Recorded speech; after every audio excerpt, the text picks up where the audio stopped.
Rebecca by Daphne du Maurier. Chapter 1.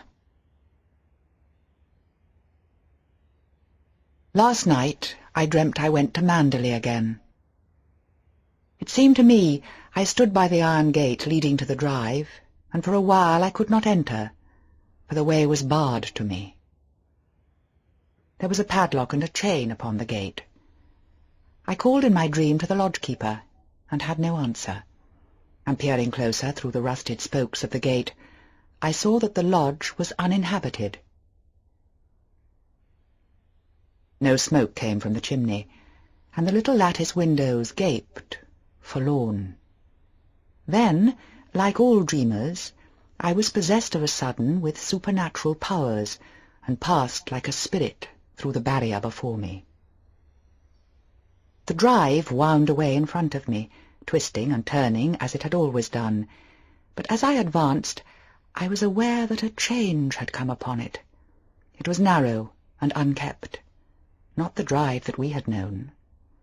At first I was puzzled, and did not understand, and it was only when I bent my head to avoid the low swinging branch of a tree that I realized what had happened. Nature had come into her own again, and little by little, in her stealthy, insidious way, had encroached upon the drive with long, tenacious fingers. The woods, always a menace even in the past, had triumphed in the end. They crowded, dark and uncontrolled, to the borders of the drive. The beeches, with white, naked limbs, leant close to one another, their branches intermingled in a strange embrace, making a vault above my head like the archway of a church. And there were other trees as well, trees that I did not recognize, squat oaks and tortured elms that straggled cheek by jowl with the beeches, and had thrust themselves out of the quiet earth, along with monster shrubs and plants, none of which I remembered.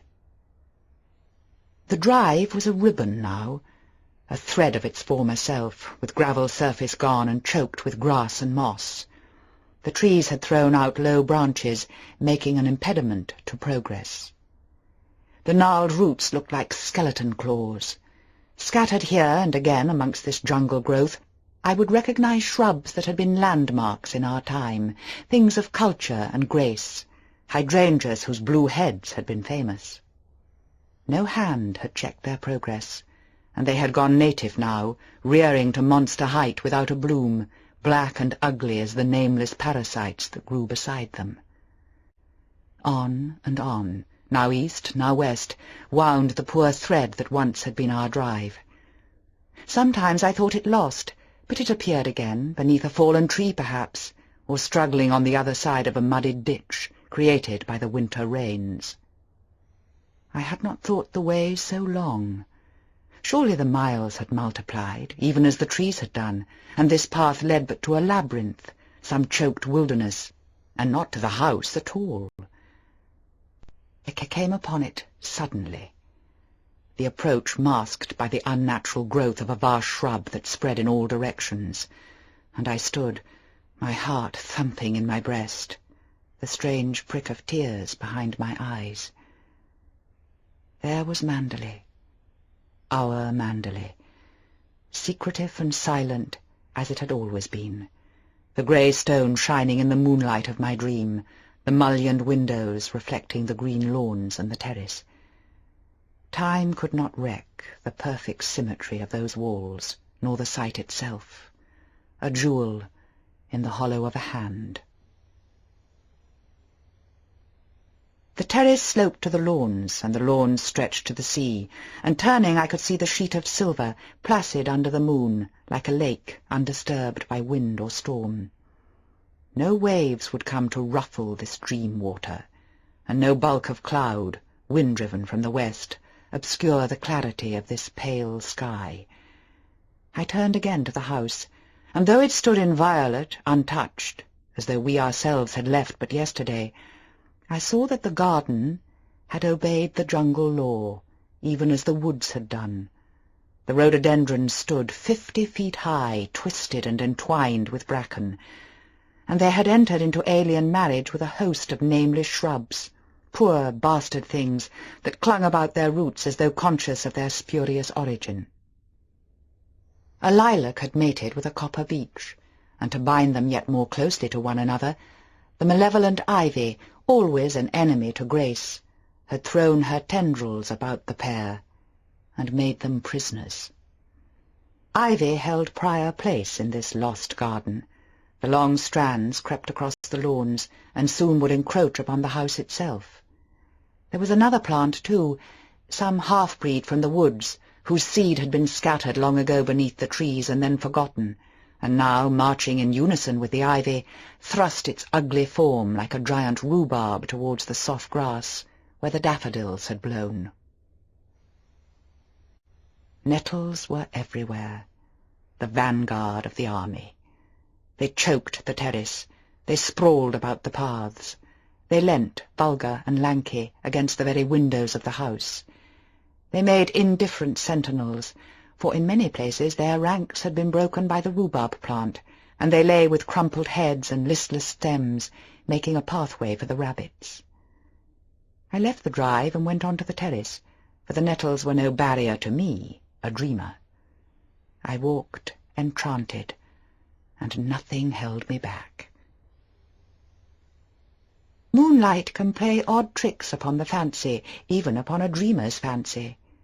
As I stood there, hushed and still, I could swear that the house was not an empty shell, but lived and breathed as it had lived before. Light came from the windows, the curtains blew softly in the night air, and there, in the library, the door would stand half open as we had left it, with my handkerchief on the table beside the bowl of autumn roses. The room would bear witness to our presence, the little heap of library books marked ready to return, and the discarded copy of The Times. Ashtrays with the stub of a cigarette, cushions with the imprint of our heads upon them, lolling in the chairs, the charred embers of our log fire still smouldering against the morning. And Jasper, dear Jasper, with his soulful eyes and great sagging jowl, would be stretched upon the floor, his tail a thump when he heard his master's footsteps. A cloud, hitherto unseen, came upon the moon, and hovered an instant like a dark hand before a face. The illusion went with it, and the lights in the windows were extinguished. I looked upon the desolate shell, soulless at last, unhaunted, with no whisper of the past about its staring walls. The house was a sepulchre. Our fear and suffering lay buried in the ruins. There would be no resurrection. When I thought of Manderley in my waking hours, I would not be bitter. I should think of it as it might have been, could I have lived there without fear. I should remember the rose garden in summer, and the birds that sang at dawn, tea under the chestnut tree, and the murmur of the sea coming up to us from the lawns below. I would think of the blown lilac and the happy valley. These things were permanent. They could not be dissolved. They were memories that cannot hurt. All this I resolved in my dream, while the clouds lay across the face of the moon, for like most sleepers, I knew that I dreamed. In reality, I lay many 100 miles away in an alien land, and would wake, before many seconds had passed, in the bare little hotel bedroom, comforting in its very lack of atmosphere. I would sigh a moment, stretch myself and turn, and opening my eyes, be bewildered at that glittering sun, that hard, clean sky, so different from the soft moonlight of my dream. The day would lie before us both, long, no doubt, and uneventful, but fraught with a certain stillness, a dear tranquillity we had not known before. We would not talk of Manderley. I would not tell my dream, for Manderley was ours no longer.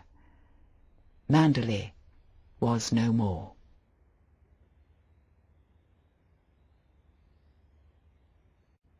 Chapter 2. We can never go back again. That much is certain. The past is still too close to us. The things we have tried to forget and put behind us would stir again, and that sense of fear, of furtive unrest, struggling at length to blind, unreasoning panic, now mercifully stilled, thank God, might in some manner unforeseen become a living companion, as it had been before. He is wonderfully patient, and never complains, not even when he remembers, which happens, I think, rather more often than he would have me know. I can tell by the way he will look lost and puzzled suddenly, all expression dying away from his dear face, as though swept clean by an unseen hand, and in its place a mask will form, a sculptured thing, formal and cold, beautiful still, but lifeless. He will fall to smoking cigarette after cigarette, not bothering to extinguish them, and the glowing stubs will lie around on the ground like petals. He will talk quickly and eagerly about nothing at all, snatching at any subject as a panacea to pain. I believe there is a theory that men and women emerge finer and stronger after suffering, and that to advance in this or any world we must endure ordeal by fire. This we have done in full measure, ironic though it seems. We have both known fear, and loneliness, and very great distress. I suppose sooner or later in the life of everyone comes a moment of trial. We all of us have our particular devil who rides us and torments us, and we must give battle in the end. We have conquered ours, or so we believe. The devil does not ride us any more. We have come through our crisis, not unscathed, of course. His premonition of disaster was correct from the beginning, and like a ranting actress in an indifferent play, I might say that we have paid for freedom. But I have had enough melodrama in this life, and would willingly give my 5 senses if they could ensure us our present peace and security. Happiness is not a possession to be prized. It is a quality of thought, a state of mind. Of course we have our moments of depression, but there are other moments too, when time, unmeasured by the clock, runs on into eternity, and catching his smile, I know we are together. We march in unison. No clash of thought or of opinion makes a barrier between us. We have no secrets now from one another. All things are shared. Granted that our little hotel is dull and the food indifferent, and that day after day dawns very much the same, yet we would not have it otherwise.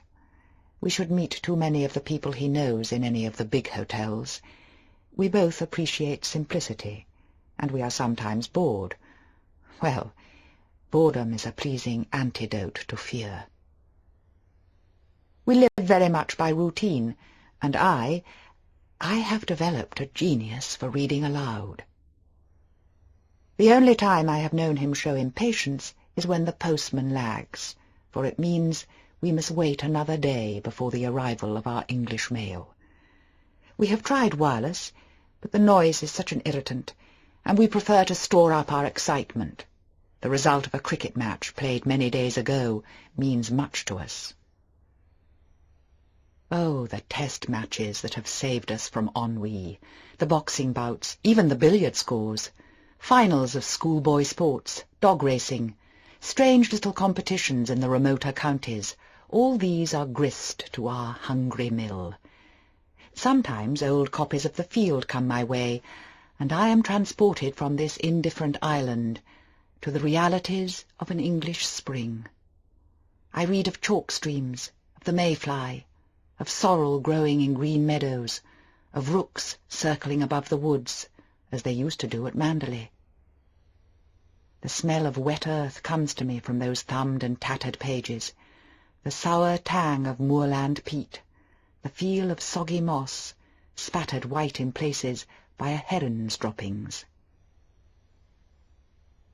Once there was an article on wood-pigeons, and as I read it aloud, it seemed to me that once again I was in the deep woods at Manderley, with pigeons fluttering above my head.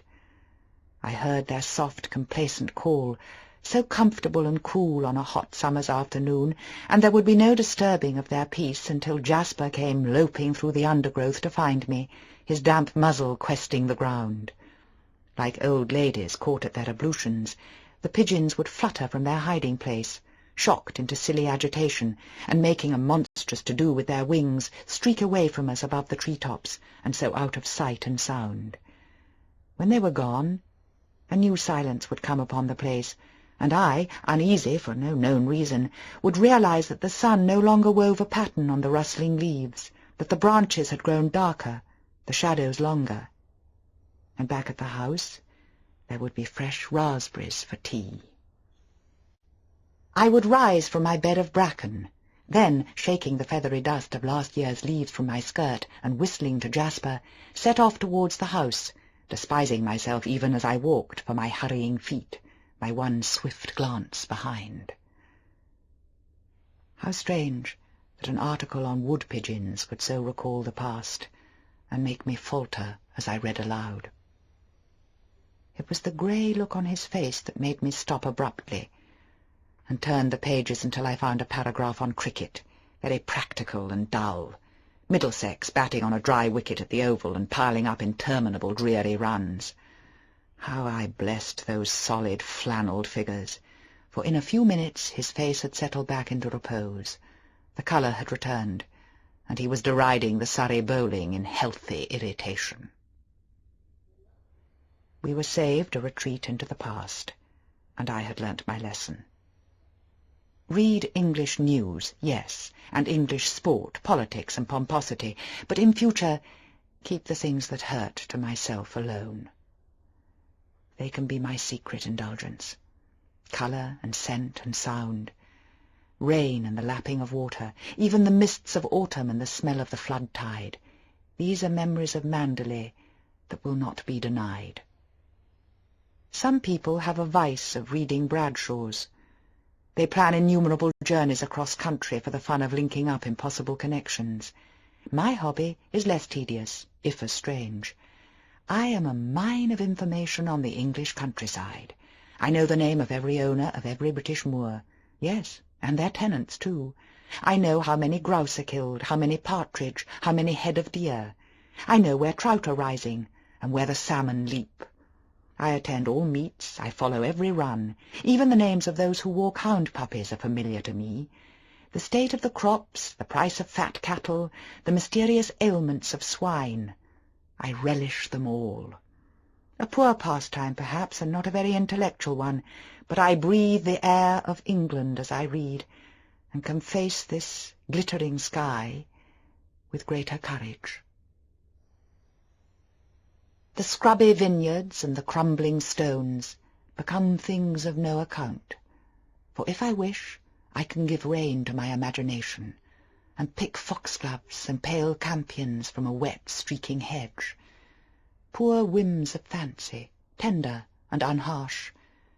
They are the enemy to bitterness and regret, and sweeten this exile we have brought upon ourselves. Because of them, I can enjoy my afternoon, and return smiling and refreshed to face the little ritual of our tea. The order never varies. 2 slices of bread and butter each, and China tea. What a hide-bound couple we must seem, clinging to custom because we did so in England. Here, on this clean balcony, white and impersonal with centuries of sun, I think of 4:30 at Manderley, and the table drawn before the library fire, the door flung open, punctual to the minute, and the performance never varying of the laying of the tea, the silver tray, the kettle, the snowy cloth, while Jasper, his spaniel ears a-droop, feigns indifference to the arrival of the cakes. That feast was laid before us always, and yet we ate so little. Those dripping crumpets, I can see them now, tiny crisp wedges of toast and piping hot floury scones, sandwiches of unknown nature, mysteriously flavoured and quite delectable, and that very special gingerbread, angel cake that melted in the mouth, and his rather stodgier companion bursting with peel and raisins. There was enough food there to keep a starving family for a week. I never knew what happened to it all, and the waist used to worry me sometimes. But I never dared ask Mrs. Danvers what she did about it. She would have looked at me in scorn, smiling that freezing, superior smile of hers, and I can imagine her saying, "There were never any complaints when Mrs. de Winter was alive." Mrs. Danvers. I wonder what she is doing now. She and Fauvel. I think it was the expression on her face that gave me my first feeling of unrest. Instinctively I thought, she is comparing me to Rebecca. And sharp as a sword, the shadow came between us. Well, it is over now, finished and done with.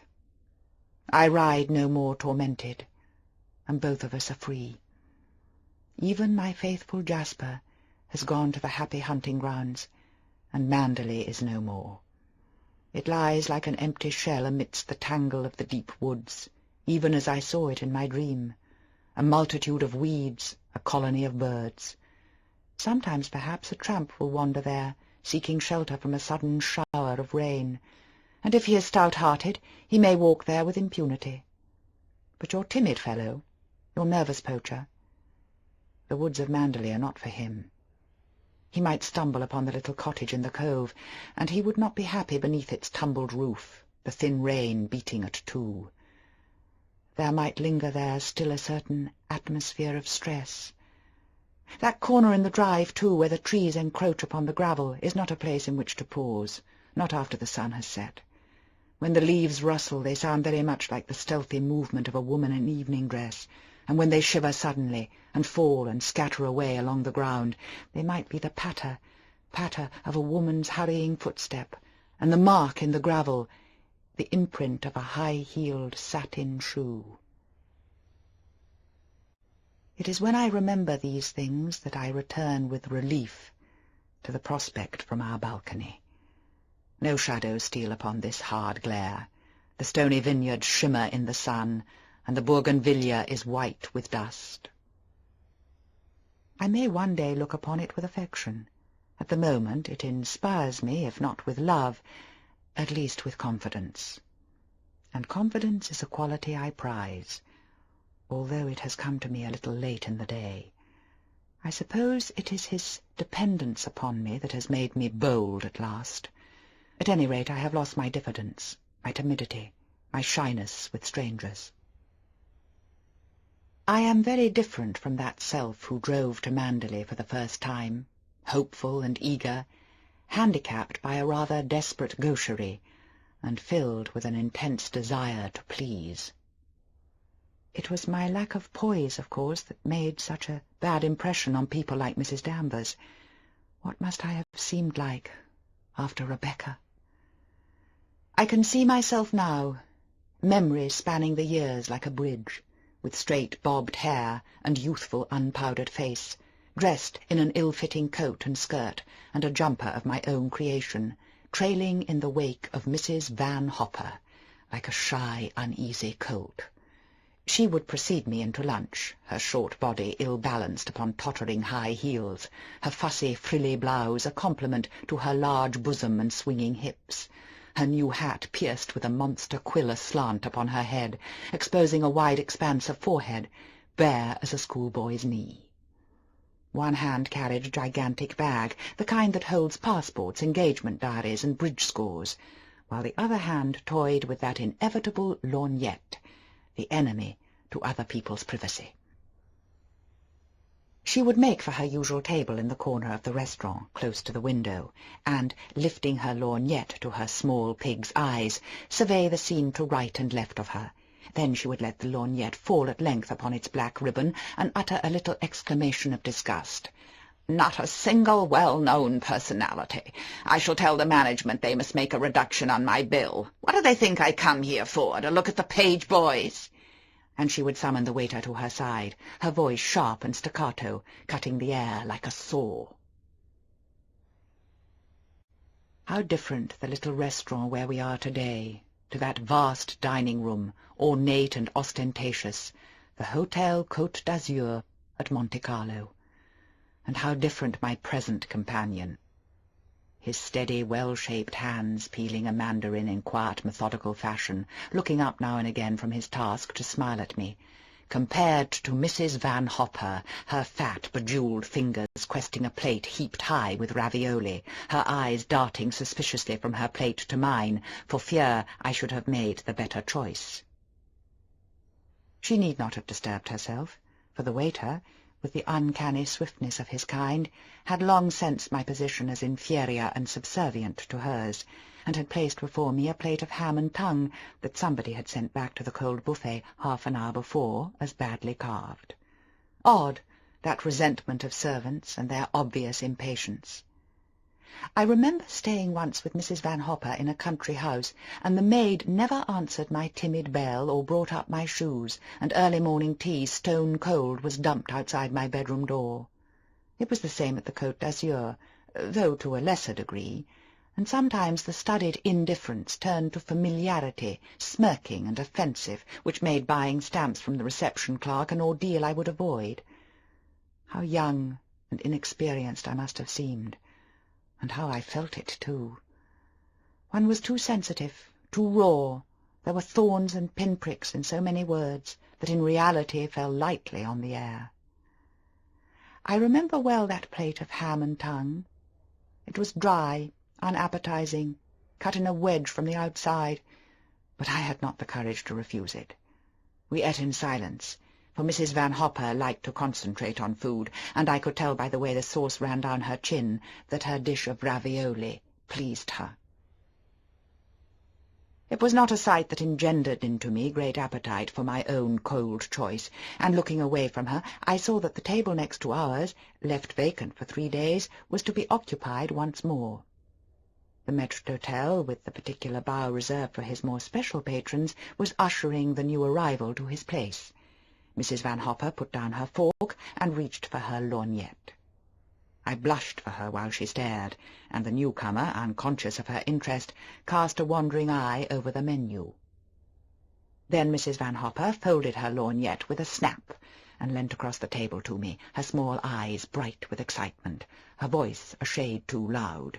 "It's Max de Winter," she said, "the man who owns Manderley. You've heard of it, of course. He looks ill, doesn't he? They say he can't get over his wife's death."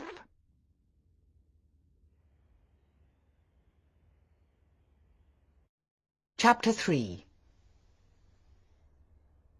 I wonder what my life would be today if Mrs. Van Hopper had not been a snob. Funny to think that the course of my existence hung like a thread upon that quality of hers. Her curiosity was a disease, almost a mania. At first I had been shocked, wretchedly embarrassed. I would feel like a whipping boy who must bear his master's pains when I watched people laugh behind her back, leave a room hurriedly upon her entrance, or even vanish behind a service door on the corridor upstairs. For many years now she had come to the Hotel Côte d'Azur, and, apart from bridge, her one pastime, which was notorious by now in Monte Carlo, was to claim visitors of distinction as her friends. Had she but seen them once at the other end of the post-office. Somehow she would manage to introduce herself, and before her victim had scented danger, she had proffered an invitation to her suite. Her method of attack was so downright and sudden that there was seldom opportunity to escape. At the Côte d'Azur she staked a claim upon a certain sofa in the lounge, midway between the reception hall and the passage to the restaurant, and she would have her coffee there after luncheon and dinner, and all who came and went must pass her by. Sometimes she would employ me as a bait to draw her prey, and, hating my errand, I would be sent across the lounge with a verbal message. The loan of a book or paper, the address of some shop or other, the sudden discovery of a mutual friend. It seemed as though notables must be fed to her, much as invalids are spooned their jelly, and though titles were preferred by her, any face once seen in a social paper served as well. Names scattered in a gossip column, authors, artists, actors, and their kind, even the mediocre ones, as long as she had learnt of them in print. I can see her as though it were but yesterday, on that unforgettable afternoon, never mind how many years ago, when she sat at her favourite sofa in the lounge, debating her method of attack. I could tell by her abrupt manner and the way she tapped her lorgnette against her teeth that she was questing possibilities. I knew, too, when she had missed the sweet and rushed through dessert, that she had wished to finish luncheon before the new arrival, and so install herself where he must pass. Suddenly she turned to me, her small eyes alight. "Go upstairs quickly and find that letter from my nephew. You remember? The one written on his honeymoon, with the snapshot. Bring it down to me right away." I saw then that her plans were formed, and the nephew was to be the means of introduction. Not for the first time I resented the part that I must play in her schemes. Like a juggler's assistant, I produced the props. Then, silent and attentive, I waited on my cue. This newcomer would not welcome intrusion. I felt certain of that. In the little I had learnt of him at luncheon, a smattering of hearsay garnered by her 10 months ago from the daily papers and stored in her memory for future use, I could imagine, in spite of my youth and inexperience of the world, that he would resent this sudden bursting in upon his solitude. Why he should have chosen to come to the Côte d'Azur at Monte Carlo was not our concern. His problems were his own, and anyone but Mrs. Van Hopper would have understood. Tact was a quality unknown to her, discretion too, and because gossip was the breath of life to her, this stranger must be served for her dissection. I found the letter in a pigeonhole in her desk, and hesitated a moment before going down again to the lounge. It seemed to me, rather senselessly, that I was allowing him a few more moments of seclusion.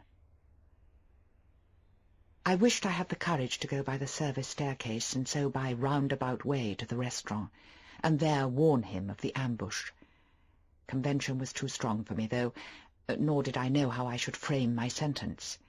There was nothing for it but to sit in my usual place beside Mrs. Van Hopper, while she, like a large, complacent spider, spun her wide net of tedium about the stranger's person. I had been longer than I thought, for when I returned to the lounge, I saw he had already left the dining-room, and she, fearful of losing him, had not waited for the letter, but had risked a bare-faced introduction on her own. He was even now sitting beside her on the sofa. I walked across to them, and gave her the letter without a word. He rose to his feet at once, while Mrs. Van Hopper, flushed with her success, waved a vague hand in my direction, and mumbled my name. "Mr. de Winter is having coffee with us. Go and ask the waiter for another cup," she said, her tone just casual enough to warn him of my footing. It meant I was a youthful thing and unimportant, and that there was no need to include me in the conversation. She always spoke in that tone when she wished to be impressive, and her method of introduction was a form of self-protection. For once I had been taken for her daughter, an acute embarrassment for us both. This abruptness showed that I could safely be ignored, and women would give me a brief nod which served as a greeting and a dismissal in one, while men, with large relief, would realize they could sink back into a comfortable chair without offending courtesy. It was a surprise, therefore, to find that this newcomer remained standing on his feet, and it was he who made a signal to the waiter. "I'm afraid I must contradict you," he said to her. "You are both having coffee with me." And before I knew what had happened, he was sitting in my usual hard chair, and I was on the sofa beside Mrs. Van Hopper.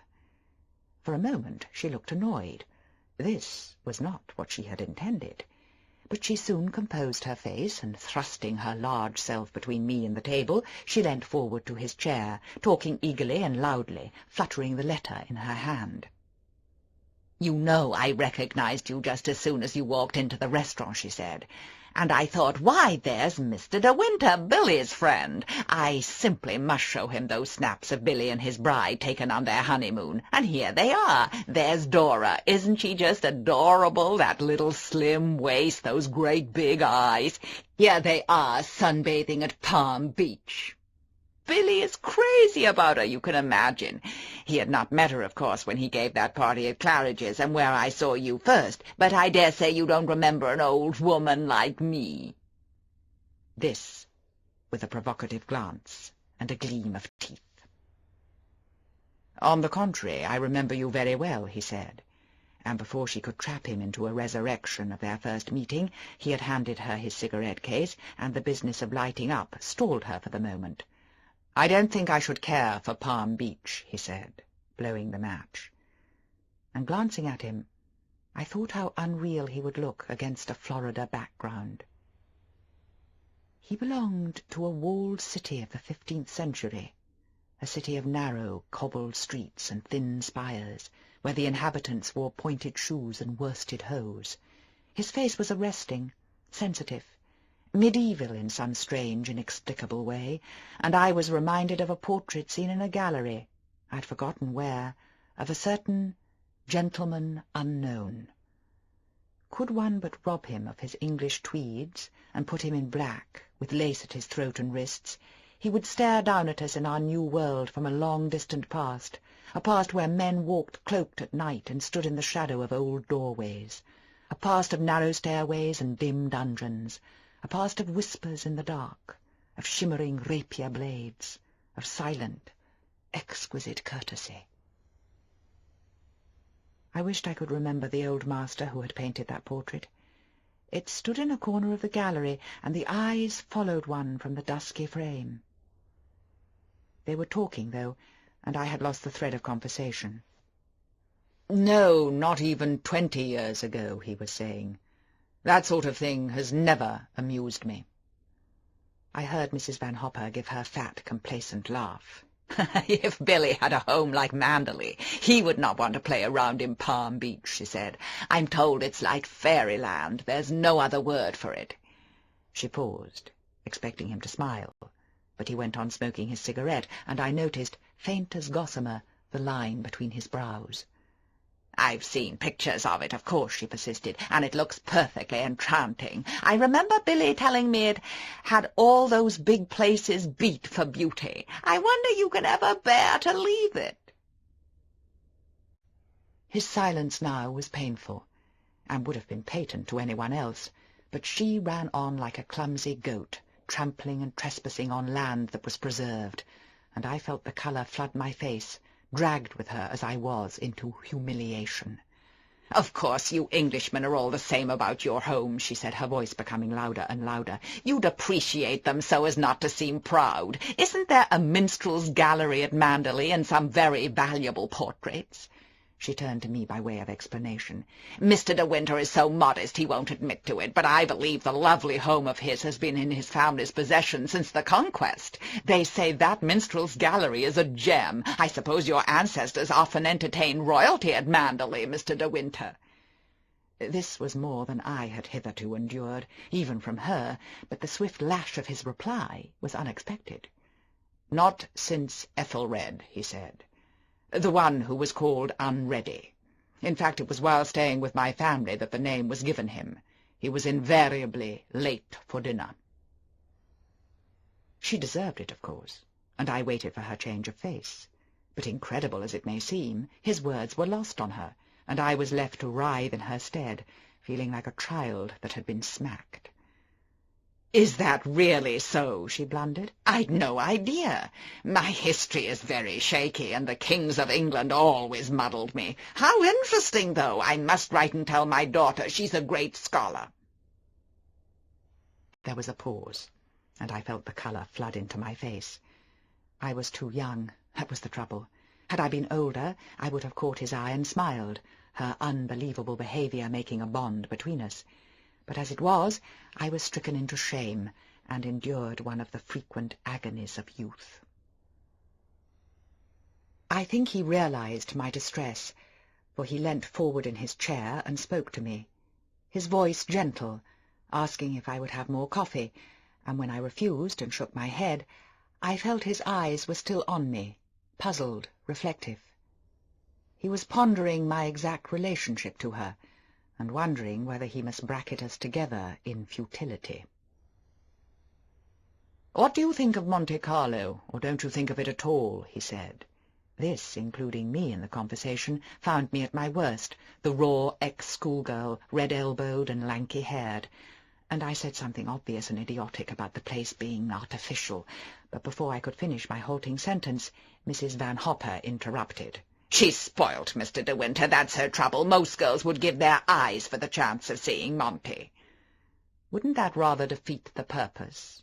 he said, smiling. She shrugged her shoulders, blowing a great cloud of cigarette smoke into the air.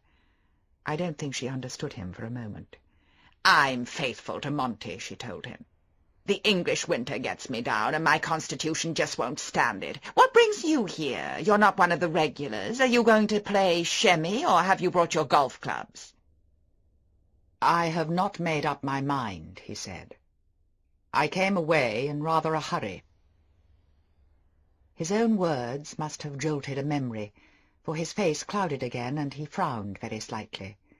She babbled on, impervious. "Of course you missed the fogs at Manderley. It's quite another matter. The West Country must be delightful in the spring." He reached for the ashtray, squashing his cigarette, and I noticed the subtle change in his eyes, the indefinable something that lingered there momentarily, and I felt I had looked upon something personal to himself with which I had no concern. "Yes," he said shortly. "Manderley was looking its best." A silence fell upon us during a moment or two, a silence that brought something of discomfort in its train, and stealing a glance at him I was reminded more than ever of my gentleman unknown, who, cloaked and secret, walked a corridor by night. Mrs. Van Hopper's voice pierced my dream like an electric bell. "I suppose you know a crowd of people here, though I must say Monte is very dull this winter. One sees so few well-known faces. The Duke of Middlesex is here in his yacht, but I haven't been aboard yet." She never had, to my knowledge. "You know Nell Middlesex, of course," she went on. "What a charmer she is. They always say that second child isn't his, but I don't believe it. People will say anything, won't they, when a woman is attractive, and she is so very lovely. Tell me, is it true the Caxton-Hislop marriage is not a success?"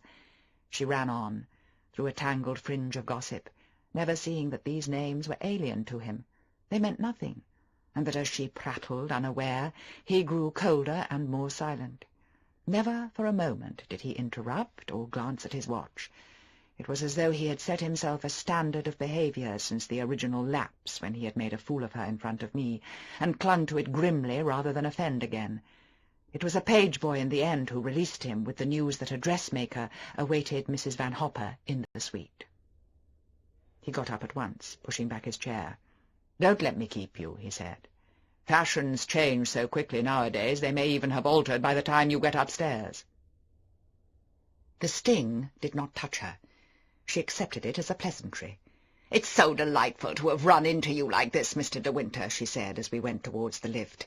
"Now I've been brave enough to break the ice, I hope I shall see something of you. You must come and have a drink sometime in the suite. I may have one or two people coming in tomorrow evening. Why not join us?"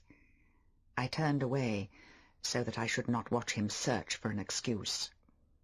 "I'm so sorry," he said. "Tomorrow I'm probably driving to Sospel. I'm not sure when I shall get back." Reluctantly she left it, but we still hovered at the entrance to the lift. "I hope they've given you a good room. The place is half empty, so if you're uncomfortable, mind you make a fuss. Your valet has unpacked for you, I suppose." This familiarity was excessive, even for her, and I caught a glimpse of his expression. "I don't possess one," he said quietly. "Perhaps you would like to do it for me." This time his shaft had found its mark, for she reddened and laughed a little awkwardly. "Why, I hardly think—" she began, and then suddenly and unbelievably she turned upon me. "Perhaps you could make yourself useful to Mr. de Winter, if he wants anything done. You're a capable child in many ways." There was a momentary pause while I stood stricken, waiting for his answer. He looked down at us, mocking, faintly sardonic, a ghost of a smile on his lips. "A charming suggestion," he said, "but I cling to the family motto. He travels the fastest, who travels alone. Perhaps you have not heard of it." And without waiting for her answer, he turned and left us. "What a funny thing to do," said Mrs. Van Hopper as we went upstairs in the lift. "Do you suppose that sudden departure was a form of humour? Men do such extraordinary things. I remember a well-known writer once who used to dart down the service staircase whenever he saw me coming. I suppose he had a penchant for me and wasn't sure of himself. However, I was younger then." The lift stopped with a jerk. We arrived at our floor. The page-boy flung open the gates. "By the way, dear," she said as we walked along the corridor, "don't think I mean to be unkind, but you put yourself just a teeny bit forward this afternoon. Your efforts to monopolize the conversation quite embarrassed me, and I'm sure it did him. Men loathe that sort of thing." I said nothing. There seemed no possible reply. "Oh, come, don't sulk," she laughed and shrugged her shoulders. "After all, I'm responsible for your behaviour here, and surely you can accept advice from a woman old enough to be your mother. Eh bien, Blaise, je viens." And humming a tune, she went into the bedroom where the dressmaker was waiting for her. I knelt on the window-seat and looked out upon the afternoon.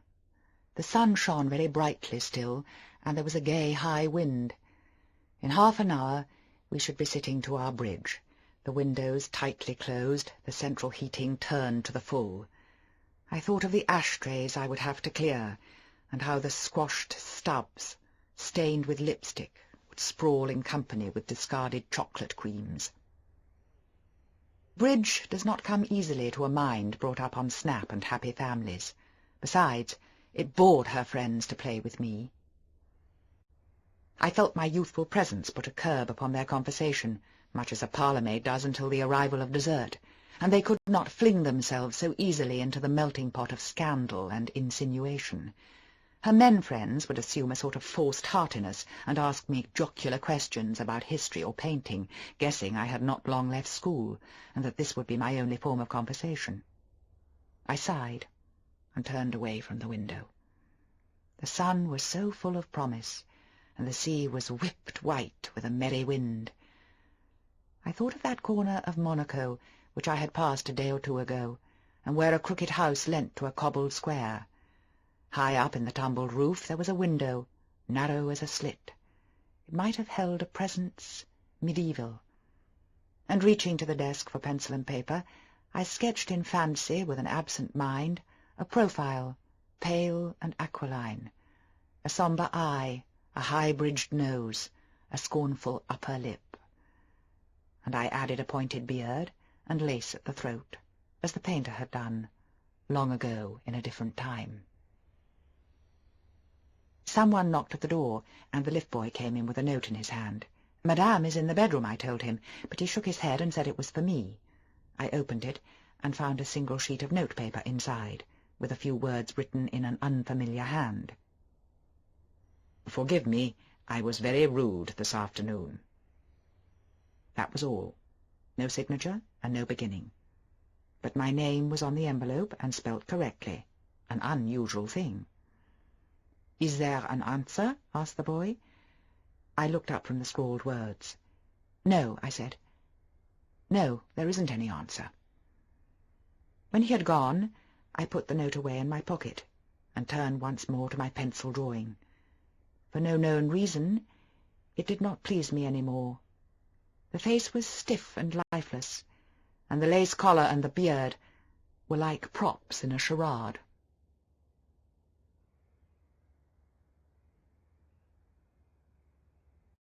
Chapter 4. The morning after the bridge party, Mrs. Van Hopper woke with a sore throat and a temperature of 102.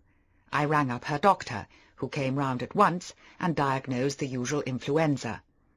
"You are to stay in bed until I allow you to get up," he told her. "I don't like the sound of that heart of yours, and it won't get better unless you keep perfectly quiet and still. I should prefer," he went on, turning to me, "that Mrs. Van Hopper had a trained nurse. You can't possibly lift her. It will only be for a fortnight or so." I thought this rather absurd, and protested, but to my surprise she agreed with him. I think she enjoyed the fuss it would create, the sympathy of people, the visits and messages from friends, and the arrival of flowers. Monte Carlo had begun to bore her, and this little illness would make a distraction.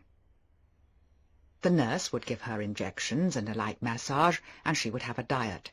I left her quite happy after the arrival of the nurse, propped up on pillows with a falling temperature, her best bed jacket round her shoulders, and beribboned boudoir cap upon her head. Rather ashamed of my light heart, I telephoned her friends, putting off the small party she had arranged for the evening, and went down to the restaurant for lunch, a good half-hour before our usual time. I expected the room to be empty. Nobody lunched generally before 1 o'clock. It was empty, except for the table next to ours. This was a contingency, for which I was unprepared. I thought he had gone to Sospel. No doubt he was lunching early because he hoped to avoid us at 1 o'clock. I was already halfway across the room and could not go back. I had not seen him since we disappeared in the lift the day before, for wisely he had avoided dinner in the restaurant, possibly for the same reason that he lunched early now.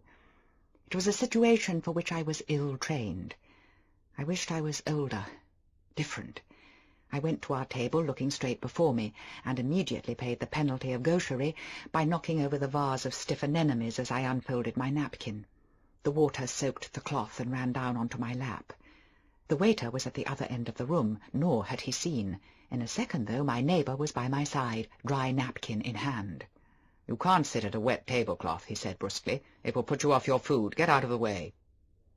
He began to mop the cloth, while the waiter, seeing the disturbance, came swiftly to the rescue. "I don't mind," I said. It doesn't matter a bit. I'm all alone."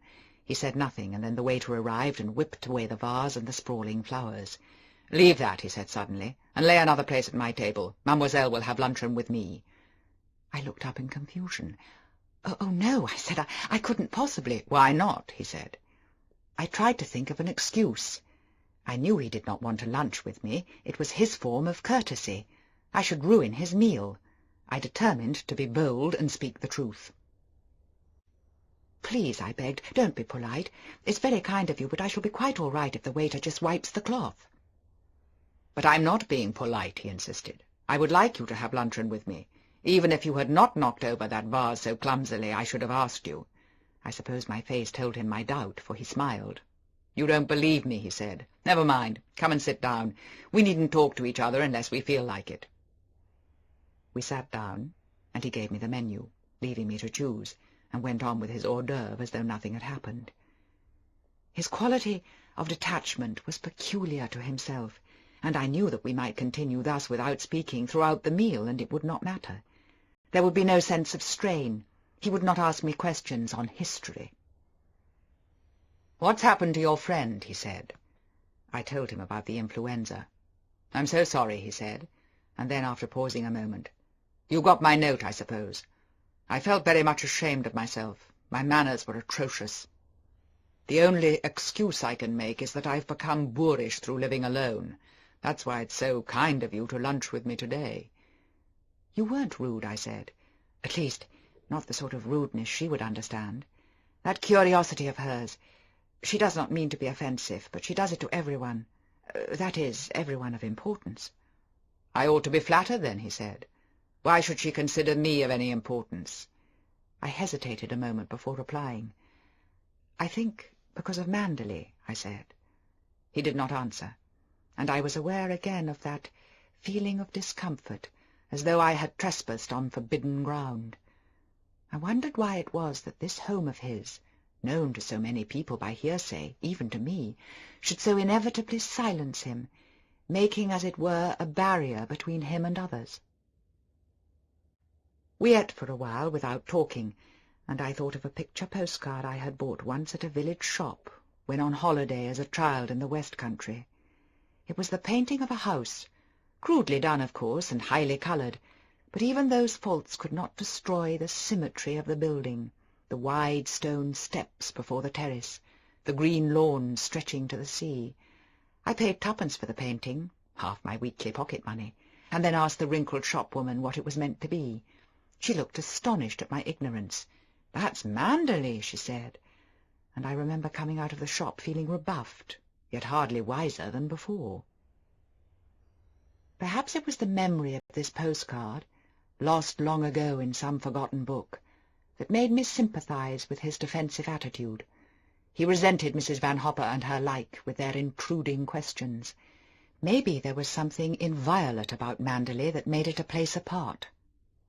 It would not bear discussion. I could imagine her tramping through the rooms, perhaps paying sixpence for admission, ripping the quietude with her sharp staccato laugh. Our minds must have run in the same channel, for he began to talk about her. "Your friend," he began. "She is very much older than you. Is she a relation? Have you known her long?" I saw he was still puzzled by us. "She's not really a friend," I told him. "She's an employer. She's training me to be a thing called a companion, and she pays me £90 a year." "I did not know one could buy companionship," he said. "It sounds a primitive idea, rather like the Eastern slave market." I looked up the word companion once in the dictionary, I admitted, and it said, "A companion is a friend of the bosom." "You haven't much in common with her," he said. He laughed, looking quite different, younger somehow, and less detached. "What do you do it for?" he asked me. £90 is a lot of money to me, I said. "Haven't you any family?" "No, they're dead." "You have a very lovely and unusual name." "My father was a lovely and unusual person." "Tell me about him," he said. I looked at him over my glass of citronade. It was not easy to explain my father, and usually I never talked about him. He was my secret property, preserved for me alone, much as Manderley was preserved for my neighbour. I had no wish to introduce him casually over a table in a Monte Carlo restaurant. There was a strange air of unreality about that luncheon, and looking back upon it now, it is invested for me with a curious glamour. There was I, so much of a schoolgirl still, who only the day before had sat with Mrs. Van Hopper, prim, silent, and subdued, and 24 hours afterwards my family history was mine no longer. I shared it with a man I did not know. For some reason I felt impelled to speak, because his eyes followed me in sympathy, like the gentleman unknown. My shyness fell away from me, loosening as it did so my reluctant tongue, and out they all came, the little secrets of childhood, the pleasures and the pains. It seemed to me as though he understood, from my poor description, something of the vibrant personality that had been my father's, and something, too, of the love my mother had for him, making it a vital living force, with a spark of divinity about it, so much that, when he died that desperate winter, struck down by pneumonia, she lingered behind him for 5 short weeks, and stayed no more. I remember pausing, a little breathless, a little dazed. The restaurant was filled now with people who chatted and laughed to an orchestral background and a clatter of plates, and glancing at the clock above the door, I saw that it was 2 o'clock. We had been sitting there an hour and a half, and the conversation had been mine alone. I tumbled down into reality, hot-handed and self-conscious, with my face aflame, and began to stammer my apologies. He would not listen to me. "I told you at the beginning of lunch you had a lovely and unusual name," he said. "I shall go further, if you will forgive me, and say that it becomes you as well as it became your father. I've enjoyed this hour with you more than I have enjoyed anything for a very long time. You've taken me out of myself, out of despondency and introspection, both of which have been my devils for a year." I looked at him and believed he spoke the truth.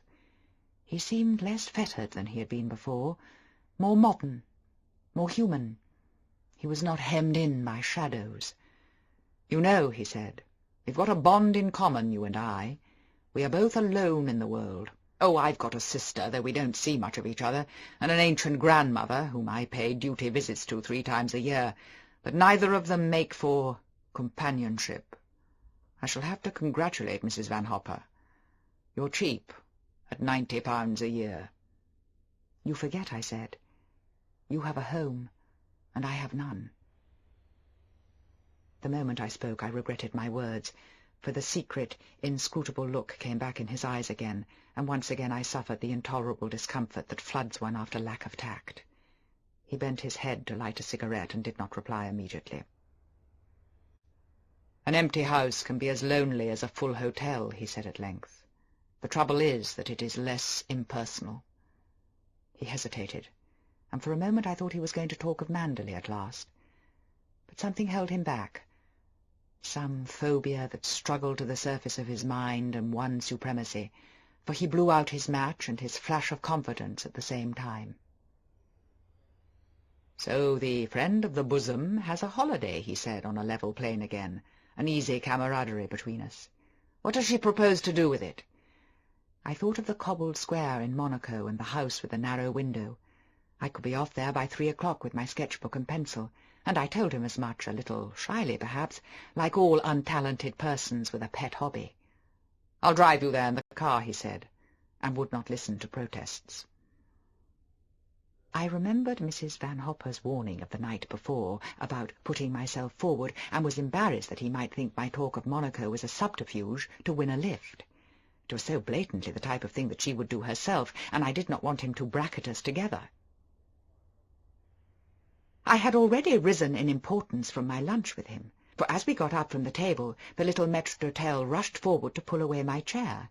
He bowed and smiled, a total change from his usual attitude of indifference, picked up my handkerchief that had fallen on the floor, and hoped Mademoiselle had enjoyed her lunch. Even the page-boy by the swing doors glanced at me with respect. My companion accepted it as natural, of course. He knew nothing of the ill-carved ham of yesterday. I found the change depressing. It made me despise myself. I remembered my father and his scorn of superficial snobbery. "What are you thinking about?" We were walking along the corridor to the lounge, and looking up I saw his eyes fixed on me in curiosity. "Has something annoyed you?" he said. The attentions of the maître d'hôtel had opened up a train of thought, and as we drank coffee I told him about Blaise, the dressmaker. She had been so pleased when Mrs. Van Hopper had bought 3 frocks, and I, taking her to the lift afterwards, had pictured her working upon them in her own small salon, behind the stuffy little shop, with a consumptive son wasting upon her sofa. I could see her with tired eyes threading needles, and the floor covered with snippets of material. "Well," he said, smiling, "wasn't your picture true?" "I don't know," I said. "I never found out." And I told him how I had rung the bell for the lift, and as I had done so, she had fumbled in her bag and gave me a note for 100 francs. "Here," she had whispered, her tone intimate and unpleasant, "I want you to accept this small commission in return for bringing your patron to my shop." When I had refused, scarlet with embarrassment, she had shrugged her shoulders disagreeably. "Just as you like," she had said, "but I assure you it's quite usual. Perhaps you would rather have a frock. Come along to the shop sometime without Madame, and I will fix you up without charging you a sou." Somehow, I don't know why, I had been aware of that sick, unhealthy feeling I had experienced as a child when turning the pages of a forbidden book. The vision of the consumptive son faded, and in its stead arose the picture of myself had I been different, pocketing that greasy note with an understanding smile, and perhaps slipping round to Blaise's shop on this, my free afternoon, and coming away with a frock I had not paid for. I expected him to laugh. It was a stupid story. I don't know why I told him, but he looked at me thoughtfully as he stirred his coffee. "I think you've made a big mistake," he said, after a moment. "In refusing that 100 francs?" I asked, revolted. "No, good heavens, what do you take me for? I think you've made a mistake in coming here and joining forces with Mrs. Van Hopper. You're not made for that sort of job. You're too young, for one thing, and too soft. Blaise and her commission, that's nothing. The first of many similar incidents from other Blaises. You will either have to give in and become a sort of Blaise yourself, or stay as you are and be broken. Who suggested you took on this thing in the first place?" It seemed natural for him to question me, nor did I mind. It was as though we had known one another for a long time, and had met again after a lapse of years. "Have you ever thought about the future," he asked me, "and what this sort of thing will lead to? Supposing Mrs. Van Hopper gets tired of her friend of the bosom, what then?" I smiled and told him that I did not mind very much. There would be other Mrs. Van Hoppers, and I was young and confident and strong. But even as he spoke, I remembered those advertisements seen often in good-class magazines, where a friendly society demands succour for young women in reduced circumstances. I thought of the type of boarding-house that answers the advertisement and gives temporary shelter, and then I saw myself, Eustace sketchbook in hand, without qualifications of any kind, stammering replies to stern employment agents. Perhaps I should have accepted Blaze's 10%. "How old are you?" he said, and when I told him he laughed and got up from his chair. "I know that age. It's a particularly obstinate one, and 1,000 bogies won't make you fear the future. A pity we can't change over. Go upstairs and put your hat on, and I'll have the car brought round." As he watched me into the lift, I thought of yesterday, Mrs. Van Hopper's chattering tongue and his cold courtesy. I had ill-judged him. He was neither hard nor sardonic. He was already my friend of many years, the brother I had never possessed. Mine was a happy mood that afternoon, and I remember it well. I can see the rippled sky, fluffy with cloud, and the white, whipped sea. I can feel again the wind on my face, and hear my laugh and his that echoed it. It was not the Monte Carlo I had known, or perhaps the truth was that it pleased me better. There was a glamour about it that had not been before. I must have looked upon it before with dull eyes. The harbour was a dancing thing with fluttering paper boats, and the sailors on the quay were jovial, smiling fellows, merry as the wind. We passed the yacht, beloved of Mrs. Van Hopper because of its ducal owner, and snapped our fingers at the glistening brass, and looked at one another and laughed again.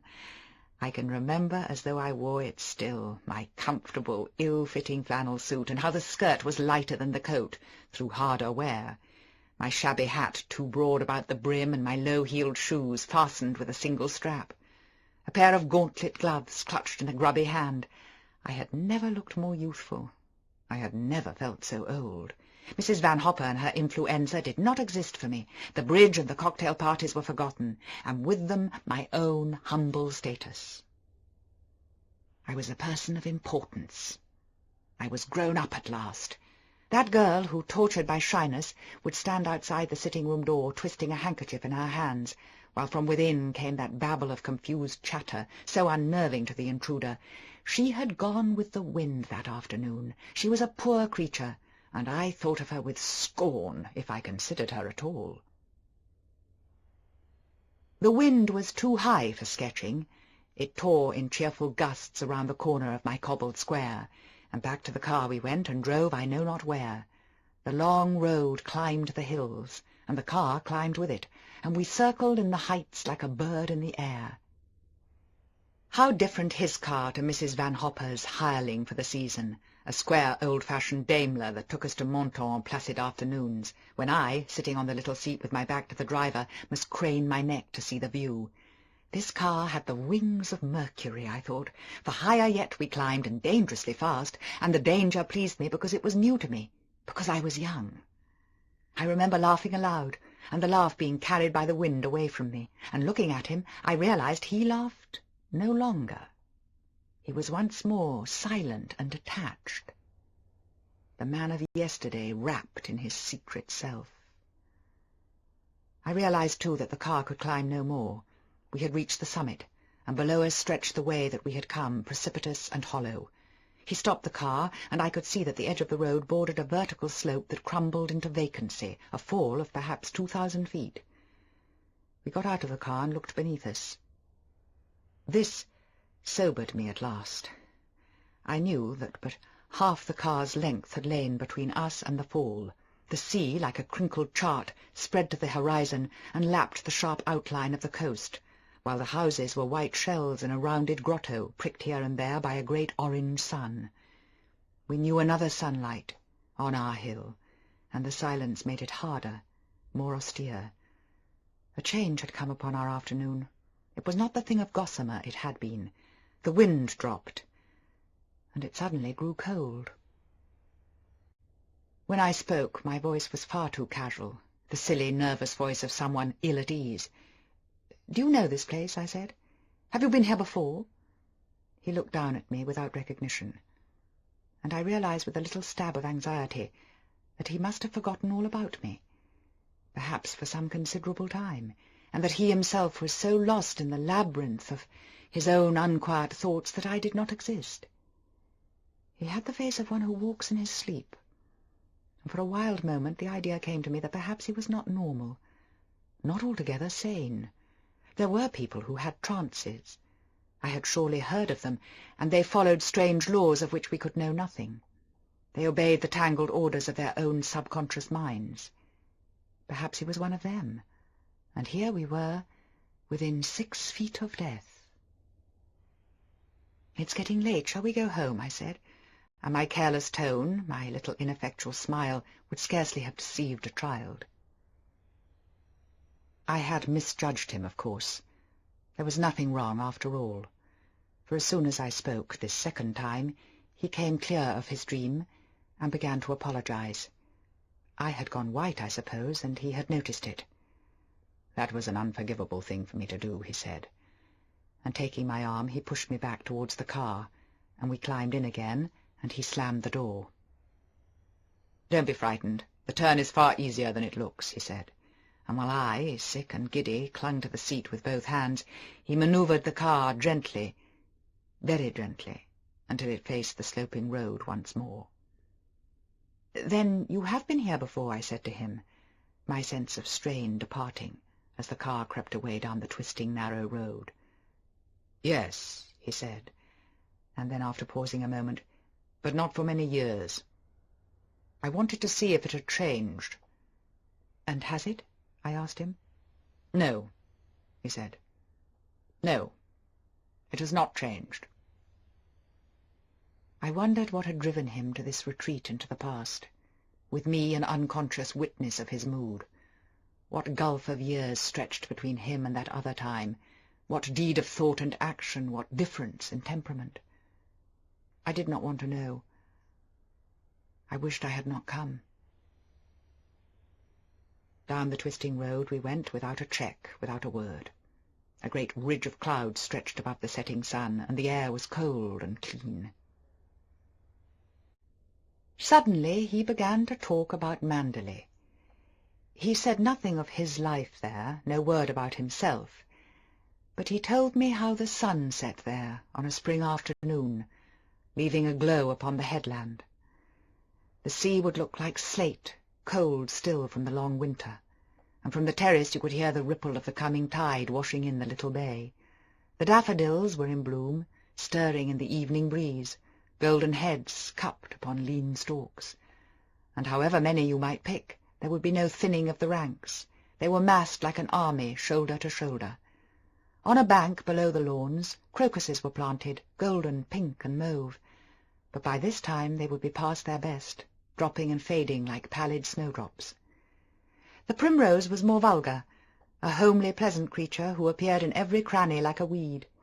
Too early yet for bluebells, their heads were still hidden beneath last year's leaves, but when they came, dwarfing the more humble violet, they choked the very bracken in the woods, and with their colour made a challenge to the sky.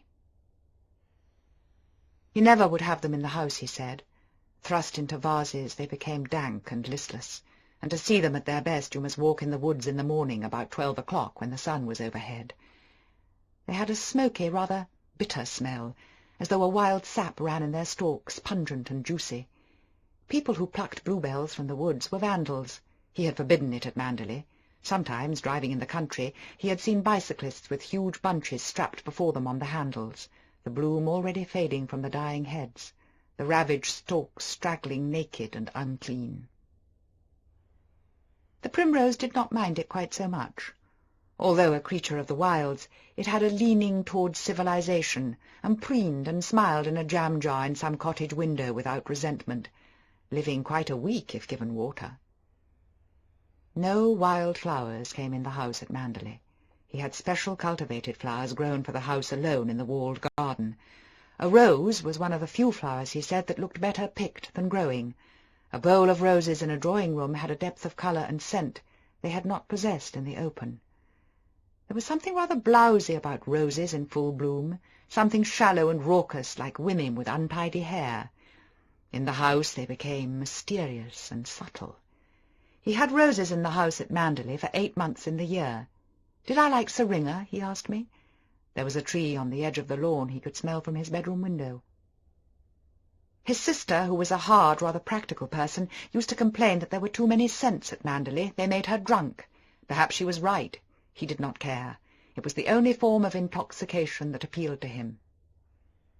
His earliest recollection was of great branches of lilac standing in white jars, and they filled the house with a wistful, poignant smell. End of Disc 1. Disc 2. The little pathway down the valley to the bay had clumps of azalea and rhododendron planted to the left of it, and if you wandered down it on a May evening after dinner, it was just as though the shrubs had sweated in the air. You could stoop down and pick a fallen petal, crush it between your fingers, and you had there, in the hollow of your hand, the essence of 1,000 scents, unbearable and sweet, all from a curled and crumpled petal. And you came out of the valley, heady and rather dazed, to the hard white shingle of the beach and the still water. A curious, perhaps too sudden contrast. As he spoke, the car became one of many once again. Dusk had fallen without my noticing it, and we were in the midst of light and sound in the streets of Monte Carlo. The clatter dragged on my nerves, and the lights were far too brilliant, far too yellow.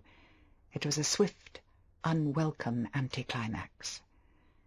Soon we would come to the hotel, and I felt for my gloves in the pocket of the car. I found them, and my fingers closed upon a book as well, whose slim covers told of poetry. I peered to read the title as the car slowed down before the door of the hotel. "You can take it and read it if you like," he said, his voice casual and indifferent now that the drive was over, and we were back again, and Manderley was many hundreds of miles distant. I was glad, and held it tightly with my gloves. I felt I wanted some possession of his, now that the day was finished. "Hop out," he said. "I must go and put the car away. I shan't see you in the restaurant this evening, as I'm dining out, but thank you for today." I went up the hotel steps alone, with all the despondency of a child whose treat is over. My afternoon had spoilt me for the hours that still remained, and I thought how long they would seem until my bedtime. How empty, too, my supper all alone. Somehow I could not face the bright inquiries of the nurse upstairs, or the possibilities of Mrs. Van Hopper's husky interrogation, so I sat down in the corner of the lounge behind a pillar and ordered tea. The waiter appeared, bored. Seeing me alone, there was no need for him to press, and anyway it was that dragging time of day, a few minutes after 5:30, when the normal tea is finished and the hour for drinks remote. Rather forlorn, more than a little dissatisfied, I leant back in my chair and took up the book of poems. The volume was well worn, well thumbed, falling open automatically at what must be a much-frequented page. I fled him down the nights and down the days. I fled him down the arches of the years. I fled him down the labyrinthine ways of my own mind, and in the midst of tears I hid from him, and under running laughter. Up vistaed slopes I sped and shot, precipitated adown titanic glooms of chasmed fears, from those strong feet that followed after. I felt rather like someone peering through the keyhole of a locked door, and a little furtively I laid the book aside. What hound of heaven had driven him to the high hills this afternoon? I thought of his car with half a length between it and the drop of 2,000 feet, and the blank expression on his face. What footsteps echoed in his mind? What whispers, and what memories? And why, of all poems, must he keep this one in the pocket of his car? I wished he were less remote, and I anything but the creature that I was in my shabby coat and skirt, my broad-brimmed schoolgirl hat. The sulky waiter brought my tea, and while I ate bread and butter, dull as sawdust, I thought of the pathway through the valley he had described to me this afternoon, the smell of the azaleas, and the white shingle of the bay. If he loved it all so much, Why did he seek the superficial froth of Monte Carlo? He had told Mrs. Van Hopper he had made no plans. He came away in rather a hurry, and I pictured him running down that pathway in the valley with his own hound of heaven at his heels. I picked up the book again, and this time it opened at the title page, and I read the dedication. Max from Rebecca, 17th of May. Written in a curious slanting hand. A little blob of ink marred the white page opposite, as though the writer, in impatience, had shaken her pen to make the ink flow freely. And then, as it bubbled through the nib, it came a little thick, so that the name, Rebecca, stood out black and strong, the tall and sloping R dwarfing the other letters. I shut the book with a snap and put it away under my gloves, and stretching to a nearby chair, I took up an old copy of l'Illustration and turned the pages. There were some fine photographs of the Chateau of the Loire, and an article as well. I read it carefully, referring to the photographs, but when I finished, I knew I had not understood a word. It was not Blois, with its thin turrets and its spires that stared up at me from the printed page. It was the face of Mrs. Van Hopper in the restaurant the day before, her small pig's eyes darting to the neighbouring table, her fork heaped high with ravioli, pausing in mid-air. An appalling tragedy, she was saying. The papers were full of it, of course. They say he never talks about it, never mentions her name. She was drowned, you know, in the bay, near Manderley.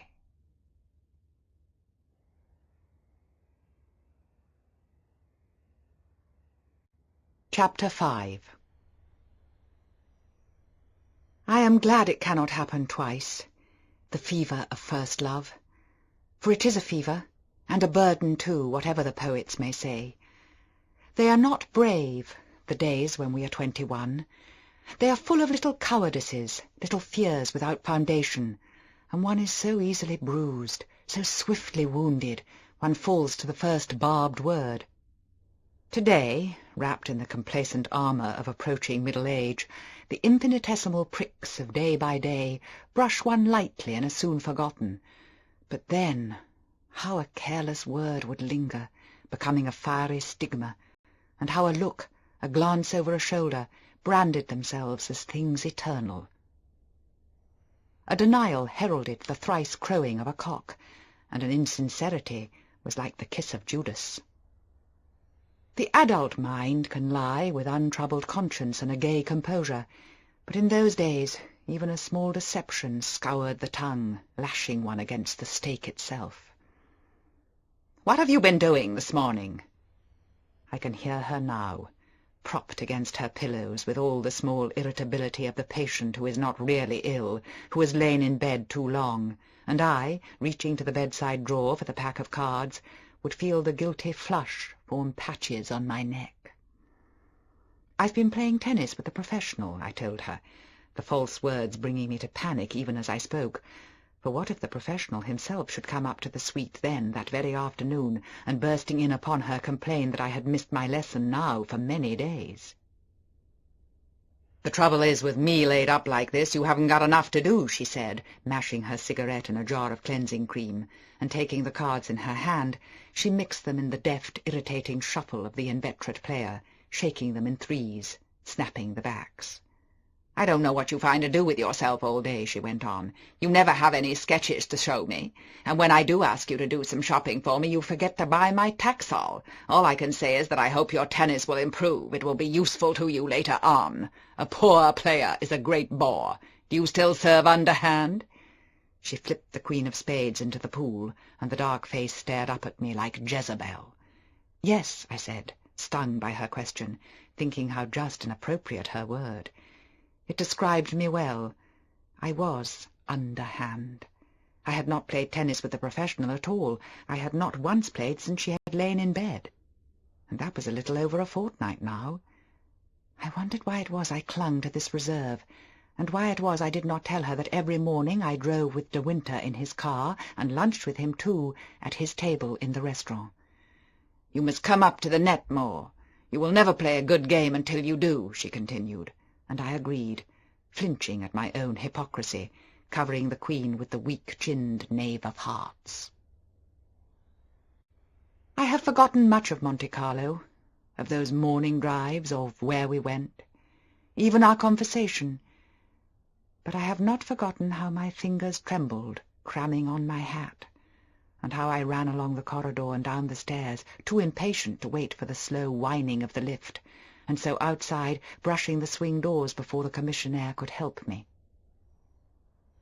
He would be there, in the driver's seat, reading a paper while he waited, and when he saw me he would smile, and toss it behind him in the back seat, and open the door, saying, "Well, how is the friend of the bosom this morning, and where does she want to go?"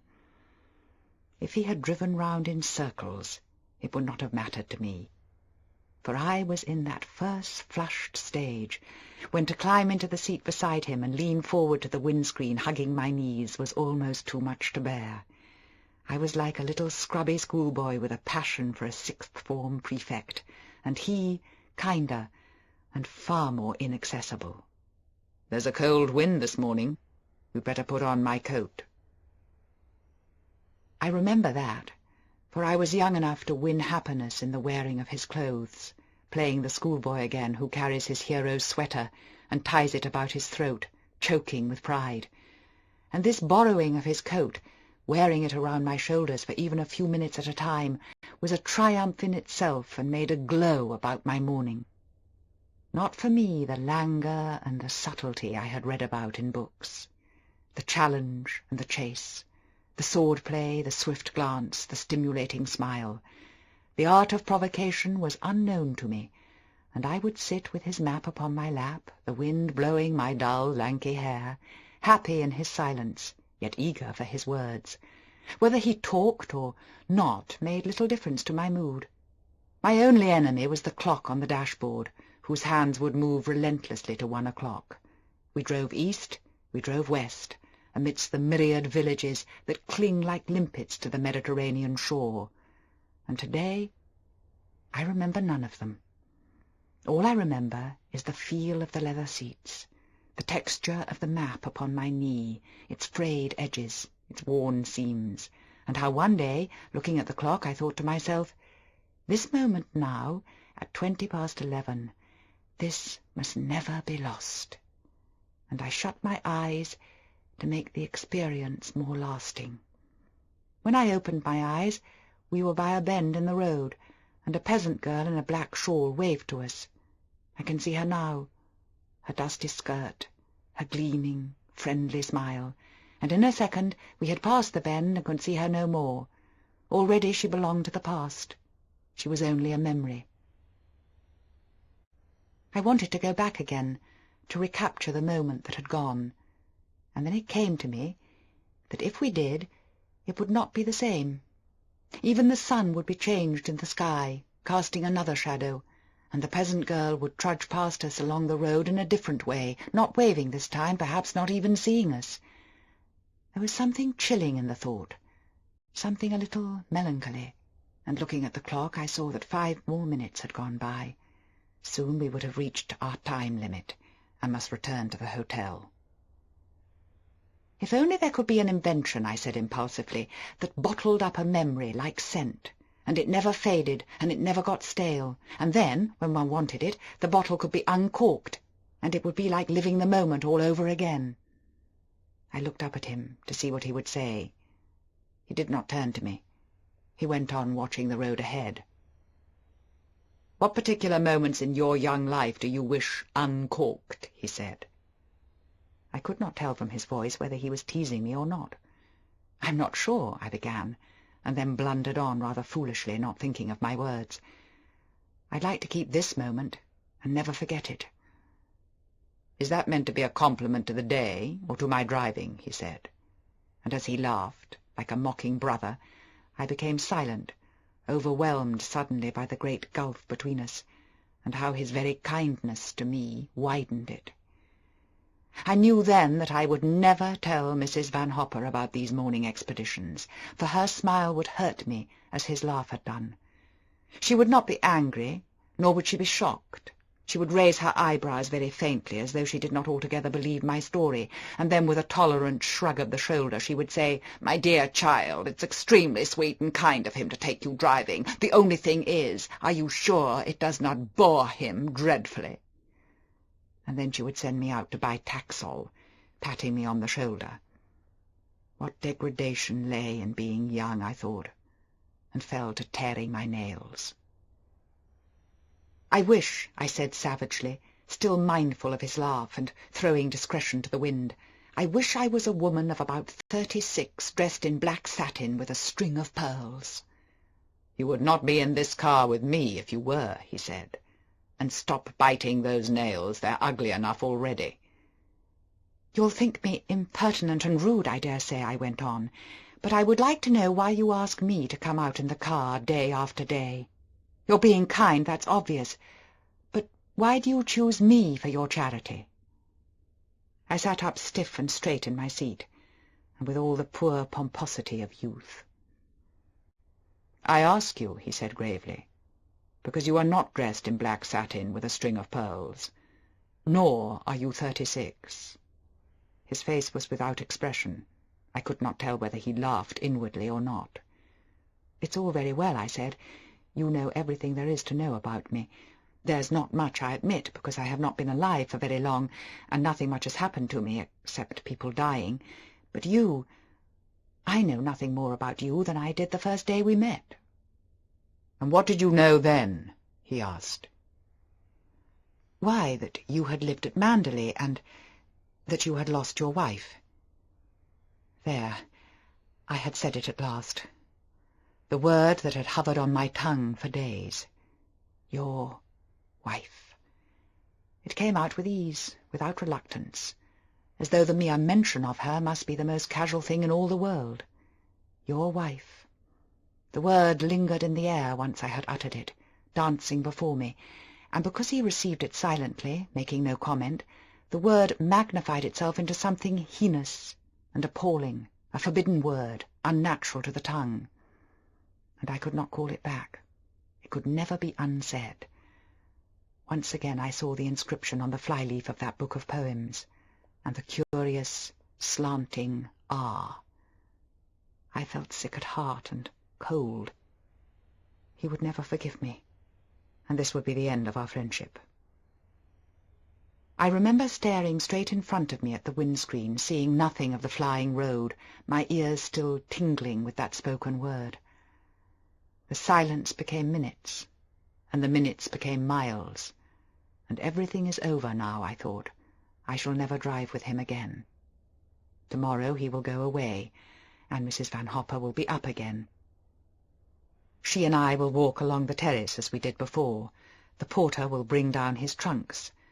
I shall catch a glimpse of them in the luggage lift, with new plastered labels, the bustle and finality of departure, the sound of the car changing gear as it turned the corner, and then even that sound merging into the common traffic and being lost, and so absorbed for ever. I was so deep in my picture, I even saw the porter pocketing his tip and going back through the swing door of the hotel, saying something over his shoulder to the commissionaire, that I did not notice the slowing down of the car, and it was only when we stopped, drawing up by the side of the road, that I brought myself back to the present once again. He sat motionless, looking without his hat and with his white scarf round his neck, more than ever like someone medieval who lived within a frame. He did not belong to the bright landscape. He should be standing on the steps of a gaunt cathedral, his cloak flung back, while a beggar at his feet scrambled for gold coins. The friend had gone, with his kindliness and his easy camaraderie, and the brother too, who had mocked me for nibbling at my nails. This man was a stranger. I wondered why I was sitting beside him in the car. Then he turned to me and spoke. "A little while ago you talked about an invention," he said. "Some scheme for capturing a memory. You would like, you told me, at a chosen moment, to live the past again. I'm afraid I think rather differently from you. All memories are bitter, and I prefer to ignore them. Something happened a year ago that altered my entire life, and I want to forget every phase in my existence up to that time. Those days are finished. They're blotted out. I must begin living all over again. The first day we met, your Mrs. Van Hopper asked me why I came to Monte Carlo. It put a stopper on those memories you would like to resurrect. It does not always work, of course. Sometimes the scent is too strong for the bottle and too strong for me. And then the devil in one, like a furtive peeping Tom, tries to draw the cork. I did that in the first drive we took together, when we climbed the hills and looked down over the precipice. I was there some years ago with my wife. You asked me if it was still the same, if it had changed at all. It was just the same, but, I was thankful to realize, oddly impersonal. There was no suggestion of the other time. She and I had left no record. It may have been because you were with me. You have blotted out the past for me, you know, far more effectively than all the bright lights of Monte Carlo. But for you, I should have left long ago. Gone on to Italy, and Greece, and further still, perhaps. You have spared me all those wanderings. Damn your puritanical little tight-lipped speech to me. Damn your idea of my kindness and my charity. I ask you to come with me because I want you and your company. And if you don't believe me, you can leave the car now and find your own way home. Go on, open the door and get out. I sat still, my hands in my lap, not knowing whether he meant it or not. "Well," he said, "what are you going to do about it?" Had I been a year or two younger, I think I should have cried. Children's tears are very near the surface and come at the first crisis. As it was, I felt them prick behind my eyes, felt the ready colour flood my face, and catching a sudden glimpse of myself in the glass above the windscreen, saw in full the sorry spectacle that I made, with troubled eyes and scarlet cheeks, lank hair flopping under broad felt hat. "I want to go home," I said, my voice perilously near to trembling, and without a word he started up the engine, let in the clutch, and turned the car round the way that we had come. Swiftly we covered the ground, far too swiftly, I thought, far too easily, and the callous countryside watched us with indifference. We came to the bend in the road that I had wished to imprison as a memory, and the peasant girl was gone, and the colour was flat, and it was no more, after all, than any bend in any road, passed by 100 motorists. The glamour of it had gone with my happy mood, and at the thought of it, my frozen face quivered into feeling. My adult pride was lost, and those despicable tears rejoicing at their conquest welled into my eyes and strayed upon my cheeks. I could not check them, for they came unbidden, and had I reached in my pocket for a handkerchief, he would have seen. I must let them fall untouched, and suffer the bitter salt upon my lips, plumbing the depths of humiliation. Whether he had turned his head to look at me, I do not know, for I watched the road ahead with blurred and steady stare.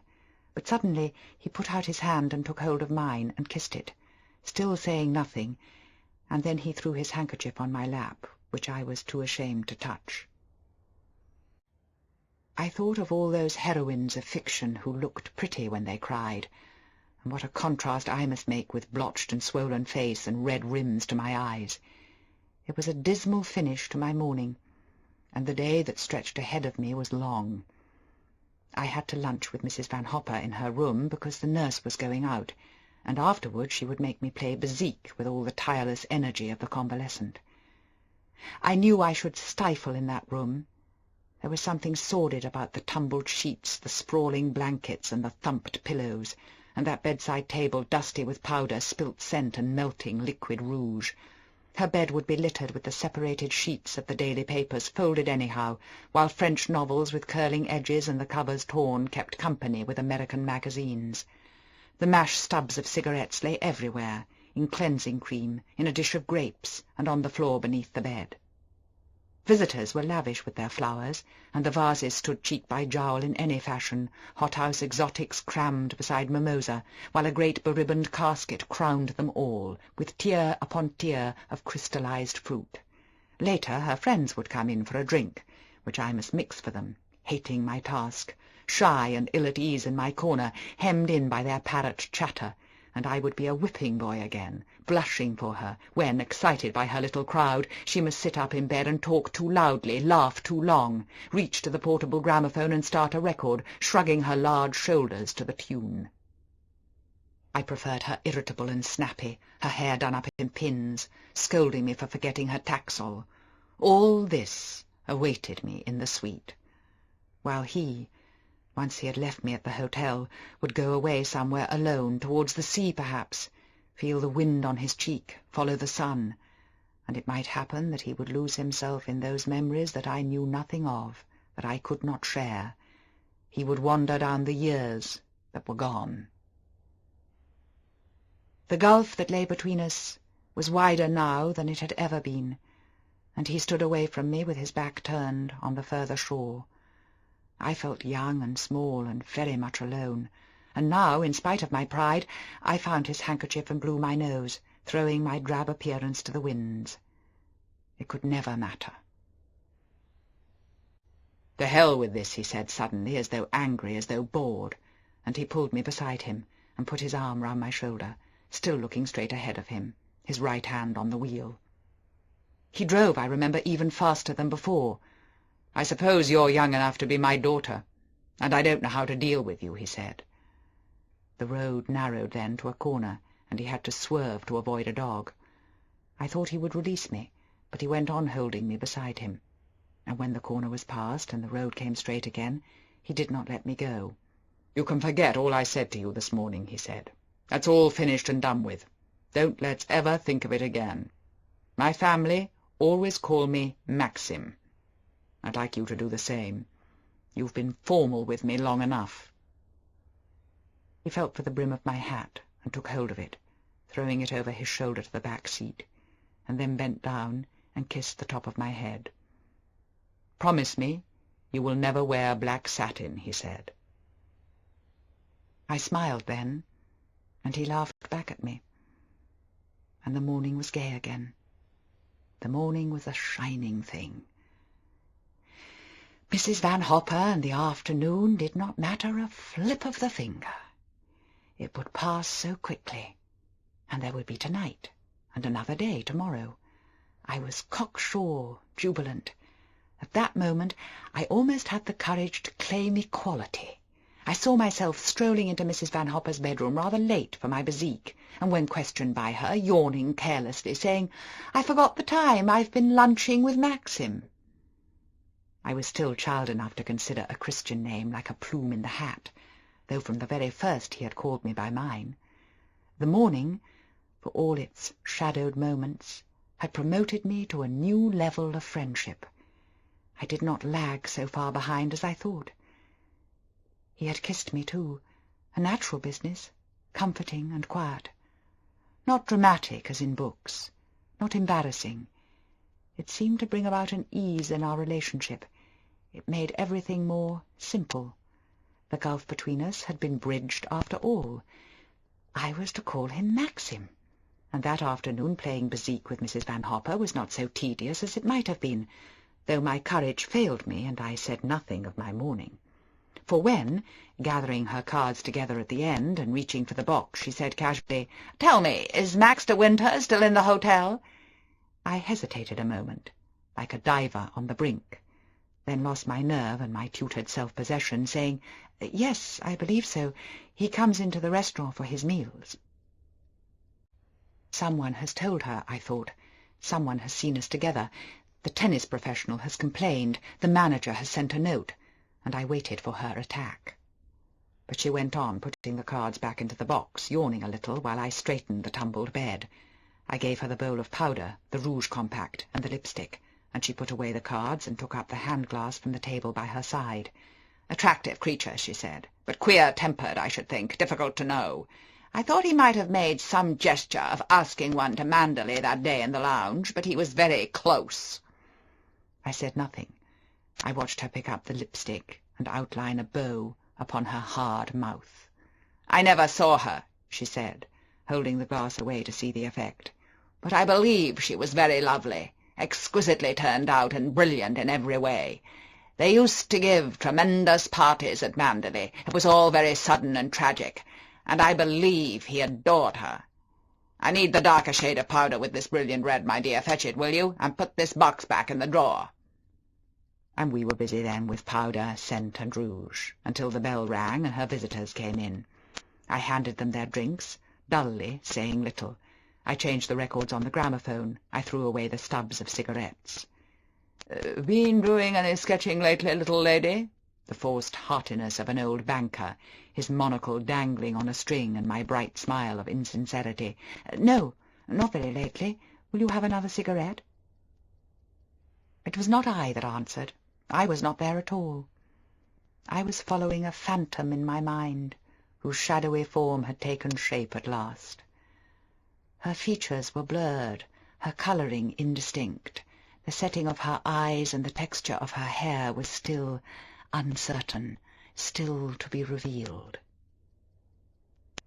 She had beauty that endured, and a smile that was not forgotten. Somewhere her voice still lingered, and the memory of her words.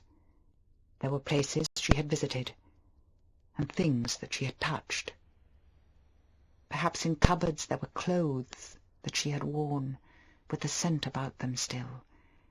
In my bedroom, under my pillow, I had a book that she had taken in her hands, and I could see her turning to that first white page, smiling as she wrote, and shaking the bent nib. Max, from Rebecca. It must have been his birthday, and she had put it amongst her other presents on the breakfast table, and they had laughed together as he tore off the paper and string. She leant perhaps over his shoulder while he read. Max. She called him Max. It was familiar, gay, and easy on the tongue. The family could call him Maxim if they liked, grandmothers and aunts, and people like myself, quiet and dull and youthful, who did not matter. Max was her choice. The word was her possession.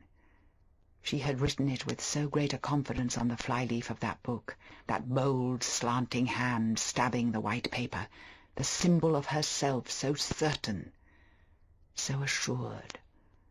How many times she must have written to him thus, in how many varied moods. Little notes scrawled on half-sheets of paper, and letters when he was away, page after page, intimate, their news. Her voice echoing through the house and down the garden, careless and familiar like the writing in the book. And I had to call him Maxim.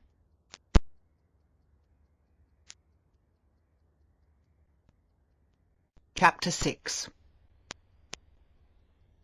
Packing up. The nagging worry of departure. Lost keys, unwritten labels, tissue paper lying on the floor. I hate it all, even now when I've done so much of it, when I live, as the saying goes, in my boxes. Even today, when shutting drawers and flinging wide an hotel wardrobe, or the impersonal shelves of a furnished villa, is a methodical matter of routine, I am aware of sadness, of a sense of loss. Here, I say, we have lived, we have been happy. This has been ours, however brief the time. Though 2 nights only have been spent beneath a roof, yet we leave something of ourselves behind. Nothing material, not a hairpin on a dressing-table, not an empty bottle of aspirin tablets, not a handkerchief beneath a pillow, but something indefinable, a moment of our lives, a thought, a mood. This house sheltered us. We spoke. We loved within those walls. That was yesterday. Today we pass on. We see it no more. And we are different, changed in some infinitesimal way. We can never be quite the same again. Even stopping for luncheon at a wayside inn and going to a dark, unfamiliar room to wash my hands, the handle of the door unknown to me, the wallpaper peeling in strips, a funny little cracked mirror above the basin. For this moment it is mine, it belongs to me. We know one another. This is the present. There is no past and no future. Here I am washing my hands, and the cracked mirror shows me to myself, suspended, as it were, in time. This is me. This moment will not pass. And then I open the door and go to the dining-room, where he is sitting waiting for me at a table. And I think how in that moment I have aged, passed on, how I have advanced one step towards an unknown destiny. We smile, we choose our lunch, we speak of this and that. But, I say to myself, I am not she who left him 5 minutes ago. She stayed behind. I am another woman, older, more mature. I saw in the paper the other day that the Hotel Côte d'Azur at Monte Carlo had gone to new management and had a different name. The rooms have been redecorated and the whole interior changed. Perhaps Mrs. Van Hopper's suite on the first floor exists no more. Perhaps there is no trace of the small bedroom that was mine. I knew I should never go back. That day I knelt on the floor and fumbled with the awkward catch of her trunk. The episode was finished with the snapping of the lock. I glanced out of the window, and it was like turning the page of a photograph album. Those rooftops and that sea were mine no more. They belonged to yesterday, to the past. The rooms already wore an empty air, stripped of our possessions, and there was something hungry about the suite, as though it wished us gone, and the new arrivals who would come tomorrow in our place. The heavy luggage stood ready strapped and locked in the corridor outside. The smaller stuff would be finished later. Wastepaper baskets groaned under litter, all her half-empty medicine bottles and discarded face-cream jars, with torn-up bills and letters. Drawers in tables gaped. The bureau was stripped bare. She had flung a letter at me the morning before, as I poured out her coffee at breakfast. "Helen is sailing for New York on Saturday. Little Nancy has a threatened appendix, and they've cabled her to go home. That's decided me. We're going too. I'm tired to death of Europe, and we can come back in the early fall. How'd you like the idea of seeing New York?" The thought was worse than prison. Something of my misery must have shown in my face, for at first she looked astonished, then annoyed. "What an odd, unsatisfactory child you are. I can't make you out. Don't you realize that at home girls in your position without any money can have the grandest fun, plenty of boys and excitement, all in your own class?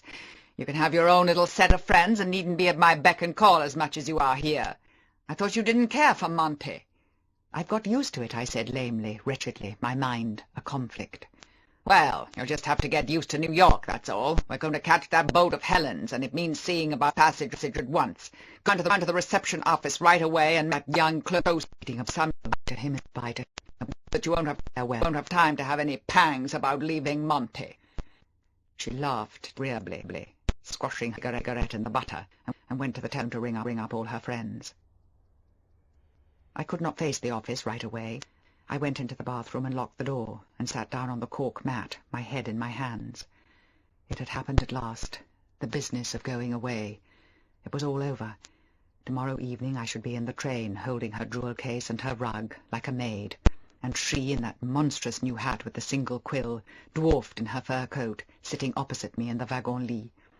We would wash and clean our teeth in that stuffy little compartment with the rattling doors, the splashed basin, the damp towel, the soap with a single hair on it, the carafe half filled with water, the inevitable notice on the wall, "Sous le lavabo se trouve une vase," while every rattle, every throb and jerk of the screaming train would tell me that the miles carried me away from him, sitting alone in the restaurant of the hotel, at the table I had known, reading a book, not minding, not thinking. I should say goodbye to him in the lounge, perhaps, before we left. A furtive, scrambled farewell because of her. And there would be a pause, and a smile, and words like, "Yes, of course, do write, and I've never thanked you properly for being so kind, and you must forward those snapshots. What about your address? Well, I'll have to let you know." And he would light a cigarette casually, asking a passing waiter for a light, while I thought, 4.5 more minutes to go.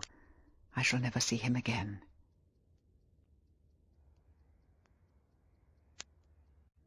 Because I was going, because it was over, there would be suddenly nothing more to say.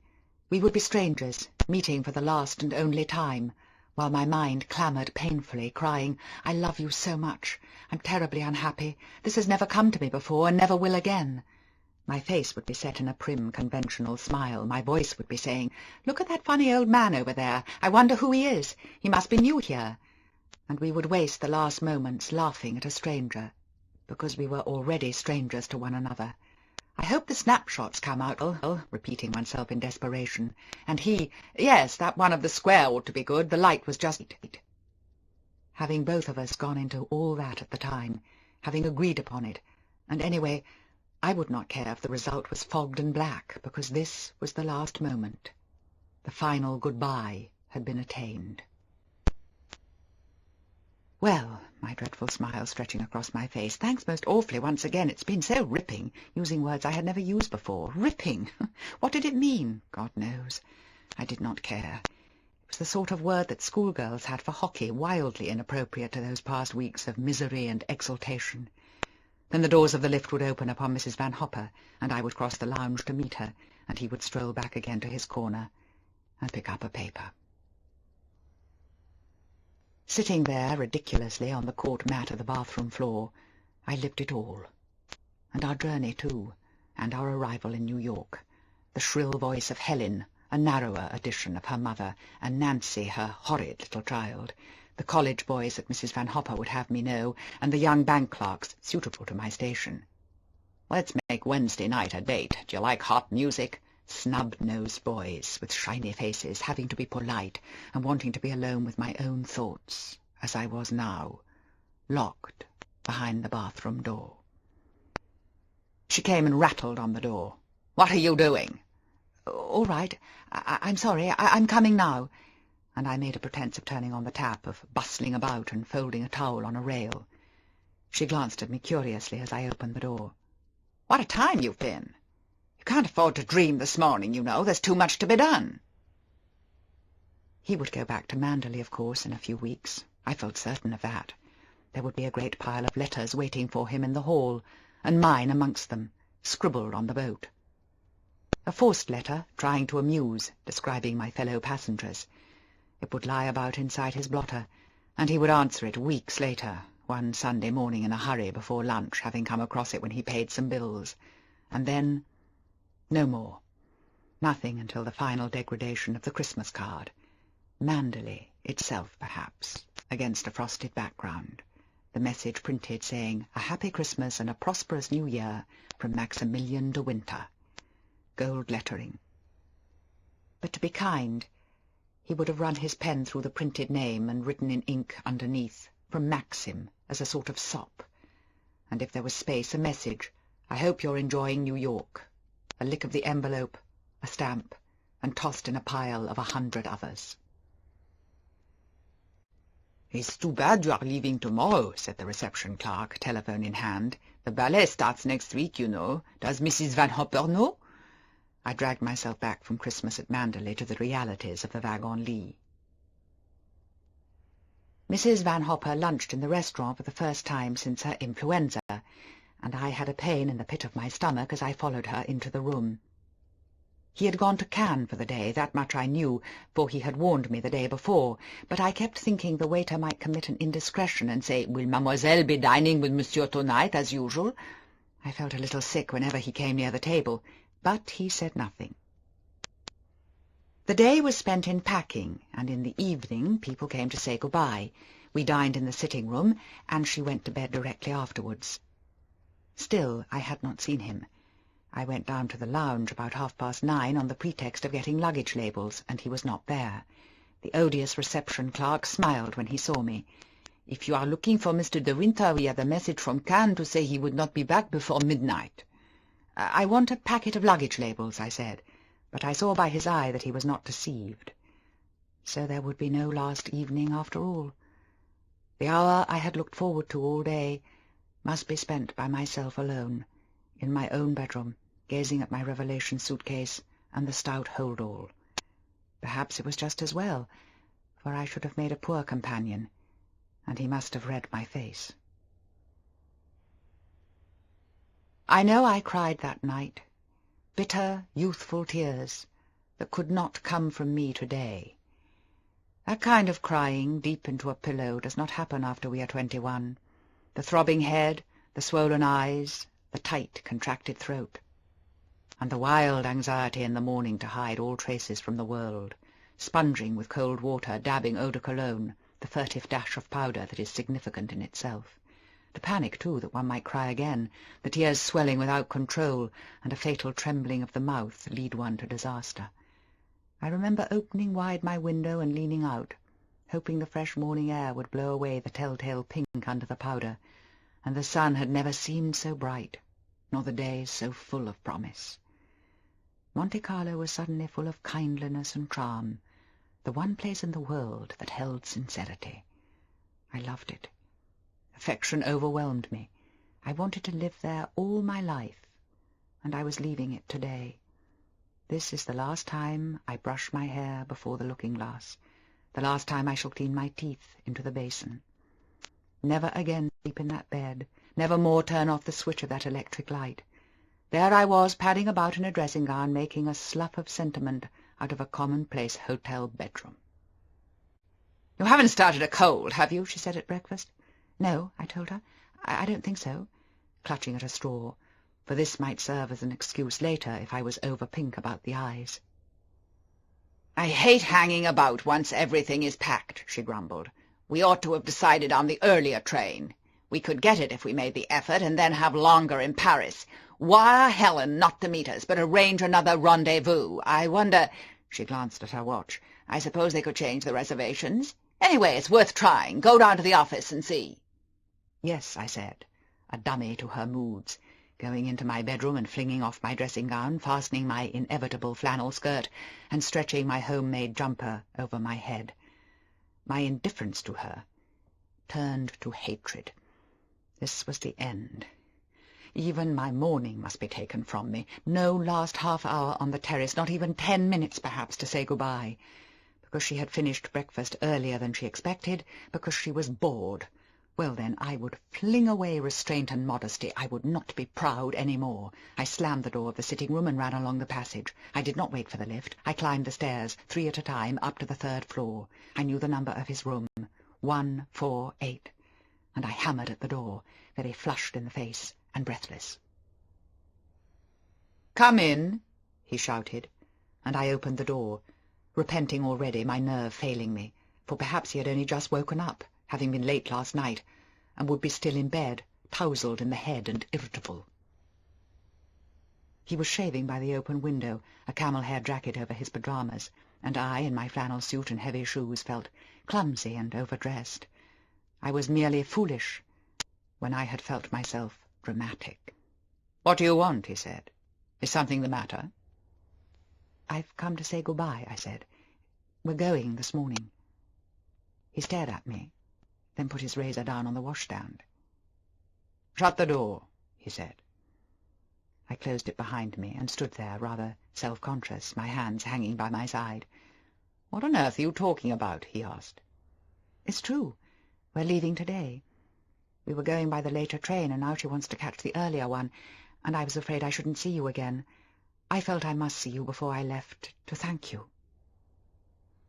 They tumbled out, the idiotic words, just as I had imagined them. I was stiff and awkward. In a moment I should say he had been ripping. "Why didn't you tell me about this before?" he said. "She only decided yesterday. It was all done in a hurry. Her daughter sails for New York on Saturday, and we're going with her. We're joining her in Paris and going through to Cherbourg." "She's taking you with her to New York?" "Yes, and I don't want to go. I shall hate it. I shall be miserable." "Why in heaven's name go with her, then?" "I have to. You know that. I work for a salary. I can't afford to leave her." He picked up his razor again and took the soap off his face. "Sit down," he said. "I shan't be long. I'll dress in the bathroom and be ready in 5 minutes." He took his clothes off the chair and threw them on the bathroom floor and went inside, slamming the door.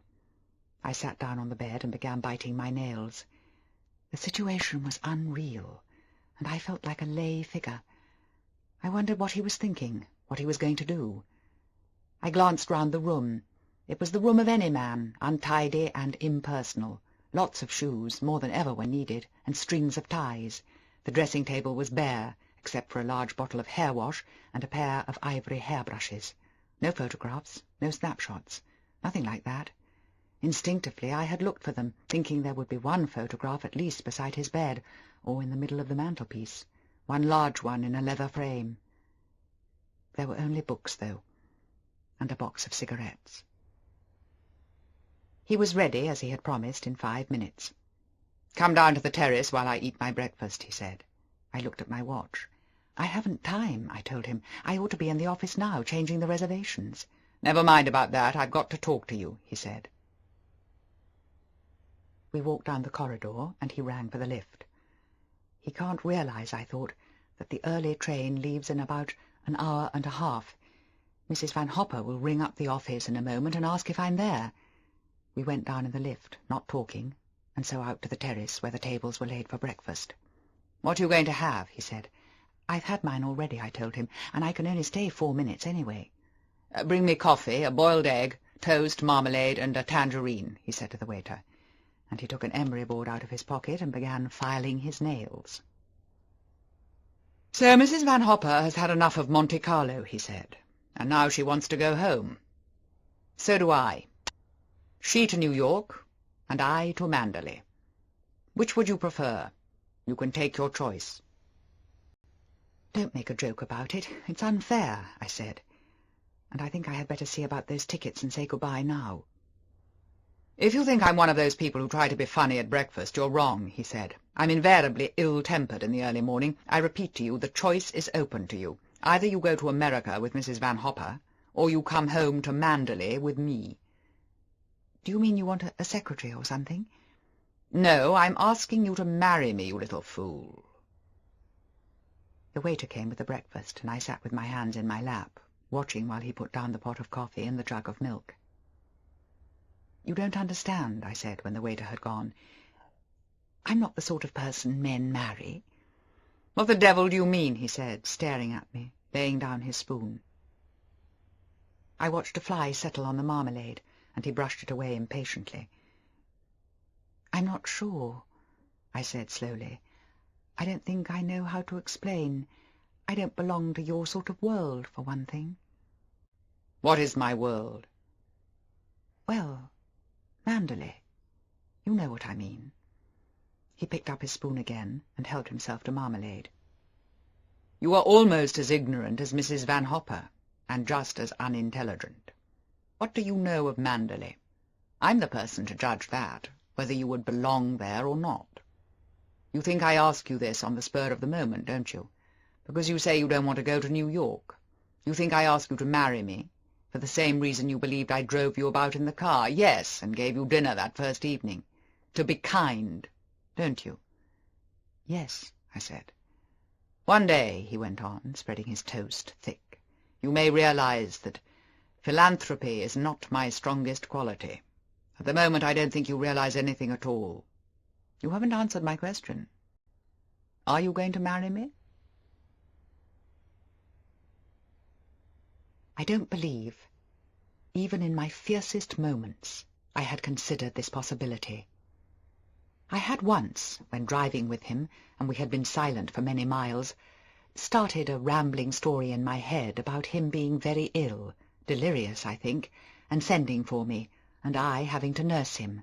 I had reached the point in my story where I was putting eau de cologne on his head, when we arrived at the hotel, and so it finished there. And another time I had imagined living in a lodge in the grounds of Manderley, and how he would visit me sometimes and sit in front of the fire. This sudden talk of marriage bewildered me, even shocked me, I think. It was as though the king asked one. It did not ring true, and he went on eating his marmalade as though everything were natural. In books, men knelt to women, and it would be moonlight. Not at breakfast. Not like this. "My suggestion doesn't seem to have gone too well," he said. "I'm sorry. I rather thought you loved me. A fine blow to my conceit." "I do love you," I said. "I love you dreadfully. You've made me very unhappy, and I've been crying all night because I thought I should never see you again." When I said this, I remember he laughed and stretched his hand to me across the breakfast table. "Bless you for that," he said. "One day, when you reach that exalted age of 36, which you told me was your ambition, I'll remind you of this moment, and you won't believe me. It's a pity you have to grow up." I was ashamed already, and angry with him for laughing. So women did not make those confessions to men. I had a lot to learn. "So that's settled, isn't it?" he said, going on with his toast and marmalade. "Instead of being companion to Mrs. Van Hopper, You become mine, and your duties will be almost exactly the same. I also like new library books, and flowers in the drawing-room, and bezique after dinner, and someone to pour out my tea. The only difference is that I don't take Taxol. I prefer Enos, and you must never let me run out of my particular brand of toothpaste." I drummed with my fingers on the table, uncertain of myself and of him. Was he still laughing at me? Was it all a joke? He looked up and saw the anxiety on my face. "I'm being rather a brute to you, aren't I?" he said. "This isn't your idea of a proposal. We ought to be in a conservatory, you in a white frock with a rose in your hand, and a violin playing a waltz in the distance, and I should make violent love to you behind a palm tree. You would feel then that you were getting your money's worth. Poor darling, what a shame! Never mind, I'll take you to Venice for our honeymoon, and we'll hold hands in the gondola. But we won't stay too long, because I want to show you Manderley." He wanted to show me Manderley, and suddenly I realized that it would all happen. I would be his wife. We would walk in the garden together, we would stroll down that path in the valley to the shingle beach. I knew how I would stand on the steps after breakfast, looking at the day, throwing crumbs to the birds, and later wander out in a shady hat with long scissors in my hand, and cut flowers for the house. I knew now why I had bought that picture postcard as a child. It was a premonition, a blank step into the future. He wanted to show me Manderley. My mind ran riot then. Figures came before me, and picture after picture, and all the while he ate his tangerine, giving me a piece now and then and watching me. We would be in a crowd of people, and he would say, "I don't think you've met my wife, Mrs. de Winter." I would be Mrs. de Winter. I considered my name and the signature on cheques to tradesmen, and in letters asking people to dinner. I heard myself talking on the telephone. Why not come down to Manderley next weekend? People, always a throng of people. "Oh, but she's simply charming. You must meet her." This about me, a whisper on the fringe of a crowd, and I would turn away, pretending I had not heard. Going down to the lodge with a basket on my arm, grapes and peaches for the old lady who was sick, her hand stretched out to me, "The Lord bless you, madam, for being so good," and my saying, "Just send up to the house for anything you want." Mrs. de Winter. I would be Mrs. de Winter. I saw the polished table in the dining-room and the long candles, Maxim sitting at the end, a party of 24. I had a flower in my hair. Everyone looked towards me, holding up his glass.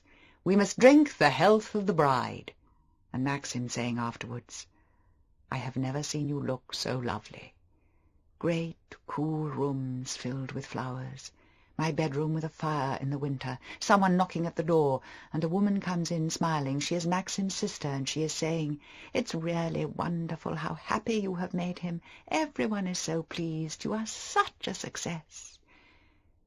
Mrs. de Winter. I would be Mrs. de Winter. "The rest of the tangerine is sour. I shouldn't eat it," he said. And I stared at him, the words going slowly to my head, then looked down at the fruit on my plate.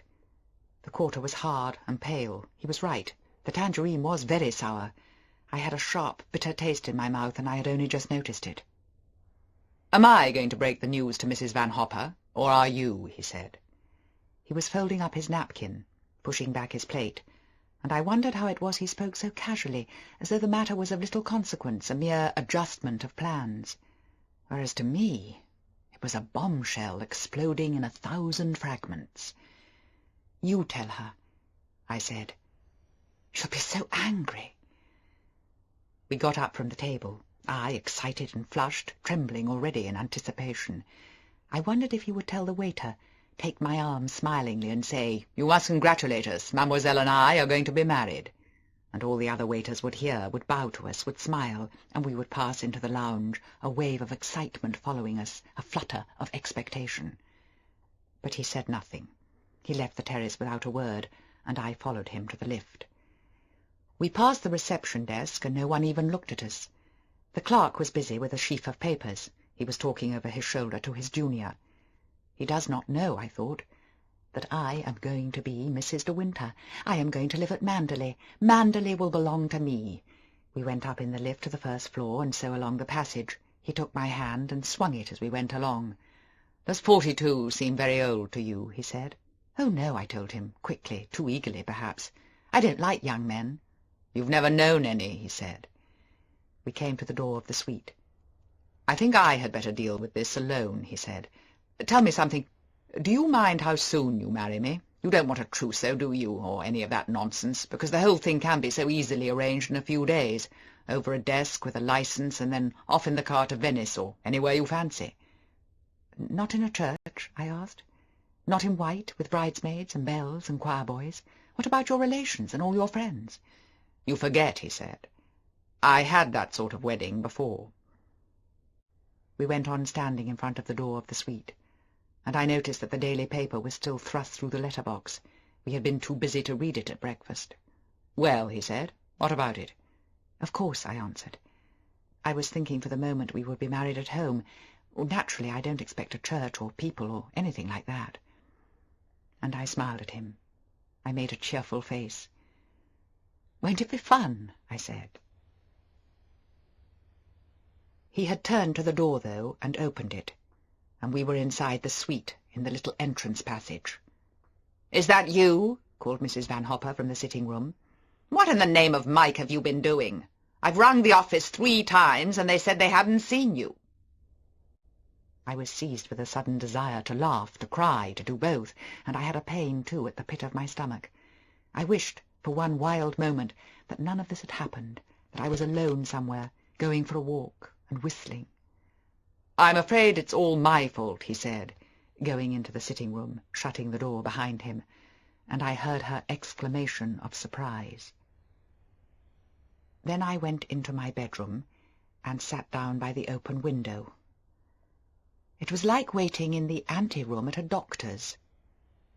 I ought to turn over the pages of a magazine, look at photographs that did not matter, and read articles I should never remember, until the nurse came, bright and efficient, all humanity washed away by years of disinfectant. "It's all right. The operation was quite successful. There is no need to worry at all. I should go home and have some sleep." The walls of the suite were thick. I could hear no hum of voices. I wondered what he was saying to her, how he phrased his words. Perhaps he said, "I fell in love with her, you know, the very first time we met. We've been seeing one another every day." And she, in answer, "Why, Mr. de Winter, it's quite the most romantic thing I've ever heard." Romantic. That was the word I had tried to remember coming up in the lift. Yes, of course. Romantic. That was what people would say. It was all very sudden and romantic. They suddenly decided to get married, and there it was, such an adventure. I smiled to myself as I hugged my knees on the window-seat, thinking how wonderful it was, how happy I was going to be.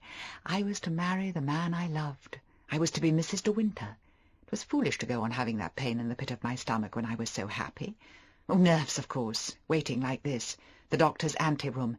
It would have been better, after all, more natural, surely, to have gone into the sitting-room hand in hand, laughing, smiling at one another, and for him to say, "We're going to be married, we're very much in love." In love. He had not said anything yet about being in love. No time, perhaps. It was all so hurried at the breakfast table. Marmalade and coffee and that tangerine. No time. The tangerine was very bitter. No, he had not said anything about being in love. Just that we would be married.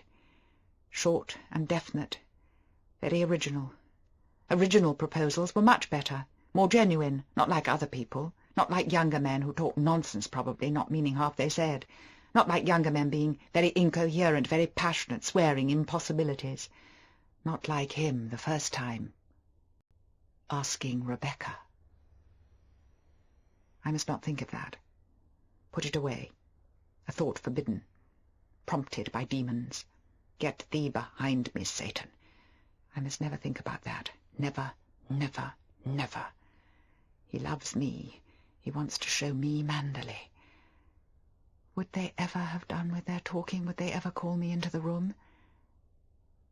There was the book of poems lying beside my bed. He had forgotten he had ever lent them to me. They could not mean much to him then. "Go on," whispered the demon. "Open the title page. That's what you want to do, isn't it? Open the title page." "Nonsense," I said. "I'm only going to put the book with the rest of the things." I yawned. I wandered to the table beside the bed. I picked up the book. I caught my foot in the flex of the bedside lamp and stumbled, the book falling from my hands onto the floor. It fell open at the title page. Max, from Rebecca. She was dead, and one must not have thoughts about the dead. They slept in peace. The grass blew over their graves. How alive was her writing, though, how full of force, those curious sloping letters. The blob of ink, done yesterday, was just as if it had been written yesterday. I took my nail scissors from the dressing-case and cut the page, looking over my shoulder like a criminal. I cut the page right out of the book. I left no jagged edges, and the book looked white and clean when the page was gone. A new book that had not been touched. I tore the page up in many little fragments and threw them into the waste-paper basket. Then I went and sat on the window-seat again. But I kept thinking of the torn scraps in the basket, and after a moment I had to get up and look in the basket once more. Even now the ink stood up on the fragments, thick and black. The writing was not destroyed. I took a box of matches and set fire to the fragments. The flame had a lovely light, staining the paper, curling the edges, making the slanting writing impossible to distinguish. The fragments fluttered to grey ashes. The letter R was the last to go. It twisted in the flame. It curled outwards for a moment, becoming larger than ever. Then it crumpled too. The flame destroyed it. It was not ashes even. It was feathery dust. I went and washed my hands in the basin. I felt better. Much better. I had the clean new feeling that one has when the calendar is hung on the wall at the beginning of the year, January the 1st. I was aware of the same freshness, the same gay confidence. The door opened, and he came into the room. "All's well," he said. "Shock made her speechless at first, but she's beginning to recover, so I'm going downstairs to the office to make certain she will catch the first train. For a moment she wavered. I think she had hopes of acting witness at the wedding, but I was very firm. Go and talk to her." He said nothing about being glad, about being happy. He did not take my arm and go into the sitting-room with me. He smiled and waved his hand and went off down the corridor alone. I went to Mrs. Van Hopper, uncertain, rather self-conscious, like a maid who has handed in her notice through a friend. She was standing by the window smoking a cigarette, an odd, dumpy little figure I should not see again, her coat stretched tight over her large breasts, her ridiculous hat perched sideways on her head. "Well," she said, her voice dry and hard, not the voice she would have used to him, "I suppose I've got to hand it to you for a double-time worker. Still waters certainly run deep in your case. How did you manage it?" I did not know what to answer. I did not like her smile. "Was a lucky thing for you I had the influenza," she said. "I realize now how you spent your days and why you were so forgetful. Tennis lessons, my eye! You might have told me, you know." "I'm sorry," I said. She looked at me curiously. She ran her eyes over my figure. "And he tells me he wants to marry you in a few days. Lucky again for you that you haven't a family to ask questions. Well, it's nothing to do with me any more. I wash my hands of the whole affair. I rather wonder what his friends will think, but I suppose that's up to him. You realize he's years older than you." "He's only 42, I said, "and I'm old for my age." She laughed. She dropped cigarette ash on the floor. "You certainly are," she said. She went on looking at me in a way she had never done before, appraising me, running her eyes over my points like a judge at a cattle show. There was something inquisitive about her eyes, something unpleasant. "Tell me," she said, intimate friend to a friend, "have you been doing anything you shouldn't?" She was like Blaze, the dressmaker, who had offered me that 10%. "I don't know what you mean," I said. She laughed. She shrugged her shoulders. "Oh, well, never mind. But I always said English girls were dark horses, for all their hockey-playing attitude. So I'm supposed to travel to Paris alone and leave you here while your beau gets a marriage license. I notice he doesn't ask me to the wedding." "I don't think he wants anyone. And anyway, you would have sailed," I said. "Ha, ha," she said. She took out her vanity case and began powdering her nose. "I suppose you really do know your own mind," she went on. "After all, the whole thing has been very hurried, hasn't it? A matter of a few weeks. I don't suppose he's too easy, and you'll have to adapt yourself to his ways. You've led an extremely sheltered life up to now, you know, and you can't say that I've run you off your feet. You will have your work cut out as mistress of Manderley. To be perfectly frank, my dear, I simply can't see you doing it." Her words sounded like the echo of my own an hour before. "You haven't the experience," she continued. "You don't know that milieu. You can scarcely string 2 sentences together at my bridge teas. What are you going to say to all his friends? The Manderley parties were famous when she was alive. Of course, he's told you all about them." I hesitated, but she went on, thank heaven, not waiting for my answer. "Naturally, one wants you to be happy, and I grant you he's a very attractive creature, but, well, I'm sorry, and personally I think you're making a big mistake, one you will bitterly regret." She put down the box of powder and looked at me over her shoulder. Perhaps she was being sincere at last, but I did not want that sort of honesty. I did not say anything. I looked sullen, perhaps, for she shrugged her shoulders and wandered to the looking-glass, straightening her little mushroom hat. I was glad she was going, glad I should not see her again. I grudged the months I had spent with her, employed by her, taking her money, trotting in her wake like a shadow, drab and dumb. Of course I was inexperienced. Of course I was idiotic, shy and young. I knew all that. She did not have to tell me. I suppose her attitude was deliberate, and for some odd feminine reason she resented this marriage. Her scale of values had received a shock. Well, I would not care. I would forget her and her barbed words. A new confidence had been born in me when I burnt that page and scattered the fragments. The past would not exist for either of us. We were starting afresh, he and I. The past had blown away like the ashes in the waste-paper basket. I was going to be Mrs. de Winter. I was going to live at Manderley. Soon she would be gone, rattling alone in the wagon-lit without me, and he and I would be together in the dining-room of the hotel, lunching at the same table, planning the future, the brink of a big adventure. Perhaps, once she had gone, he would talk to me at last, about loving me, about being happy. Up to now there had been no time, and anyway, those things are not easily said. They must wait their moment. I looked up and caught her reflection in the looking-glass. She was watching me, a little tolerant smile on her lips. I thought she was going to be generous after all, hold out her hand and wish me luck, give me encouragement and tell me that everything was going to be all right. But she went on smiling, twisting a stray hair into place beneath her hat. "Of course," she said. "You know why he is marrying you, don't you? You haven't flattered yourself he's in love with you. The fact is, that empty house got on his nerves to such an extent he nearly went off his head. He admitted as much before you came into the room. He just can't go on living there alone." End of Disc 2. Disc 3. Chapter 7. We came to Manderley in early May, arriving, so Maxim said, with the first swallows and the bluebells. It would be the best moment, before the full flush of summer, and in the valley the azaleas would be prodigal of scent, and the blood-red rhododendrons in bloom. We motored, I remember, leaving London in the morning in a heavy shower of rain, coming to Manderley about 5 o'clock in time for tea.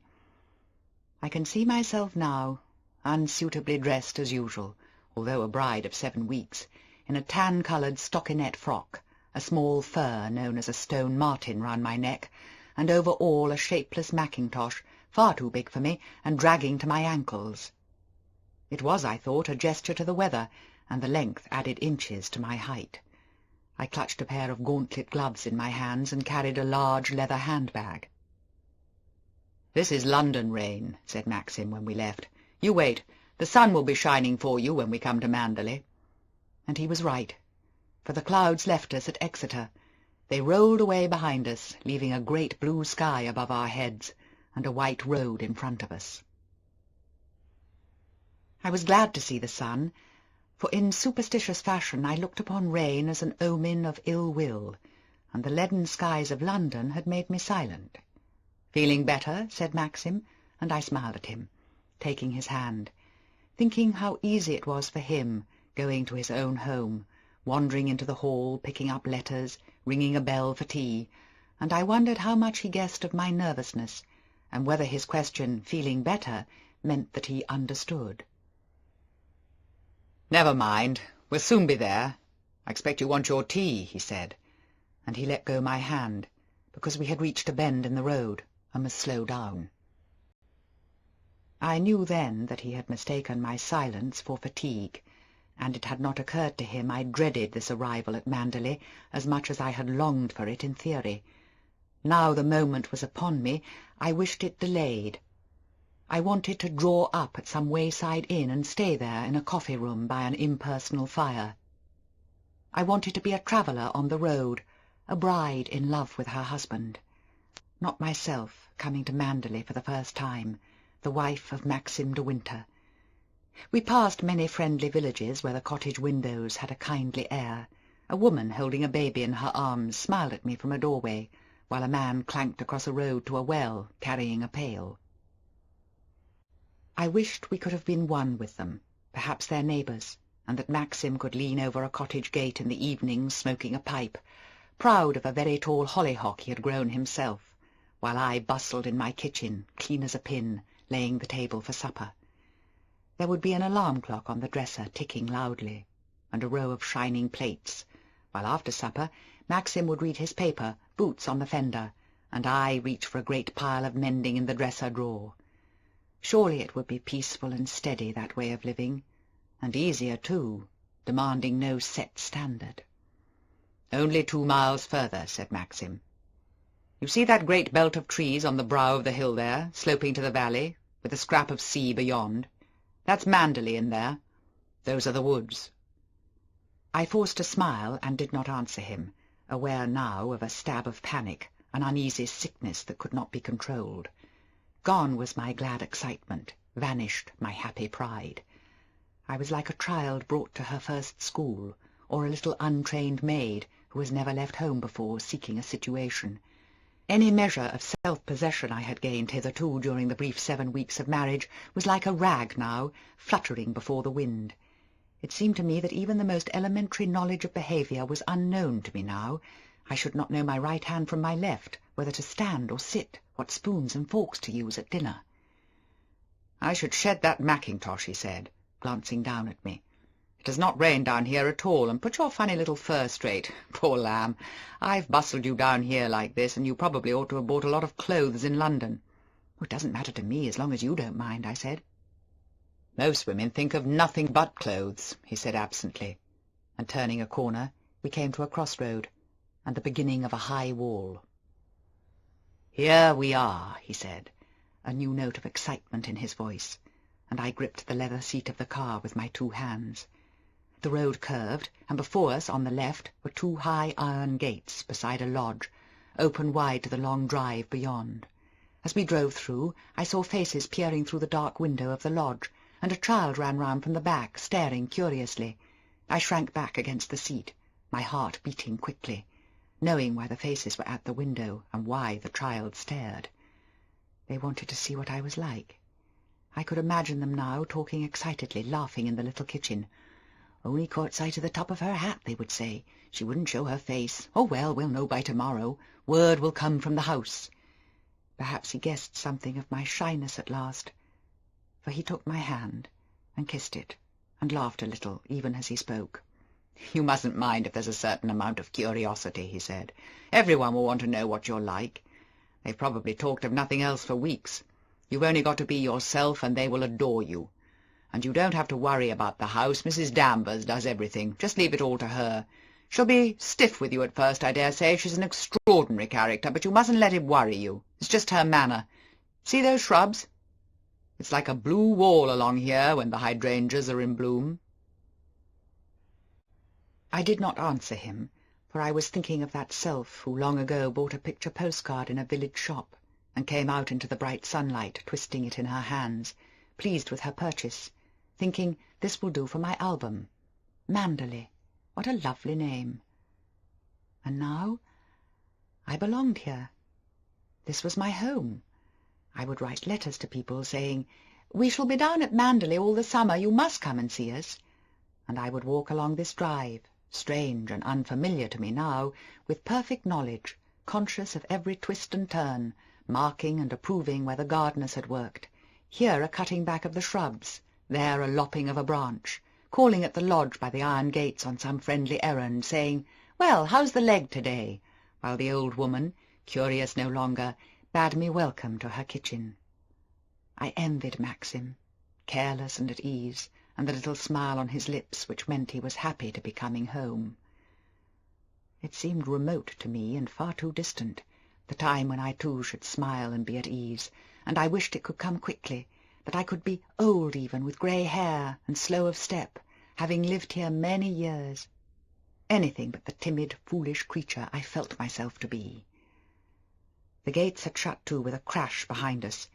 The dusty high road was out of sight, and I became aware that this was not the drive I had imagined would be Manderley's. This was not a broad and spacious thing of gravel, flanked with neat turf at either side, kept smooth with rake and brush. This drive twisted and turned as a serpent, scarce wider in places than a path, and above our heads was a great colonnade of trees, whose branches nodded and intermingled with one another, making an archway for us, like the roof of a church. Even the midday sun would not penetrate the interlacing of those green leaves. They were too thickly entwined, one with another, and only little flickering patches of warm light would come in intermittent waves to dapple the drive with gold. It was very silent, very still. On the high road there had been a gay west wind blowing in my face, making the grass on the hedges dance in unison. But here there was no wind. Even the engine of the car had taken a new note, throbbing low, quieter than before. As the drive descended to the valley, so the trees came in upon us. Great beeches with lovely, smooth, white stems, lifting their myriad branches to one another, and other trees I could not name, coming close, so close that I could touch them with my hands.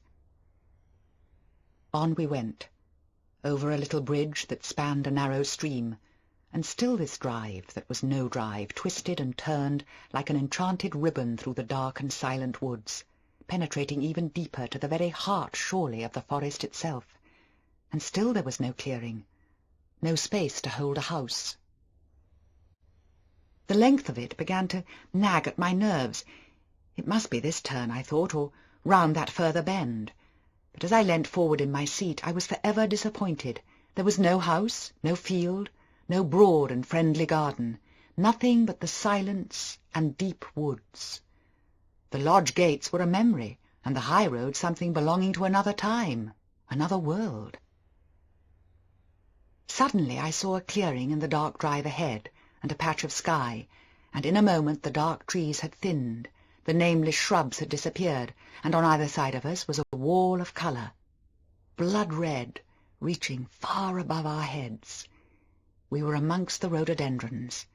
There was something bewildering, even shocking about the suddenness of their discovery. The woods had not prepared me for them. They startled me with their crimson faces, massed one upon the other in incredible profusion, showing no leaf, no twig, nothing but the slaughterous red, luscious and fantastic, unlike any rhododendron plant I had seen before. I glanced at Maxim. He was smiling. "Like them?" he said. I told him yes, a little breathlessly, uncertain whether I was speaking the truth or not, for to me a rhododendron was a homely, domestic thing, strictly conventional, mauve or pink in colour, standing one beside the other in a neat round bed. And monsters rearing to the sky, massed like a battalion, too beautiful, I thought, too powerful. They were not plants at all. We were not far from the house now. I saw the drive broaden to the sweep I had expected, and with the blood-red walls still flanking us on either side, we turned the last corner, and so came to Manderley. Yes, there it was. The Manderley I had expected. The Manderley of my picture postcard long ago. A thing of grace and beauty, exquisite and faultless, lovelier even than I had ever dreamed, built in its hollow of smooth grassland and mossy lawns, the terraces sloping to the gardens, and the gardens to the sea. As we drove up to the wide stone steps and stopped before the open door, I saw through one of the mullioned windows that the hall was full of people, and I heard Maxim swear under his breath. "Damn that woman," he said. "She knows perfectly well I did not want this sort of thing." And he put on the brakes with a jerk. "What's the matter?" I said. "Who are all those people?" "I'm afraid you will have to face it now," he said in irritation. "Mrs Danvers has collected the whole damned staff in the house and on the estate to welcome us. Oh, it's all right. You won't have to say anything. I'll do it all." I fumbled for the handle of the door, feeling slightly sick, and cold now, too, from the long drive, and as I fumbled with the catch, the butler came down the steps, followed by a footman, and he opened the door for me. He was old. He had a kind face, and I smiled up at him, holding out my hand. But I don't think he could have seen, for he took the rug instead and my small dressing-case, and turned to Maxim, helping me from the car at the same time. "Well, here we are, Frith," said Maxim, taking off his gloves. "It was raining when we left London. You don't seem to have had it here. Everyone well?" "Yes, sir. Thank you, sir. No, we've had a dry month on the whole. I'm glad to see you home, and hope you've been keeping well, and Madam, too." "Yes, we're both well, thank you, Frith. Rather tired from the drive and wanting our tea. I didn't expect this business." He jerked his head to the hall.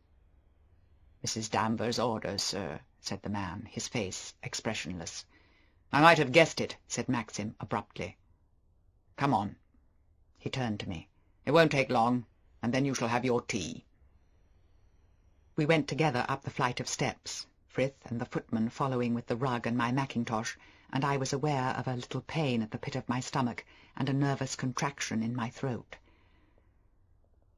I can close my eyes now and look back on it, and see myself as I must have been, standing on the threshold of the house, a slim, awkward figure in my stockinette dress, clutching in my sticky hands a pair of gauntlet gloves. I can see the great stone hall, the wide doors open to the library, the Peter Lillys and the Van Dykes on the walls, the exquisite staircase leading to the minstrel's gallery, and there, ranged one behind the other in the hall, overflowing to the stone passages beyond and to the dining-room, a sea of faces, open-mouthed and curious, gazing at me as though they were the watching crowd about the block, and I the victim with my hands behind my back. Someone advanced from the sea of faces, someone tall and gaunt, dressed in deep black, whose prominent cheekbones and great hollow eyes gave her a skull's face, parchment white, set on a skeleton's frame. She came towards me, and I held out my hand, envying her for her dignity and her composure. But when she took my hand, hers was limp and heavy, deathly cold, and it lay in mine like a lifeless thing. "This is Mrs Danvers," said Maxim, and she began to speak, still leaving that dead hand in mine, her hollow eyes never leaving my eyes, so that my own wavered and would not meet hers, and as they did so, her hand moved in mine, the life returned to it, and I was aware of a sensation of discomfort and of shame.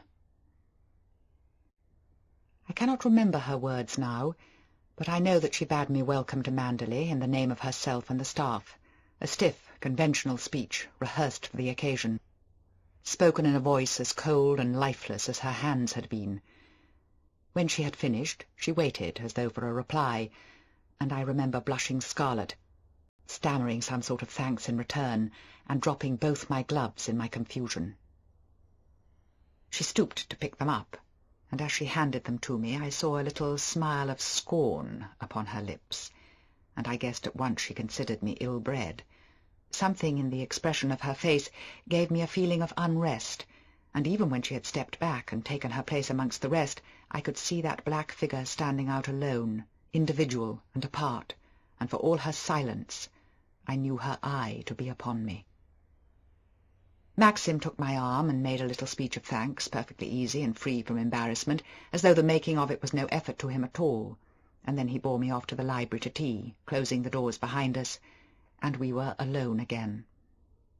2 cocker spaniels came from the fireside to greet us.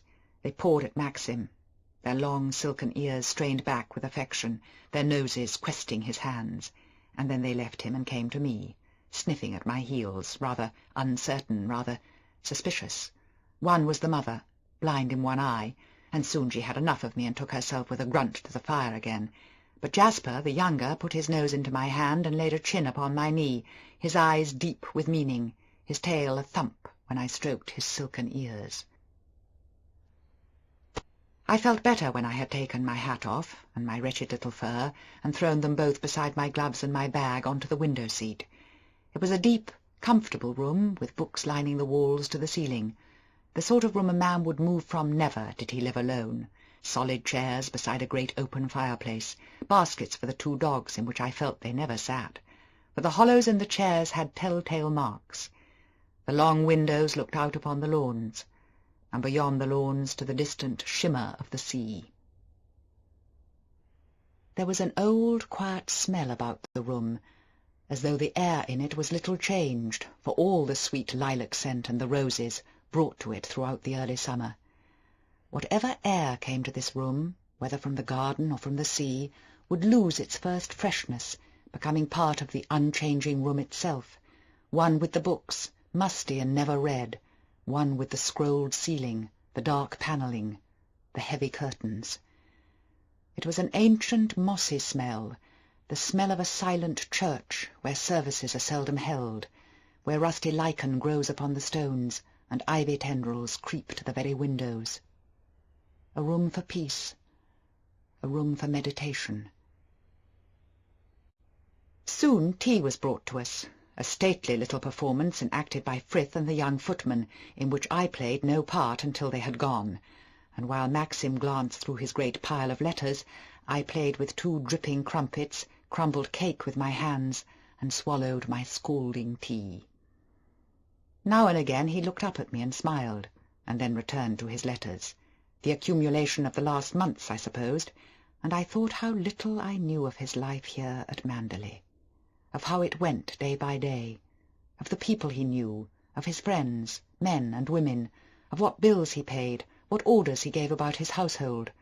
The last weeks had gone so swiftly, and I, driving by his side through France and Italy, thought only of how I loved him, seeing Venice with his eyes, echoing his words, asking no questions of the past and future, content with the little glory of the living present.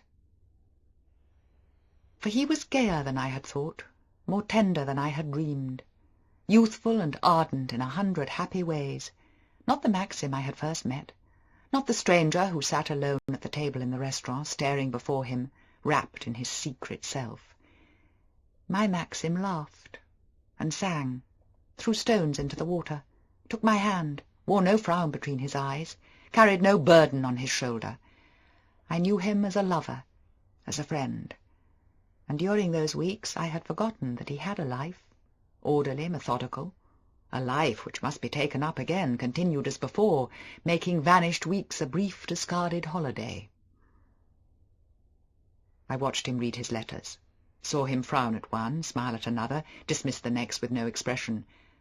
And but for the grace of God, I thought, my letter would be lying there, written from New York, and he would read it in the same indifferent fashion, puzzled at first perhaps by the signature, and then tossing it with a yawn to the pile of others in the basket, reaching for his cup of tea.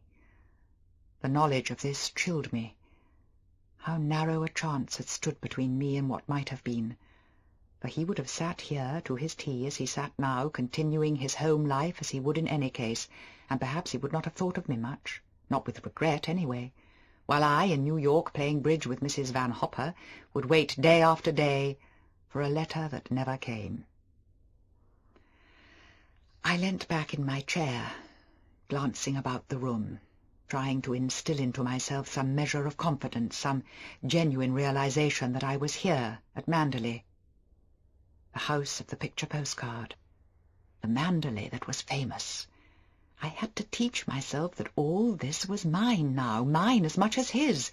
The deep chair I was sitting in, that mass of books stretching to the ceiling, the pictures on the walls, the gardens, the woods, the Manderley I had read about, all of this was mine now, because I was married to Maxim. We should grow old here together. We should sit like this to our tea as old people, Maxim and I, with other dogs, the successors of these, and the library would wear the same ancient, musty smell that it did now. It would know a period of glorious shabbiness and wear when the boys were young, our boys, for I saw them sprawling on the sofa with muddy boots, bringing with them always a litter of rods and cricket bats, great clasp knives, bows and arrows.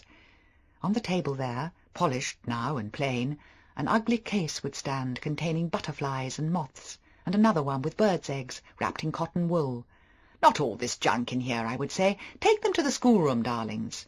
And they would run off, shouting, calling to one another, but the little one staying behind, pottering on his own, quieter than the others. My vision was disturbed by the opening of the door, and Frith came in with the footman to clear the tea. "Mrs. Danvers wondered, madam, whether you would like to see your room," he said to me, when the tea had been taken away. Maxim glanced up from his letters. "What sort of job have they made of the east wing?" he said. "Very nice indeed, sir, it seems to me. The men made a mess when they were working, of course, and for a time Mrs. Danvers was rather afraid it would not be finished by your return, but they cleared out last Monday. I should imagine you would be very comfortable there, sir. It's a lot lighter, of course, on that side of the house." "Have you been making alterations?" I asked. "Oh, nothing much," said Maxim briefly. "Only redecorating and painting the suite in the east wing, which I thought we would use for ours. As Frith says, it's much more cheerful on that side of the house, and it has a lovely view of the rose garden. It was the visitors' wing when my mother was alive. I'll just finish these letters, and then I'll come up and join you. Run along and make friends with Mrs. Danvers. It's a good opportunity." I got up slowly, my old nervousness returning, and went out into the hall. I wished I could have waited for him, and then, taking his arms, seen the rooms together.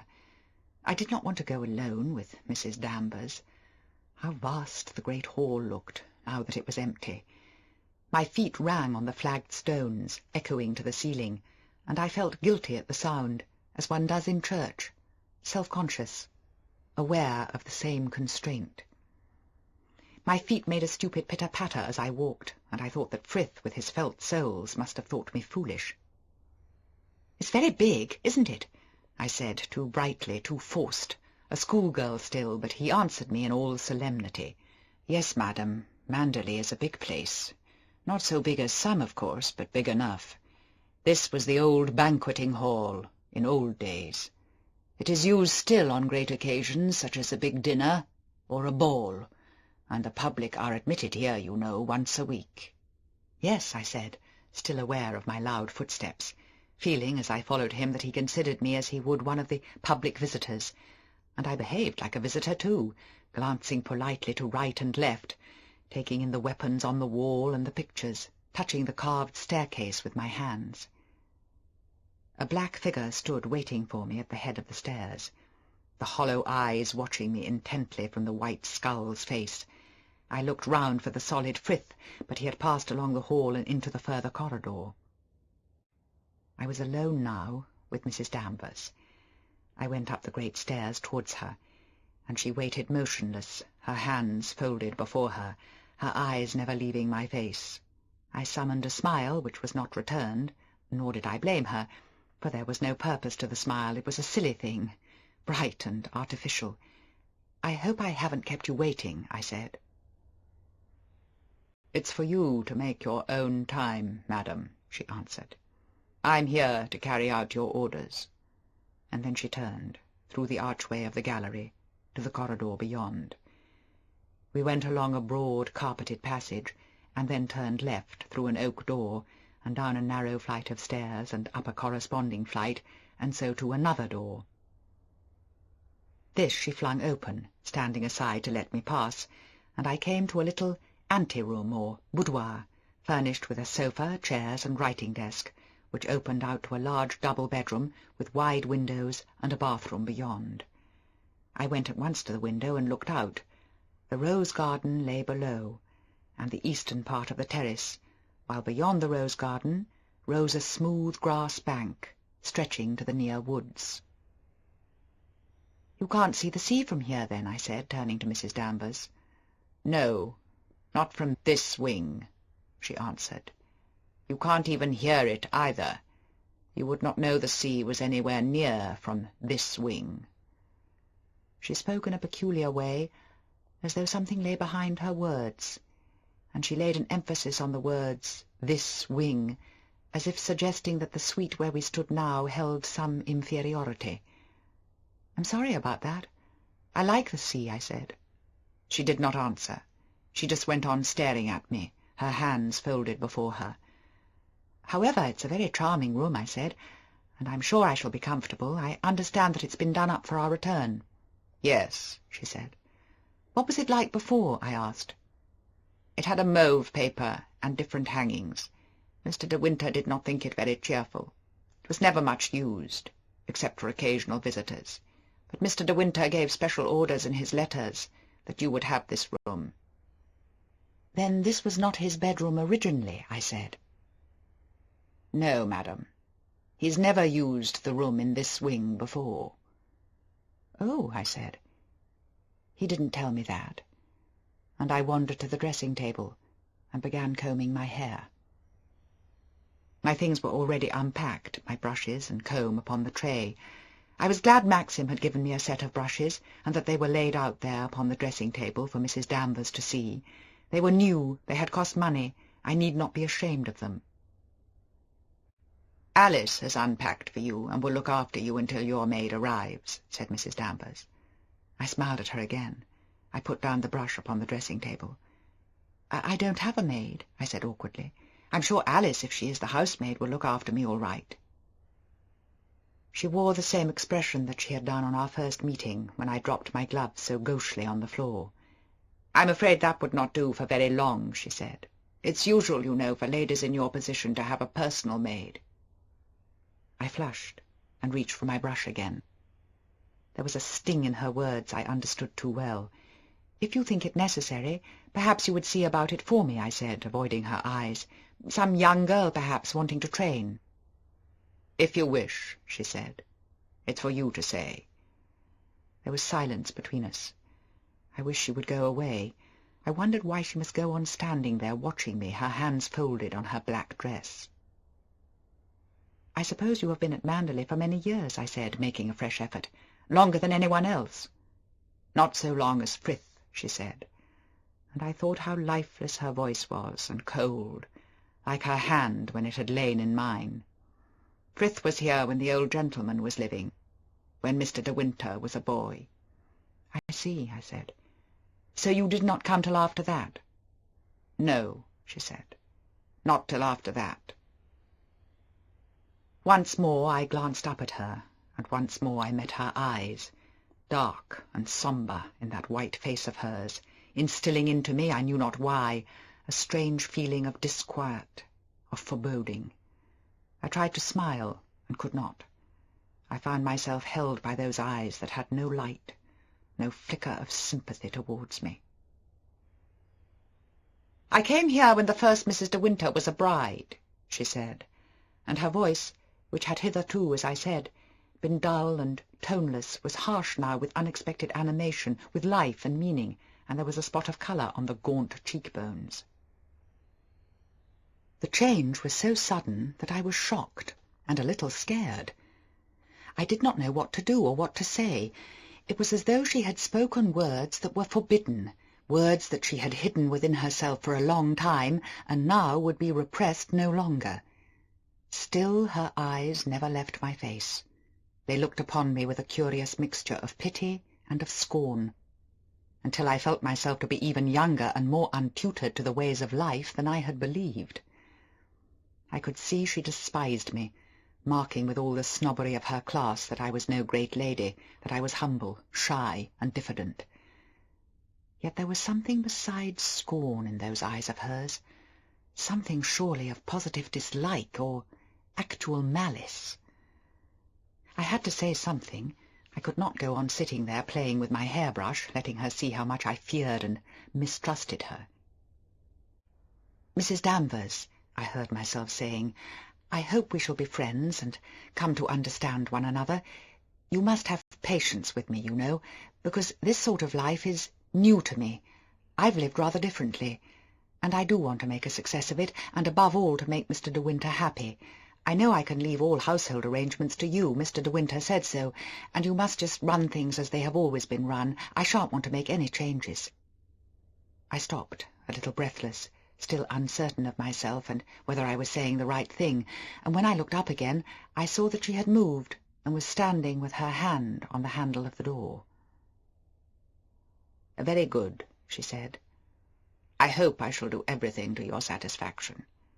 The house has been in my charge now for more than a year, and Mr. de Winter has never complained. It was very different, of course, when the late Mrs. de Winter was alive. There was a lot of entertaining then, a lot of parties, and though I managed for her, she liked to supervise things herself."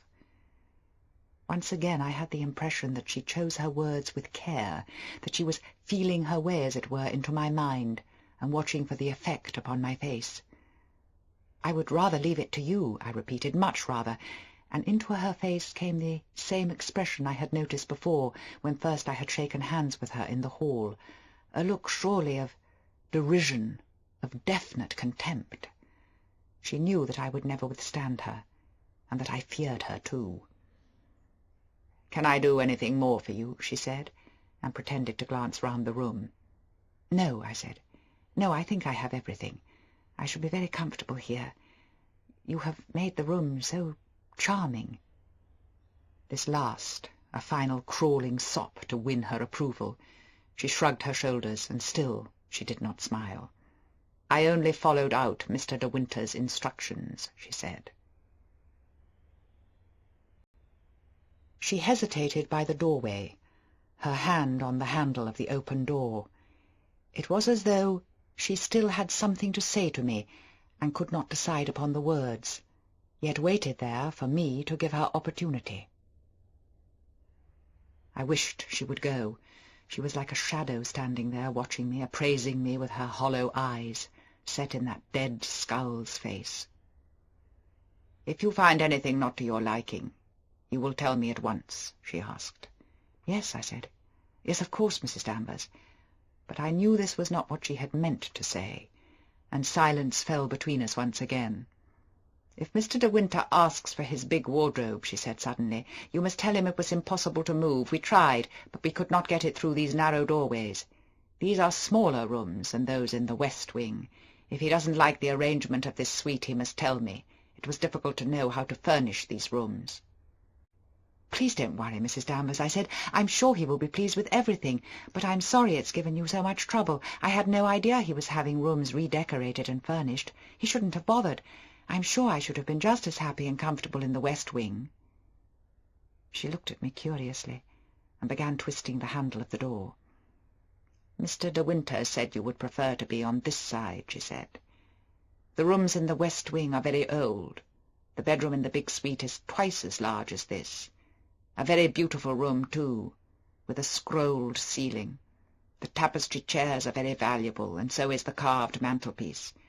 It's the most beautiful room in the house, and the windows look down across the lawns to the sea." I felt uncomfortable, a little shy. I did not know why she must speak with such an undercurrent of resentment, implying as she did at the same time that this room, where I found myself to be installed, was something inferior, not up to Manderley standard, a second-rate room, as it were, for a second-rate person. "I suppose Mr. de Winter keeps the most beautiful room to show to the public," I said. She went on twisting the handle of the door, and then looked up at me again, watching my eyes, hesitating before replying, and when she spoke her voice was quieter even, and more toneless than it had been before. "The bedrooms are never shown to the public," she said.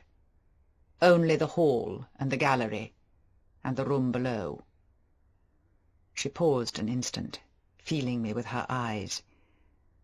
"They used to live in the west wing, and use those rooms when Mrs. de Winter was alive. That big room I was telling you about, that looked down to the sea, was Mrs. de Winter's bedroom." Then I saw a shadow flit across her face, and she drew back against the wall, effacing herself, as a step sounded outside, and Maxim came into the room. "How is it?" he said to me. "All right? Do you think you'll like it?" He looked round with enthusiasm, pleased as a schoolboy. "I always thought this a most attractive room," he said. "It was wasted all those years as a guest room, but I always thought it had possibilities. You've made a great success of it, Mrs. Danvers. I give you full marks." "Thank you, sir," she said, her face expressionless, and then she turned and went out of the room, closing the door softly behind her. Maxim went and leant out of the window. "I love the rose garden," he said. "One of the first things I remember is walking after my mother on very small, unsteady legs, while she picked off the dead heads of the roses. There's something peaceful and happy about this room, and it's quiet, too. You could never tell you were within 5 minutes of the sea from this room." "That's what Mrs. Danvers said," I told him. He came away from the window. He prowled about the room, touching things, looking at the pictures, opening wardrobes, fingering my clothes, already unpacked. "How did you get on with old Danvers?" he said abruptly. I turned away and began combing my hair again before the looking-glass. "She seems just a little bit stiff," I said after a moment or two. "Perhaps she thought I was going to interfere with the running of the house." "I don't think she would mind your doing that," he said.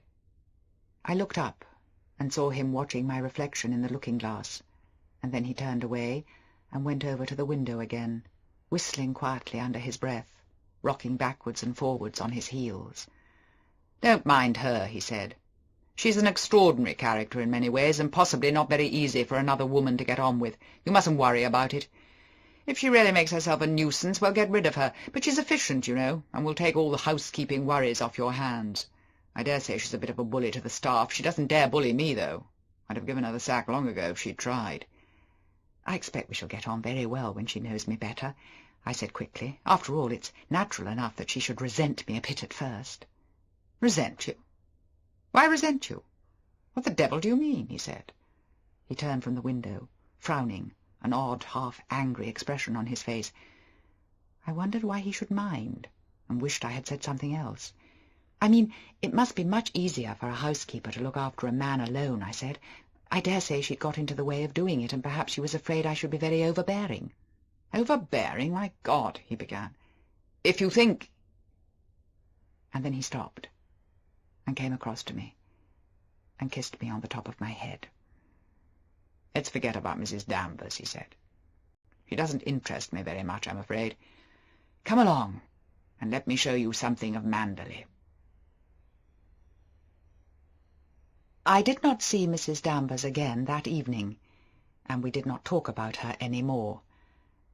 I felt happier when I had dismissed her from my thoughts, less of an interloper, and as we wandered about the rooms downstairs and looked at the pictures, and Maxim put his arm around my shoulder, I began to feel more like the self I wanted to become, the self I had pictured in my dreams, who made Manderley her home. My footsteps no longer sounded foolish on the stone flags of the hall, for Maxim's nailed shoes made far more noise than mine, and the pattering feet of the 2 dogs was a comfortable, pleasing note. I was glad, too, because it was the first evening, and we had only been back a little while, and the showing of the pictures had taken time, when Maxim, looking at the clock, said it was too late to change for dinner, so that I was spared the embarrassment of Alice the maid asking what I should wear, and of her helping me to dress, and myself walking down that long flight of stairs to the hall, cold with bare shoulders, in a dress that Mrs. Van Hopper had given me because it did not suit her daughter. I had dreaded the formality of dinner in that austere dining-room, and now, because of the little fact that we had not changed, it was quite all right, quite easy, just the same as when we had dined together in restaurants. I was comfortable in my stockinette dress. I laughed and talked about things we had seen in Italy and France. We even had the snapshots on the table, and Frith and the footman were impersonal people, as the waiters had been. They did not stare at me, as Mrs. Danvers had done. We sat in the library after dinner, and presently the curtains were drawn and more logs thrown on the fire. It was cool for May. I was thankful for the warmth that came from the steady burning logs. It was new for us to sit together like this after dinner, for in Italy we had wandered about, walked or driven, gone into little cafes, leant over bridges. Maxim made instinctively now for the chair on the left of the open fireplace, and stretched out his hand for the papers. He settled one of the broad cushions behind his head and lit a cigarette. This is his routine, I thought. This is what he always does. This has been his custom now for years. He did not look at me. He went on reading his paper, contented, comfortable, having assumed his way of living, the master of his house. And as I sat there, brooding, my chin in my hands, fondling the soft ears of one of the spaniels, it came to me that I was not the first one to lounge there in possession of the chair. Someone had been before me, and surely left an imprint of her person on the cushions, and on the arm where her hand had rested.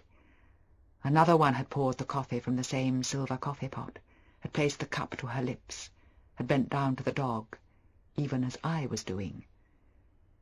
Unconsciously, I shivered, as though someone had opened the door behind me and let a draught into the room. I was sitting in Rebecca's chair. I was leaning against Rebecca's cushion, and the dog had come to me and laid his head upon my knee, because that had been his custom, and he remembered, in the past, she had given sugar to him there.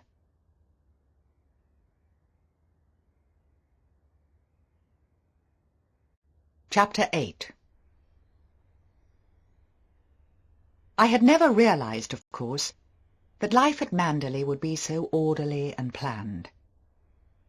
I remember now, looking back, how on that first morning Maxim was up and dressed and writing letters even before breakfast, and when I got downstairs, rather after 9 o'clock, a little flurried by the booming summons of the gong, I found he had nearly finished. He was already peeling his fruit. He looked up at me and smiled. "You mustn't mind," he said. "This is something you will have to get used to. I've no time to hang about at this hour of the day. Running a place like Manderley, you know, is a full-time job. The coffee and the hot dishes are on the sideboard. We always help ourselves at breakfast." I said something about my clock being slow, about having been too long in the bath, but he did not listen. He was looking down at a letter, frowning at something. How impressed I was, I remember well, impressed and a little overawed by the magnificence of the breakfast offered to us. There was tea in a great silver urn, and coffee too, and on the heater piping hot dishes of scrambled eggs, of bacon, and another of fish. There was a little clutch of boiled eggs as well in their own special heater, and porridge in a silver porringer. On another sideboard was a ham, a great piece of cold bacon. There were scones too on the table, and toast and various pots of jam, marmalade, and honey, while dessert dishes, piled high with fruit, stood at either end. It seemed strange to me that Maxim, who in Italy and France had eaten a croissant and fruit only, and drunk a cup of coffee, should sit down to this breakfast at home, enough for a dozen people, day after day probably, year after year, seeing nothing ridiculous about it, nothing wasteful. I noticed he had eaten a small piece of fish. I took a boiled egg, and I wondered what happened to the rest, all those scrambled eggs, that crisp bacon, the porridge, the remains of the fish. Were there menials, I wondered, whom I should never know, never see, waiting behind kitchen doors for the gift of our breakfast? Or was it all thrown away, shovelled into dustbins? I would never know, of course. I would never dare to ask. "Thank the Lord I haven't a great crowd of relations to inflict upon you," said Maxim. "A sister I very rarely see, and a grandmother who is nearly blind. Beatrice, by the way, asks herself over to lunch. I half expected she would. I suppose she wants to have a look at you." "Today?" I said, my spirits sinking to 0. "Yes, according to the letter I got this morning. She won't stay long. You'll like her, I think. She's very direct, believes in speaking her mind. No humbug at all. If she doesn't like you, she'll tell you so to your face." I found this hardly comforting, and wondered if there was not some virtue in the quality of insincerity. Maxim got up from his chair and lit a cigarette. "I've a mass of things to see to this morning. Do you think you can amuse yourself?" he said. "I'd like to have taken you round the garden, but I must see Crawley, my agent. I've been away from things too long. He'll be in to lunch too, by the way. You don't mind, do you? You'll be all right?" "Of course," I said. "I shall be quite happy." Then he picked up his letters and went out of the room. And I remember thinking this was not how I imagined my first morning. I had seen us walking together, arms linked, to the sea, coming back rather late and tired and happy to a cold lunch alone, and sitting afterwards under that chestnut tree I could see from the library window. I lingered long over my first breakfast, spinning out the time, and it was not until I saw Frith come in and look at me from behind the service screen that I realized it was after 10 o'clock. I sprang to my feet at once, feeling guilty, and apologized for sitting there so late, and he bowed, saying nothing, very polite, very correct, and I caught a flicker of surprise in his eyes. I wondered if I had said the wrong thing. Perhaps it did not do to apologize. Perhaps it lowered me in his estimation. I wished I knew what to say, what to do. I wondered if he suspected, as Mrs Danvers had done, that poise and grace and assurance were not qualities inbred in me, but were things to be acquired, painfully perhaps, and slowly, costing me many bitter moments. As it was, leaving the room, I stumbled, not looking where I was going, catching my foot on the step by the door, and Frith came forward to help me, picking up my handkerchief, while Robert, the young footman who was standing behind the screen, turned away to hide his smile. I heard the murmur of their voices as I crossed the hall, and one of them laughed. Robert, I supposed. Perhaps they were laughing about me. I went upstairs again, to the privacy of my bedroom, but when I opened the door I found the housemaids in there doing the room. One was sweeping the floor, the other dusting the dressing-table. They looked at me in surprise. I quickly went out again. It could not be right, then, for me to go to my room at that hour in the morning. It was not expected of me. It broke the household routine. I crept downstairs once more, silently, thankful of my slippers that made no sound on the stone flags, and so into the library, which was chilly, the windows flung wide open, the fire laid, but not lit. I shut the windows and looked round for a box of matches. I could not find one. I wondered what I should do. I did not like to ring, but the library, so snug and warm last night with the burning logs, was like an ice-house now in the early morning. There were matches upstairs in the bedroom, but I did not like to go for them because it would mean disturbing the housemaids at their work. I could not bear their moon faces staring at me again. I decided that when Frith and Robert had left the dining-room, I would fetch the matches from the sideboard. I tiptoed out into the hall and listened. They were still clearing. I could hear the sound of voices and the movement of trays. Presently all was silent. They must have gone through the service doors into the kitchen quarters. So I went across the hall and into the dining-room once more. Yes, there was a box of matches on the sideboard, as I expected. I crossed the room quickly and picked them up. And as I did so, Frith came back into the room. I tried to cram the box furtively into my pocket, but I saw him glance at my hand in surprise. "Did you require anything, madam?" he said. "Oh, Frith," I said awkwardly, "I could not find any matches." He at once proffered me another box, handing me the cigarettes too at the same time. This was another embarrassment, for I did not smoke. "No, the fact is," I said, I felt rather cool in the library. I suppose the weather seems chilly to me after being abroad, and I thought perhaps I would just put a match to the fire. "The fire in the library is not usually lit until the afternoon, madam," he said. "Mrs. de Winter always used the morning room. There is a good fire in there. Of course, if you should wish to have the fire in the library as well, I will give orders for it to be lit." "Oh, no," I said. "I would not dream of it. I will go into the morning room. Thank you, Frith." "You will find writing paper and pens and ink in there, madam," he said. "Mrs. de Winter always did all her correspondence and telephoning in the morning room, after breakfast. The house telephone is also there, should you wish to speak to Mrs. Danvers." "Thank you, Frith," I said. I turned away into the hall again, humming a little tune to give me an air of confidence. I could not tell him that I had never seen the morning room, that Maxim had not shown it to me the night before. I knew he was standing in the entrance to the dining-room watching me as I went across the hall, and that I must make some show of knowing my way. There was a door to the left of the great staircase, and I went recklessly towards it, praying in my heart that it would take me to my goal. But when I came to it and opened it, I saw that it was a garden-room, a place for odds and ends. There was a table where flowers were done. There were basket chairs stacked against the wall, and a couple of mackintoshes too, hanging on a peg. I came out a little defiantly, glancing across the hall, and saw Frith still standing there. I had not deceived him, though, not for a moment. "You go through the drawing-room to the morning-room, madam," he said. "Through the door there on your right, this side of the staircase. You go straight through the double drawing-room and turn to your left." "Thank you, Frith," I said humbly, pretending no longer. I went through the long drawing-room as he had directed. A lovely room this, beautifully proportioned, looking out upon the lawns down to the sea. The public would see this room, I supposed, and Frith, if he showed them round, would know the history of the pictures on the wall and the period of the furniture. It was beautiful, of course, I knew that, and those chairs and tables probably without price, but for all that I had no wish to linger there. I could not see myself sitting ever in those chairs, standing before that carved mantelpiece, throwing books down onto the tables.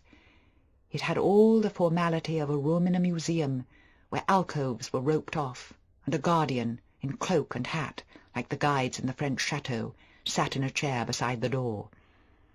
I went through then, and turned to the left, and so on to the little morning-room I had not seen before. I was glad to see the dogs there, sitting before the fire, and Jasper, the younger, came over to me at once, his tail wagging, and thrust his nose into my hand. The old one lifted her muzzle at my approach, and gazed in my direction with her blind eyes, but when she had sniffed the air a moment, and found I was not the one she sought, she turned her head away with a grunt, and looked steadily into the fire again. Then Jasper left me too, and settled himself by the side of his companion, licking his side. This was their routine. They knew, even as Frith had known, that the library fire was not lit until the afternoon. They came to the morning-room from long custom. Somehow I guessed, before going to the window, that the room looked out upon the rhododendrons. Yes, there they were, blood-red and luscious, as I had seen them the evening before. Great bushes of them, massed beneath the open window, encroaching onto the sweep of the drive itself. There was a little clearing, too, between the bushes, like a miniature lawn, the grass a smooth carpet of moss, and in the centre of this the tiny statue of a naked faun, his pipes to his lips. The crimson rhododendrons made his background, and the clearing itself was like a little stage where he would dance and play his part. There was no musty smell about this room as there had been in the library. There were no old, well-worn chairs, no tables littered with magazines and papers, seldom, if ever, read, but left there from long custom, because Maxim's father, or even his grandfather perhaps, had wished it so. This was a woman's room, graceful, fragile, the room of someone who had chosen every particle of furniture with great care, so that each chair, each vase, each small infinitesimal thing should be in harmony with one another, and with her own personality. It was as though she who had arranged this room had said, "This I will have, and this, and this," taking piece by piece from the treasures in Manderley each object that pleased her best, ignoring the second-rate, the mediocre, laying her hand with sure, certain instinct only upon the best. There was no intermingling of style, no confusing of period, and the result was perfection in a strange and startling way, not coldly formal like the drawing-room shown to the public, but vividly alive, having something of the same glow and brilliance that the rhododendrons had, massed there beneath the window. And I noticed then that the rhododendrons, not content with forming their theatre on the little lawn outside the window, had been permitted to the room itself. Their great warm faces looked down upon me from the mantelpiece. They floated in a bowl upon the table by the sofa. They stood, lean and graceful, on the writing-desk beside the golden candlesticks. The room was filled with them. Even the walls took colour from them, becoming rich and glowing in the morning sun. They were the only flowers in the room, and I wondered if there was some purpose in it, whether the room had been arranged originally with this one end in view, for nowhere else in the house did the rhododendrons obtrude. There were flowers in the dining-room, flowers in the library, but orderly and trim, rather in the background, not like this, not in profusion. I went and sat down at the writing-desk, and I thought how strange it was that this room, so lovely and so rich in colour, should be at the same time so business-like and purposeful. Somehow I should have expected that a room furnished as this was, in such exquisite taste, for all the exaggeration of the flowers, would be a place of decoration only, languorous and intimate. But this writing-table, beautiful as it was no pretty toy where a woman would scribble little notes, nibbling the end of a pen, leaving it day after day in carelessness, the blotter a little askew. The pigeon-holes were docketed, letters unanswered, letters to keep, household, estate, menus, miscellaneous, addresses, each ticket written in that same scrawling, pointed hand that I knew already. And it shocked me, even startled me to recognize it again, for I had not seen it since I had destroyed the page from the book of poems, and I had not thought to see it again. I opened a drawer at hazard, and there was the writing once more, this time in an open leather book, whose heading, "Guests at Manderley," showed at once, divided into weeks and months, what visitors had come and gone, the rooms they had used, the food they had eaten. I turned over the pages and saw that the book was a complete record of a year, so that the hostess, glancing back, would know to the day, almost to the hour, what guest had passed what night under her roof, and where he had slept, and what she had given him to eat. There was note-paper also in the drawer, thick white sheets, for rough writing, and the note-paper of the house with the crest and the address, and visiting cards, ivory white, in little boxes. I took one out and looked at it, unwrapped it from its thin tissue of paper. Mrs. de Winter, it said, and in the corner, Manderley. I put it back in the box again, and shut the drawer, feeling guilty suddenly and deceitful, as though I were staying in somebody else's house, and my hostess had said to me, "Yes, of course, write letters at my desk," and I had unforgivably, in a stealthy manner, peeped at her correspondence. At any moment she might come back into the room, and she would see me there, sitting before her open drawer, which I had no right to touch. And when the telephone rang suddenly, alarmingly, on the desk in front of me, my heart leapt, and I started up in terror, thinking I had been discovered. I took the receiver off with trembling hands, and, "Who is it?" I said. "Who do you want?" There was a strange buzzing at the end of the line, and then a voice came, low and rather harsh, whether that of a woman or a man I could not tell, and, "Mrs. de Winter," it said. "Mrs. de Winter." "I'm afraid you've made a mistake," I said. "Mrs. de Winter has been dead for over a year."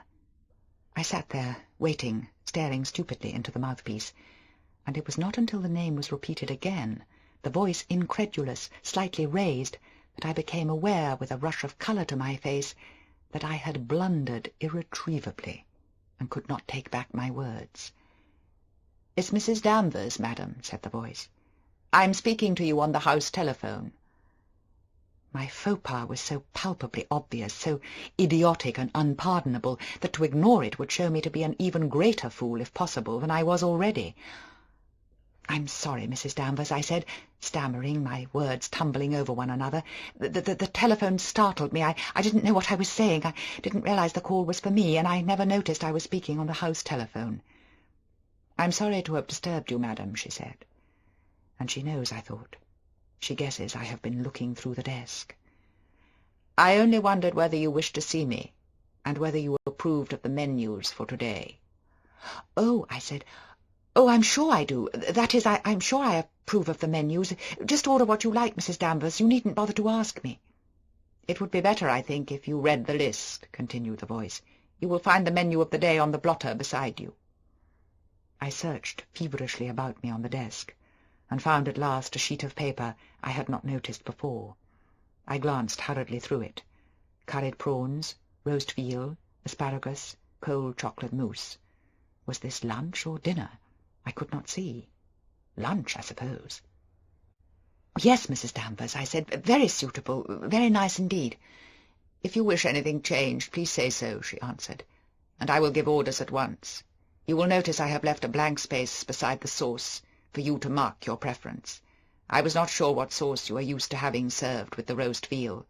Mrs. de Winter was most particular about her sauces, and I always had to refer to her." "Oh," I said, "oh, well, let me see, Mrs. Danvers, I hardly know. I think we had better have what you usually have, whatever you think Mrs. de Winter would have ordered." "You have no preference, madam?" "No," I said, "no, really, Mrs. Danvers.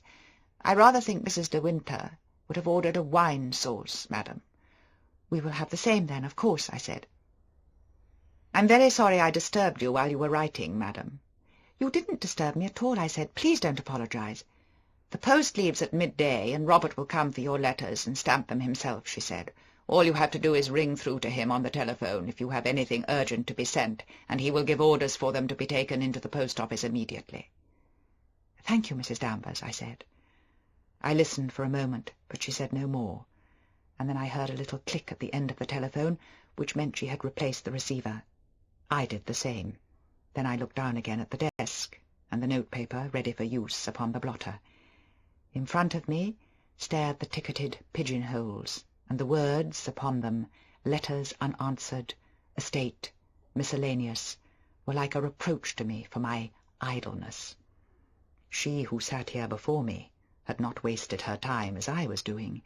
She had reached out for the house telephone and given her orders for the day swiftly, efficiently, and run her pencils perhaps through an item in the menu that had not pleased her.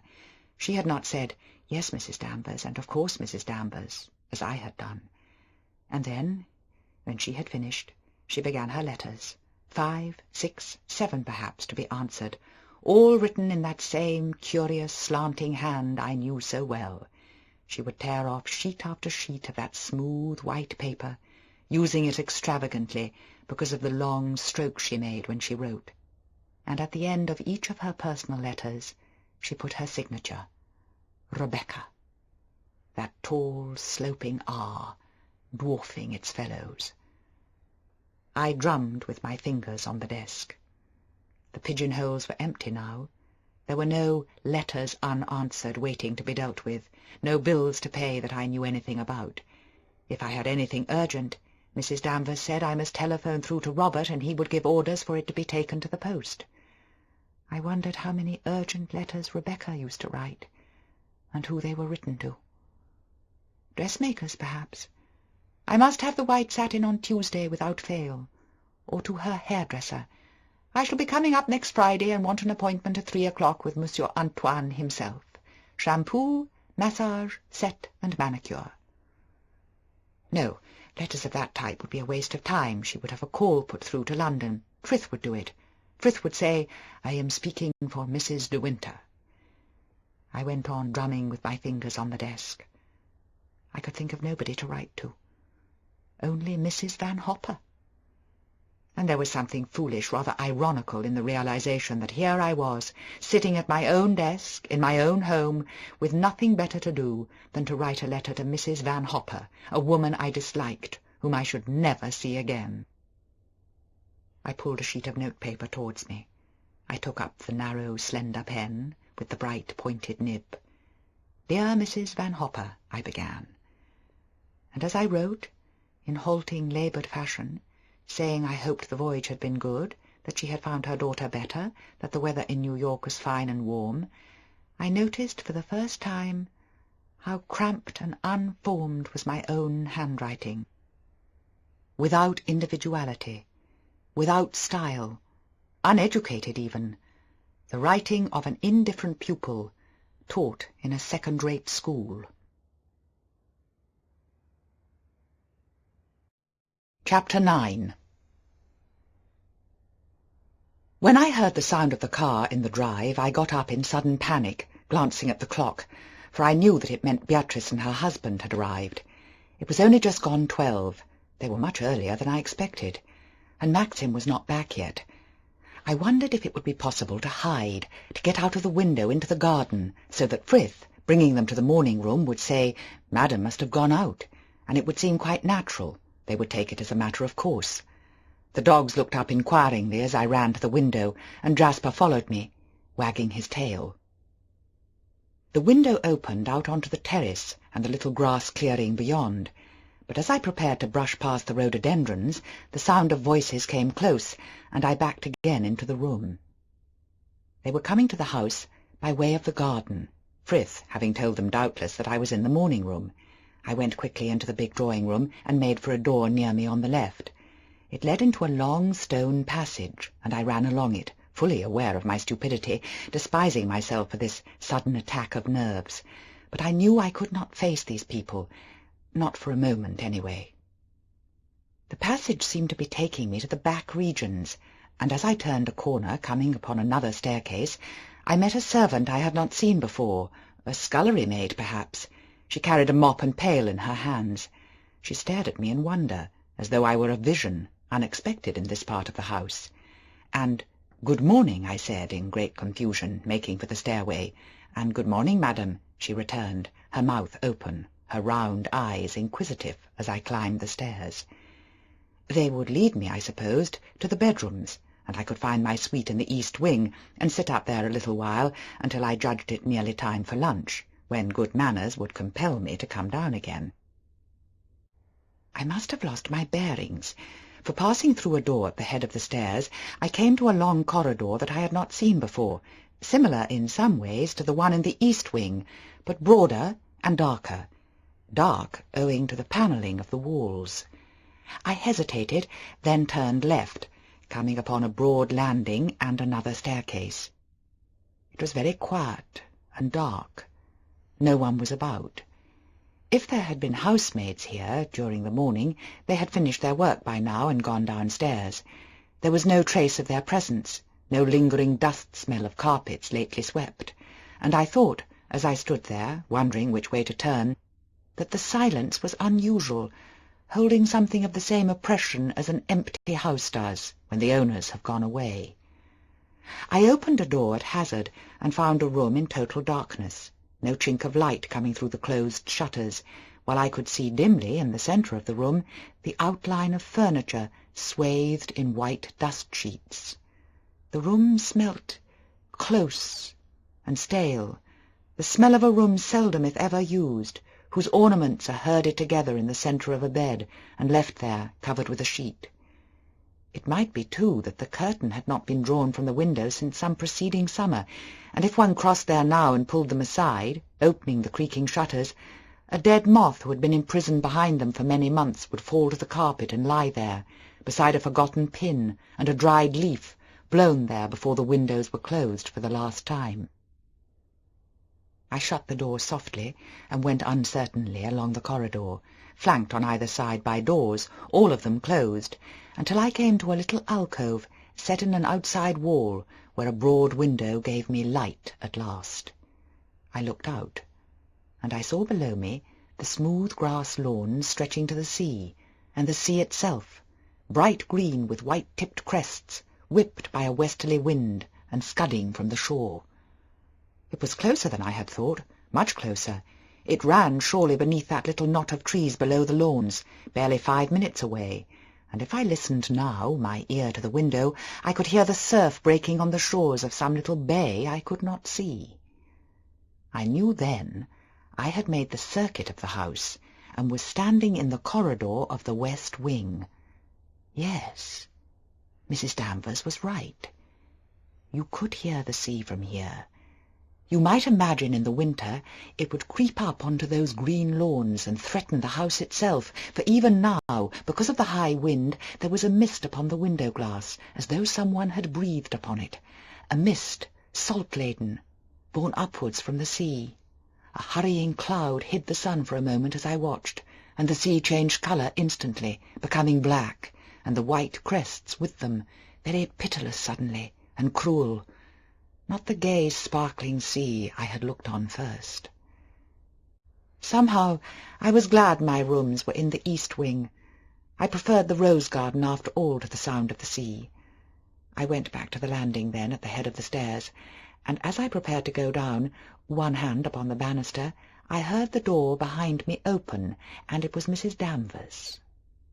We stared at one another for a moment without speaking, and I could not be certain whether it was anger I read in her eyes or curiosity, for her face became a mask directly she saw me. Although she said nothing, I felt guilty and ashamed, as though I had been caught trespassing, and I felt the telltale colour come up into my face. "I lost my way," I said. "I was trying to find my room." "You have come to the opposite side of the house," she said. "This is the west wing." "Yes, I know," I said. "Did you go into any of the rooms?" she asked me. "No," I said. "No, I just opened a door. I did not go in." Everything was dark, covered up in dust sheets. "I'm sorry. I did not mean to disturb anything. I expect you like to keep all this shut up." "If you wish to open up the rooms, I will have it done," she said.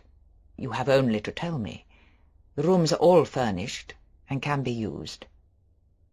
"Oh, no," I said. "No, I did not mean you to think that." "Perhaps you would like me to show you all over the west wing," she said. I shook my head. "No, I'd rather not," I said. "No, I must go downstairs." I began to walk down the stairs, and she came with me by my side, as though she were a warder, and I in custody. "Any time when you have nothing to do, you have only to ask me, and I will show you the rooms in the west wing," she persisted, making me vaguely uncomfortable. I knew not why. Her insistence struck a chord in my memory, reminding me of a visit to a friend's house as a child, when the daughter of the house, older than me, took my arm and whispered in my ear, "I know where there is a book locked in a cupboard in my mother's bedroom. Shall we go and look at it?" I remembered her white, excited face, and her small, beady eyes, and the way she kept pinching my arm. "I will have the dust sheets removed, and then you can see the rooms as they looked when they were used," said Mrs. Danvers. "I would have shown you this morning, but I believed you to be writing letters in the morning room. You have only to telephone through to my room, you know, when you want me. It would only take a short while to have the rooms in readiness." We had come down the short flight of stairs, and she opened another door, standing aside for me to pass through, her dark eyes questing my face. "It's very kind of you, Mrs. Danvers," I said. "I will let you know sometime." End of Disc 3. Disc 4. We passed out together onto the landing beyond, and I saw we were at the head of the main staircase now, behind the minstrel's gallery. "I wonder how you came to miss your way," she said. "The door through the west wing is very different to this." "I did not come this way," I said. "Then you must have come up the back way, from the stone passage," she said. "Yes," I said, not meeting her eyes. "Yes, I came through a stone passage." She went on looking at me, as though she expected me to tell her why I left the morning room in sudden panic, going through the back regions, and I felt suddenly that she knew, that she must have watched me, that she had seen me wandering perhaps in that west wing from the first, her eye to a crack in the door. "Mrs. Lacey and Major Lacey have been here some time," she said. "I heard their car drive up shortly after 12. "Oh," I said. "I had not realized that." "Frith will have taken them to the morning room," she said. "It must be getting on for 12:30. You know your way now, don't you?" "Yes, Mrs. Danvers," I said, and I went down the big stairway into the hall, knowing she was standing there above me, her eyes watching me. I knew I must go back now to the morning room and meet Maxim's sister and her husband. I could not hide in my bedroom now. As I went into the drawing-room, I glanced back over my shoulder, and I saw Mrs. Danvers still standing there at the head of the stairs, like a black sentinel. I stood for a moment outside the morning-room, with my hand on the door, listening to the hum of voices. Maxim had returned then, while I had been upstairs, bringing his agent with him, I supposed, for it sounded to me as if the room was full of people. I was aware of the same feeling of sick uncertainty I had experienced so often as a child, when summoned to shake hands with visitors, and turning the handle of the door, I blundered in to be met at once, it seemed, with a sea of faces and a general silence. "Here she is at last," said Maxim. "Where have you been hiding? We were thinking of sending out a search party. Here is Beatrice, and this is Giles, and this is Frank Crawley. Look out, you nearly trod on the dog." Beatrice was tall, broad-shouldered, very handsome, very much like Maxim about the eyes and jaw, but not as smart as I had expected, much tweedier, the sort of person who would nurse dogs through distemper, know about horses, shoot well. She did not kiss me. She shook hands very firmly, looking me straight in the eyes, and then turned to Maxim. "Quite different from what I expected. Doesn't answer to your description at all." Everyone laughed, and I joined in, not quite certain if the laugh was against me or not, wondering secretly what it was she had expected, and what had been Maxim's description. "And this is Giles," said Maxim, prodding my arm, and Giles stretched out an enormous paw and wrung my hand, squeezing the fingers limp, genial eyes smiling from behind horn-rimmed glasses. "Frank Crawley," said Maxim, and I turned to the agent, a colourless, rather thin man with a prominent Adam's apple, in whose eyes I read relief as he looked upon me. I wondered why, but I had no time to think of that, because Frith had come in and was offering me sherry, and Beatrice was talking to me again. "Maxim tells me you only got back last night. I'd not realized that, or of course we would never have thrust ourselves upon you so soon. Well, what do you think of Manderley?" "I've scarcely seen anything of it yet," I answered.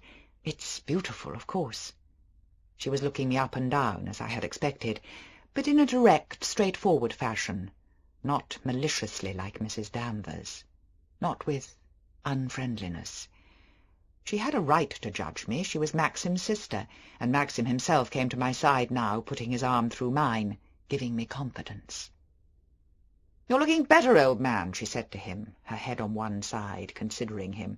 "You've lost that fine drawn look, thank goodness. I suppose we've got you to thank for that," nodding at me. "I'm always very fit," said Maxim shortly. "Never had anything wrong with me in my life. You imagine everyone ill who doesn't look as fat as Giles." "Bosh," said Beatrice. "You know perfectly well. You were a perfect wreck 6 months ago. Gave me the fright of my life when I came and saw you. I thought you were in for a breakdown. Giles, bear me out. Didn't Maxim look perfectly ghastly last time we came over? And didn't I say he was heading for a breakdown?" "Well, I must say, old chap, you're looking a different person," said Giles. "Very good thing you went away. Doesn't he look well, Crawley?" I could tell by the tightening of Maxim's muscles under my arm that he was trying to keep his temper. For some reason, this talk about his health was not welcome to him, angered him even, and I thought it tactless of Beatrice to harp upon it in this way, making so big a point of it. "Maxim's very sunburnt," I said shyly. "It hides a multitude of sins. You should have seen him in Venice, having breakfast on the balcony, trying to get brown on purpose. He thinks it makes him better looking." Everyone laughed, and Mr. Crawley said, "It must have been wonderful in Venice, Mrs. de Winter, this time of year." And yes, I said, we had really wonderful weather. Only one bad day, wasn't it, Maxim? the conversation drawing away happily from his health, and so to Italy, safest of subjects, and the blessed topic of fine weather. The conversation was easy now, no longer an effort.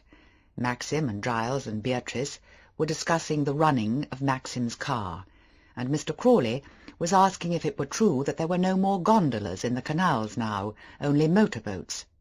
I don't think he would have cared at all had there been steamers at anchor in the Grand Canal.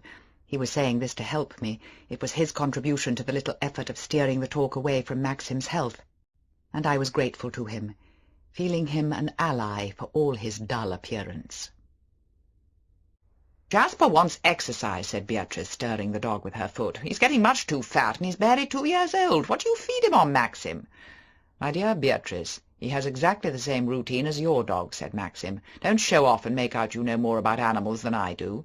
"Dear old boy, how can you pretend to know what Jasper's been fed on when you've been away for a couple of months? Don't tell me Frith walks to the lodge gates with him twice a day. This dog hasn't had a run for weeks. I can tell by the condition of his coat." "I'd rather he looked colossal than half-starved like that half-wit dog of yours," said Maxim. "Not a very intelligent remark when Lion won 2 firsts at Crufts last February," said Beatrice. The atmosphere was becoming rather strained again. I could tell by the narrow lines of Maxim's mouth, and I wondered if brothers and sisters always sparred like this, making it uncomfortable for those who listened. I wished that Frith would come in and announce lunch, or would we be summoned by a booming gong? I did not know what happened at Manderley. "How far away from us are you?" I asked, sitting down by Beatrice. "Did you have to make a very early start?" "We're 50 miles away, my dear, in the next county, the other side of Colchester. The hunting's so much better with us. You must come over and stay when Maxim can spare you. Giles will mount you." "I'm afraid I don't hunt," I confessed. "I learnt to ride as a child, but very feebly. I don't remember much about it." "Well, you must take it up again," she said. "You can't possibly live in the country and not ride. You wouldn't know what to do with yourself. Maxim says you paint. That's very nice, of course, but there's no exercise in it, is there? All very well on a wet day when there's nothing better to do." "My dear Beatrice, we are not all such fresh-air fiends as you," said Maxim. "I wasn't talking to you, old boy. We all know you're perfectly happy slopping about the Manderley gardens and never breaking out of a slow walk." I'm very fond of walking too," I said swiftly. "I'm sure I shall never get tired of rambling about Manderley, and I can bathe too when it's warmer." "My dear, you are an optimist," said Beatrice. "I can hardly ever remember bathing here. The water's far too cold and the beach is shingle." "I don't mind that," I said. "I love bathing, as long as the currents are not too strong. Is the bathing safe in the bay?" Nobody answered, and I realized suddenly what I had said. My heart thumped, and I felt my cheeks go flaming red. I bent down to stroke Jasper's ear in an agony of confusion. "Jasper could do with a swim and get some of that fat off," said Beatrice, breaking the pause. "But he'd find it a bit too much for him in the bay, wouldn't you, Jasper? Good old Jasper, nice old man." We patted the dog together, not looking at one another. "I say, I'm getting infernally hungry. What on earth is happening to lunch?" said Maxim. "It's only just on 1 now," said Mr. Crawley, according to the clock on the mantelpiece. "That clock was always fast," said Beatrice. "It's kept perfect time now for months," said Maxim. At that moment the door opened, and Frith announced that luncheon was served. "I say, I must have a wash," said Giles, looking at his hands. We all got up and wandered through the drawing-room to the hall in great relief, Beatrice and I a little ahead of the men, she taking my arm. "Dear old Frith," she said. "He always looks exactly the same and makes me feel like a girl again. You know, don't mind me saying so, but you're even younger than I expected. Maxim told me your age, but you're an absolute child. Tell me, are you very much in love with him?" I was not prepared for this question, and she might have seen the surprise in my face, for she laughed lightly and squeezed my arm. "Don't answer," she said. "I can see what you feel. I'm an interfering bore, aren't I? You mustn't mind me. I'm devoted to Maxim, you know, though we always bicker like cat and dog when we meet. I congratulate you again on his looks. We were all very worried about him this time last year, but of course you know the whole story." We had come to the dining-room by now, and she said no more, for the servants were there, and the others had joined us. But as I sat down and unfolded my napkin, I wondered what Beatrice would say did she realize that I knew nothing of that preceding year, no details of the tragedy that had happened down there in the bay, that Maxim kept these things to himself, that I questioned him never. Lunch passed off better than I dared to hope. There were few arguments, or perhaps Beatrice was exercising tact at last. At any rate, she and Maxim chattered about matters concerning Manderley, her horses, the garden, mutual friends, and Frank Crawley, on my left, kept up an easy patter with me, for which I was grateful, as it required no effort. Giles was more concerned with food than with the conversation, though now and again he remembered my existence and flung me a remark at hazard.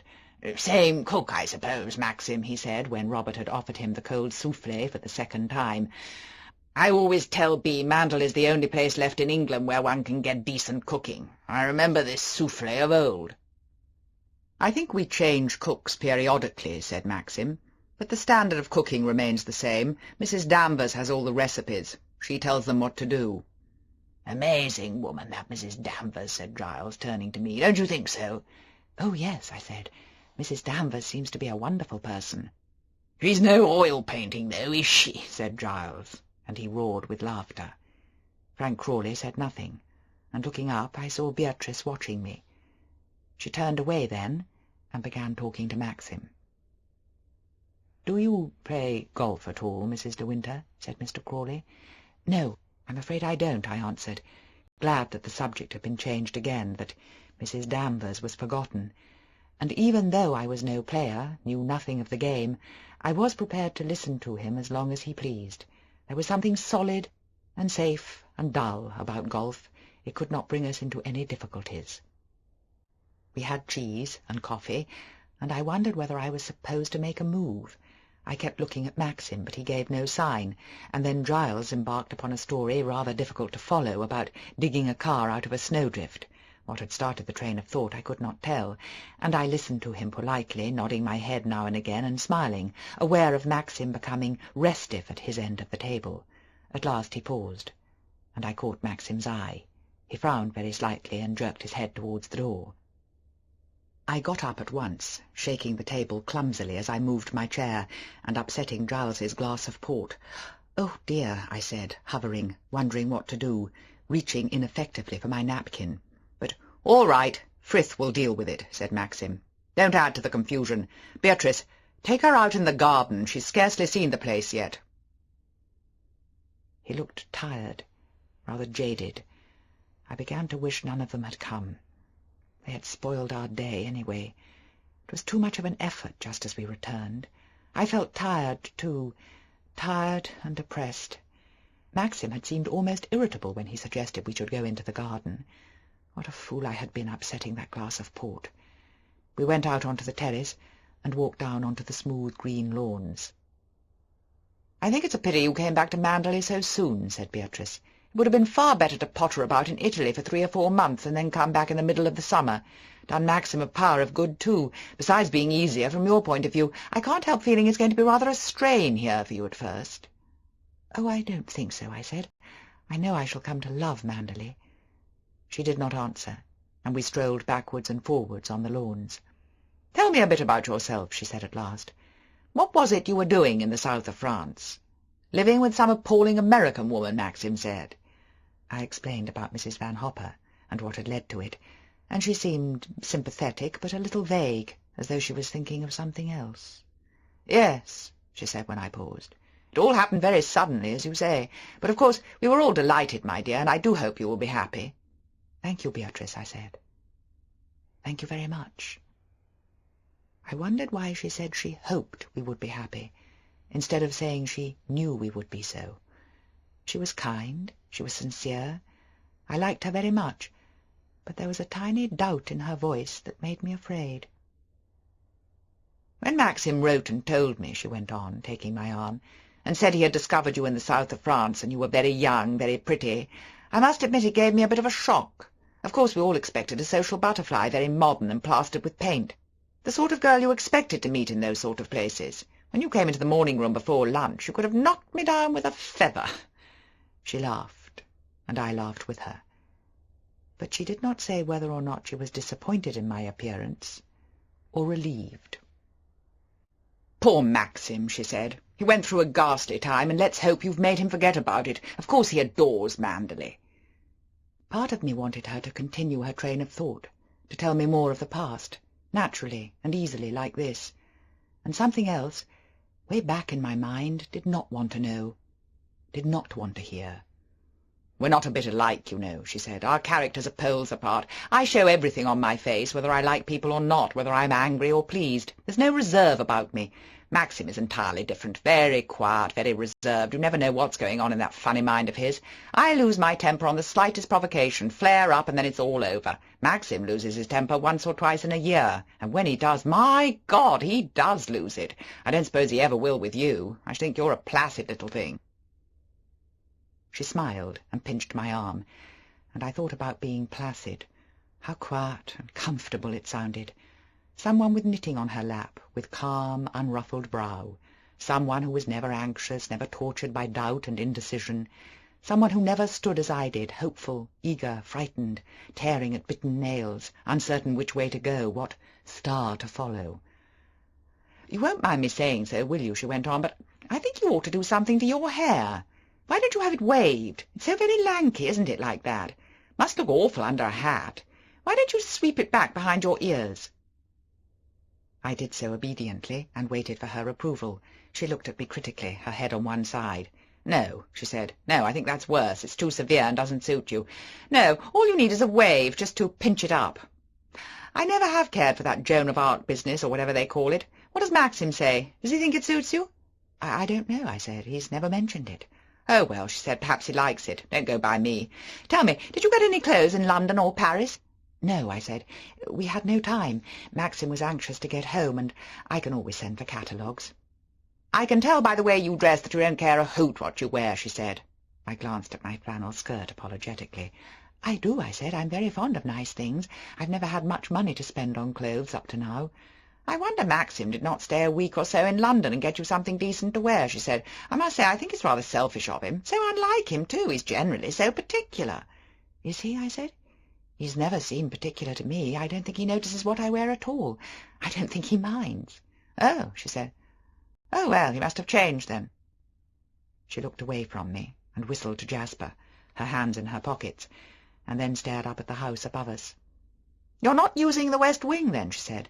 "No," I said. "No, we have the suite in the east wing. It's all been done up." "Has it?" she said. "I didn't know that. I wonder why." "It was Maxim's idea," I said. "He seems to prefer it." She said nothing. She went on looking at the windows and whistling. "How'd you get on with Mrs Danvers?" she said suddenly. I bent down and began patting Jasper's head and stroking his ears. "I've not seen very much of her," I said. "She scares me a little. I've never seen anyone quite like her before." "I don't suppose you have," said Beatrice. Jasper looked up at me with great eyes, humble, rather self-conscious. I kissed the top of his silken head and put my hand over his black nose. "There's no need to be frightened of her," said Beatrice, "and don't let her see it, whatever you do. Of course, I've never had anything to do with her, and I don't think I ever want to, either. However, she's always been very civil to me." I went on patting Jasper's head. "Did she seem friendly?" said Beatrice. "No," I said. "No, not very." Beatrice began whistling again, and she rubbed Jasper's head with her foot. "I shouldn't have more to do with her than you can help," she said. "No," I said. "She runs the house very efficiently. There's no need for me to interfere." "Oh, I don't suppose she'd mind that," said Beatrice. That was what Maxim had said the evening before, and I thought it odd that they should both have the same opinion. I should have imagined that interference was the one thing Mrs Danvers did not want. "I dare say she will get over it in time," said Beatrice, "but it may make things rather unpleasant for you at first. Of course, she's insanely jealous. I was afraid she would be." "Why?" I asked, looking up at her. "Why should she be jealous? Maxim does not seem particularly fond of her." "My dear child, it's not Maxim she's thinking of," said Beatrice. "I think she respects him and all that, but nothing more, very much. No, you see—" She paused, frowning a little, looking at me uncertainly. "She resents your being here at all, that's the trouble." "Why?" I said. "Why should she resent me?" "I thought you knew," said Beatrice. "I thought Maxim would have told you. She simply adored Rebecca." "Oh," I said. "Oh, I see." We both went on patting and stroking Jasper, who, unaccustomed to such attention, rolled over on his back in ecstasy. "Here are the men," said Beatrice. "Let's have some chairs out and sit under the chestnut. How fat Giles is getting! He looks quite repulsive beside Maxim. I suppose Frank will go back to the office. What a dull creature he is. Never has anything interesting to say. Well, all of you, what have you been discussing? Pulling the world to bits, I suppose." She laughed, and the others strolled towards us, and we stood about. Giles threw a twig for Jasper to retrieve. We all looked at Jasper. Mr. Crawley looked at his watch. "I must be off," he said. "Thank you very much for lunch, Mrs. de Winter." "You must come often," I said, shaking hands. I wondered if the others would go too. I was not sure whether they had just come over for lunch or to spend the day. I hoped they would go. I wanted to be alone with Maxim again, and that it would be like we were in Italy. We all went and sat down under the chestnut tree. Robert brought out chairs and rugs. Giles lay down on his back and tipped his hat over his eyes.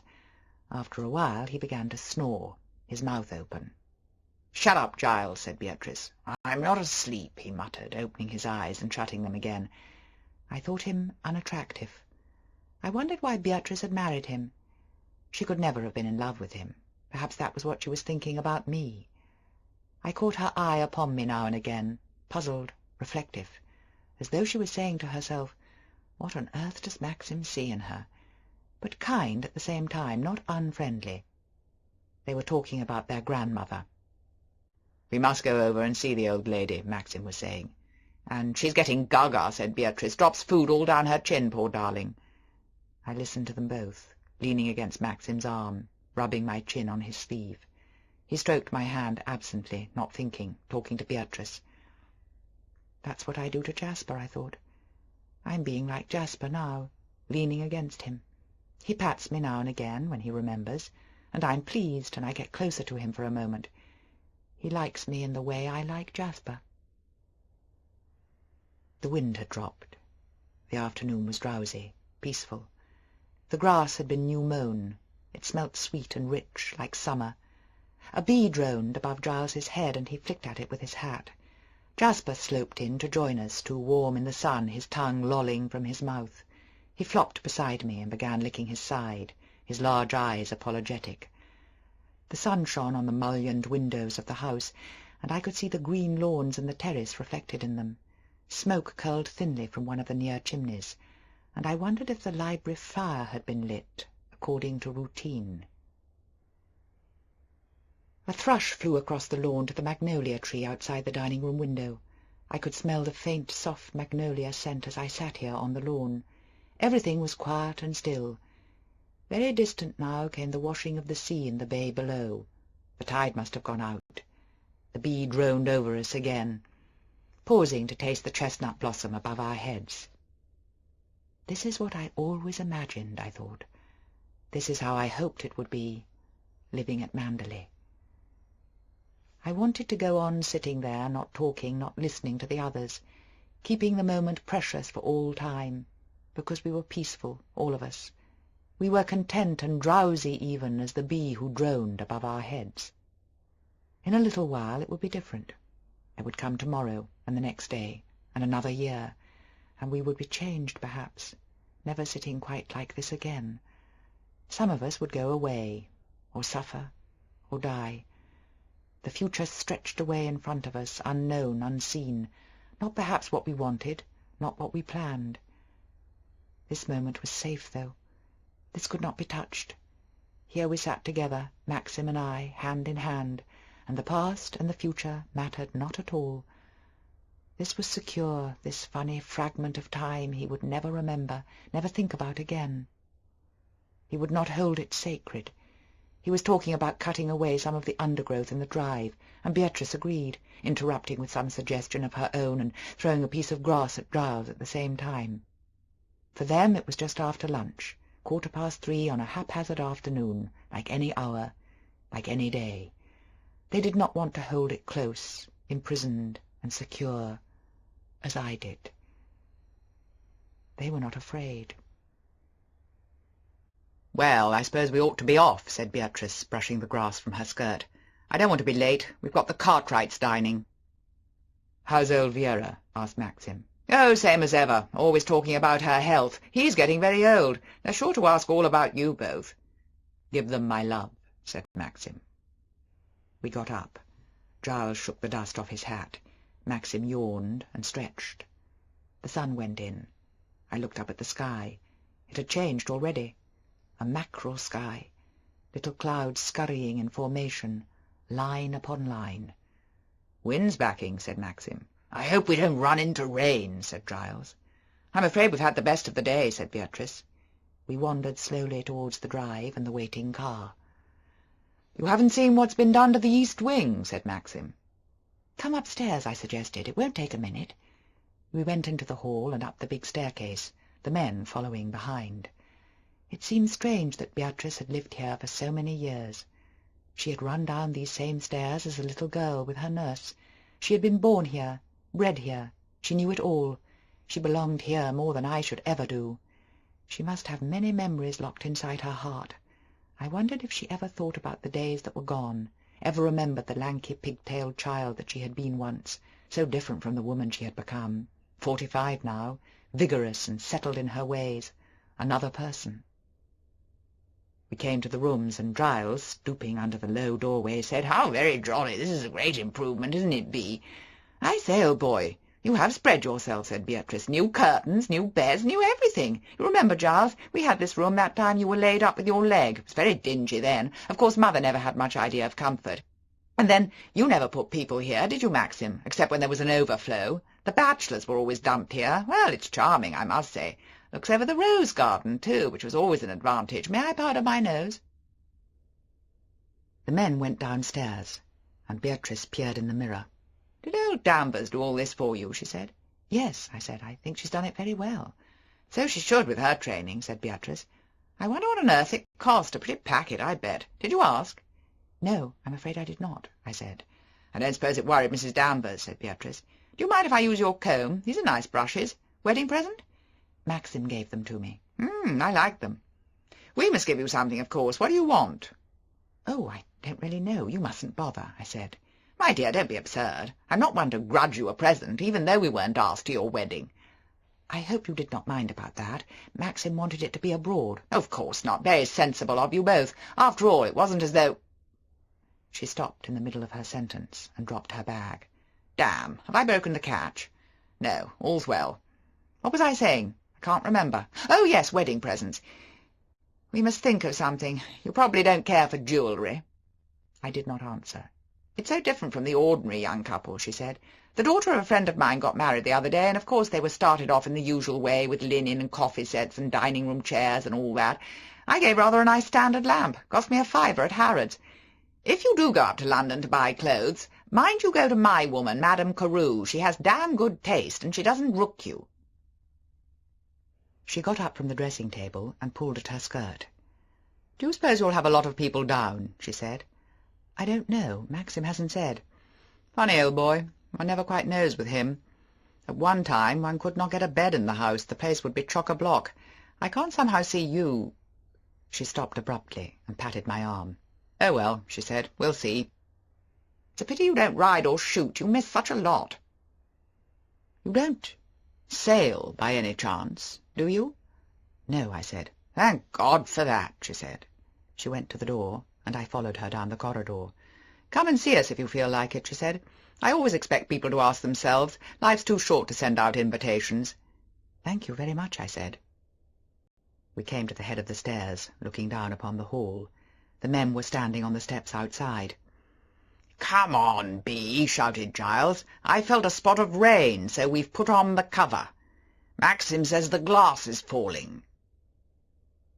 Beatrice took my hand, and bending down gave me a swift peck on the cheek.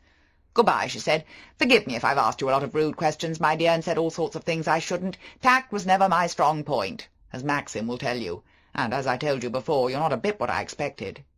She looked at me, direct, her lips pursed in a whistle, and then took a cigarette from her bag and flashed her lighter. "You see," she said, snapping the top and walking down the stairs, "you're so very different from Rebecca." and we came out onto the steps, and found the sun had gone behind a bank of cloud. A little thin rain was falling, and Robert was hurrying across the lawn to bring in the chairs.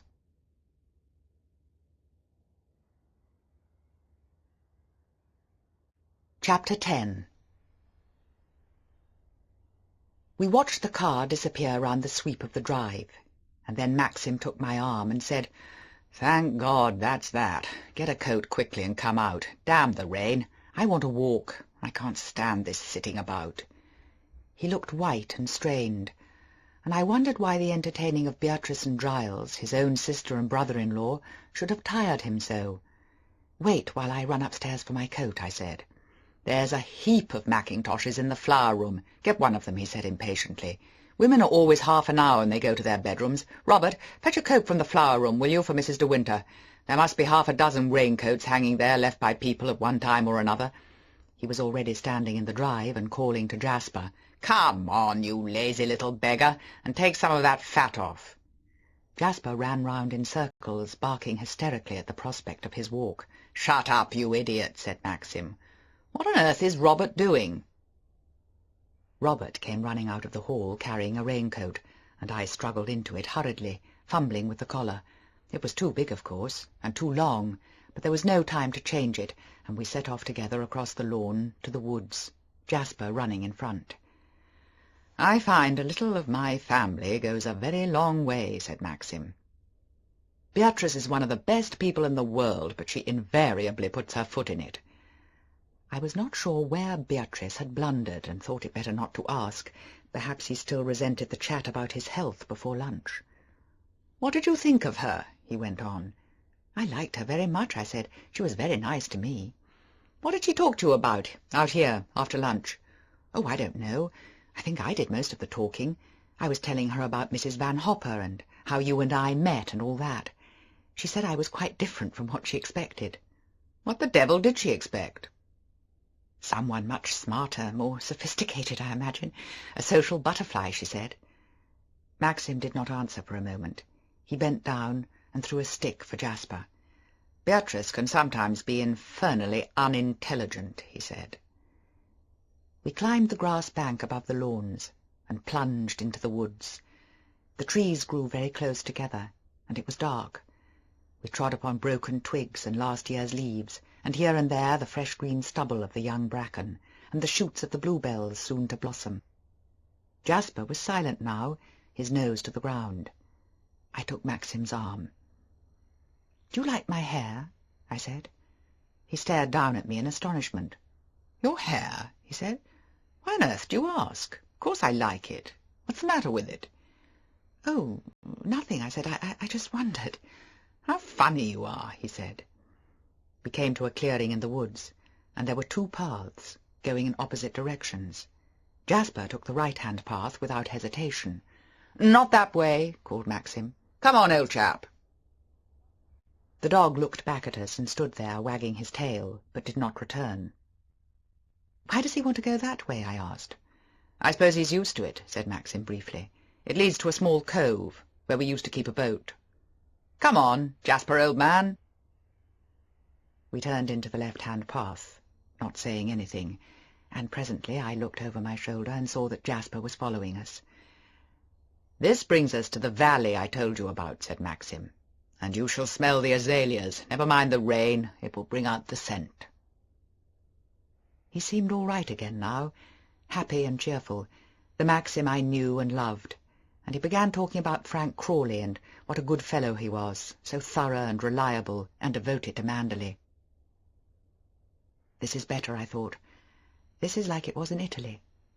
And I smiled up at him, squeezing his arm, relieved that the odd, strange look on his face had passed away, and while I said, "Yes, and really, and fancy, darling," my thoughts wandered back to Beatrice, wondering why her presence should have disturbed him, what she had done, and I thought, too, of all she had said about his temper, how he lost it, she told me, about once or twice a year.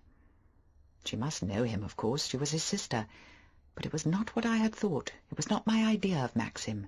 I could see him moody, difficult, irritable perhaps, but not angry as she had inferred, not passionate. Perhaps she had exaggerated. People very often were wrong about their relatives. "There," said Maxim suddenly. "Take a look at that." We stood on a slope of a wooded hill, and the path wound away before us to a valley by the side of a running stream. There were no dark trees here, no tangled undergrowth, but on either side of the narrow path stood azaleas and rhododendrons, not blood-coloured like the giants in the drive, but salmon, white and gold, things of beauty and of grace, drooping their lovely delicate heads in the soft summer rain. The air was full of their scent, sweet and heady, and it seemed to me as though their very essence had mingled with the running waters of the stream, and become one with the falling rain and the dank rich moss beneath our feet. There was no sound here but the tumbling of the little stream and the quiet rain.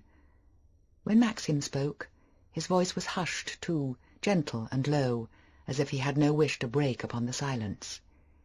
"We call it the Happy Valley," he said.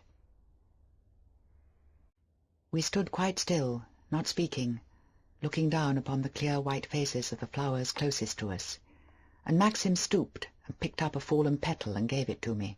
It was crushed and bruised, and turning brown at the curled edge, but as I rubbed it across my hand, the scent rose to me, sweet and strong, vivid as the living tree from which it came. Then the birds began.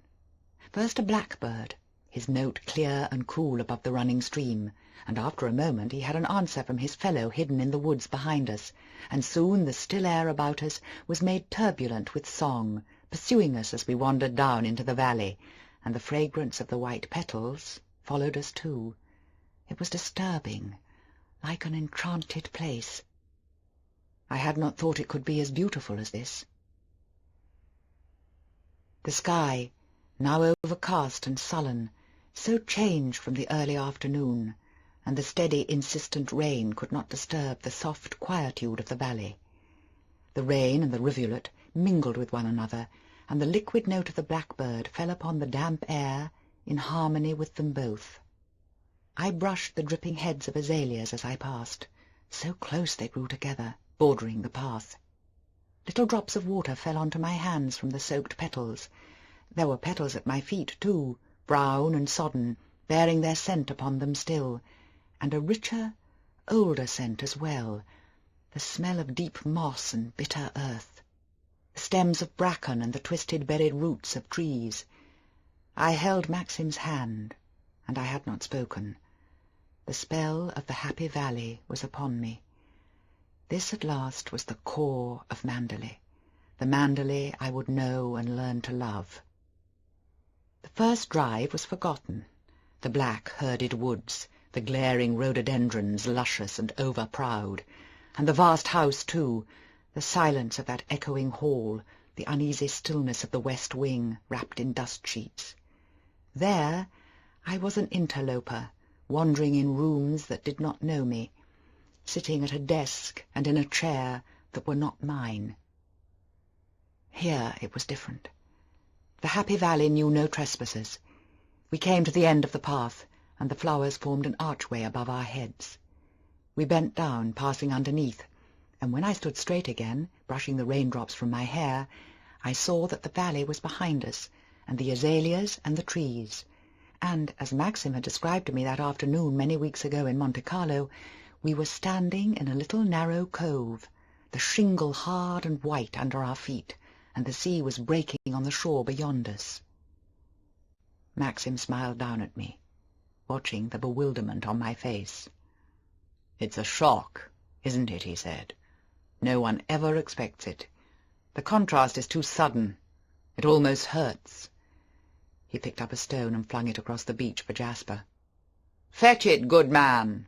And Jasper streaked away in search of the stone, his long black ears flapping in the wind. The enchantment was no more. The spell was broken. We were mortal again, two people playing on a beach.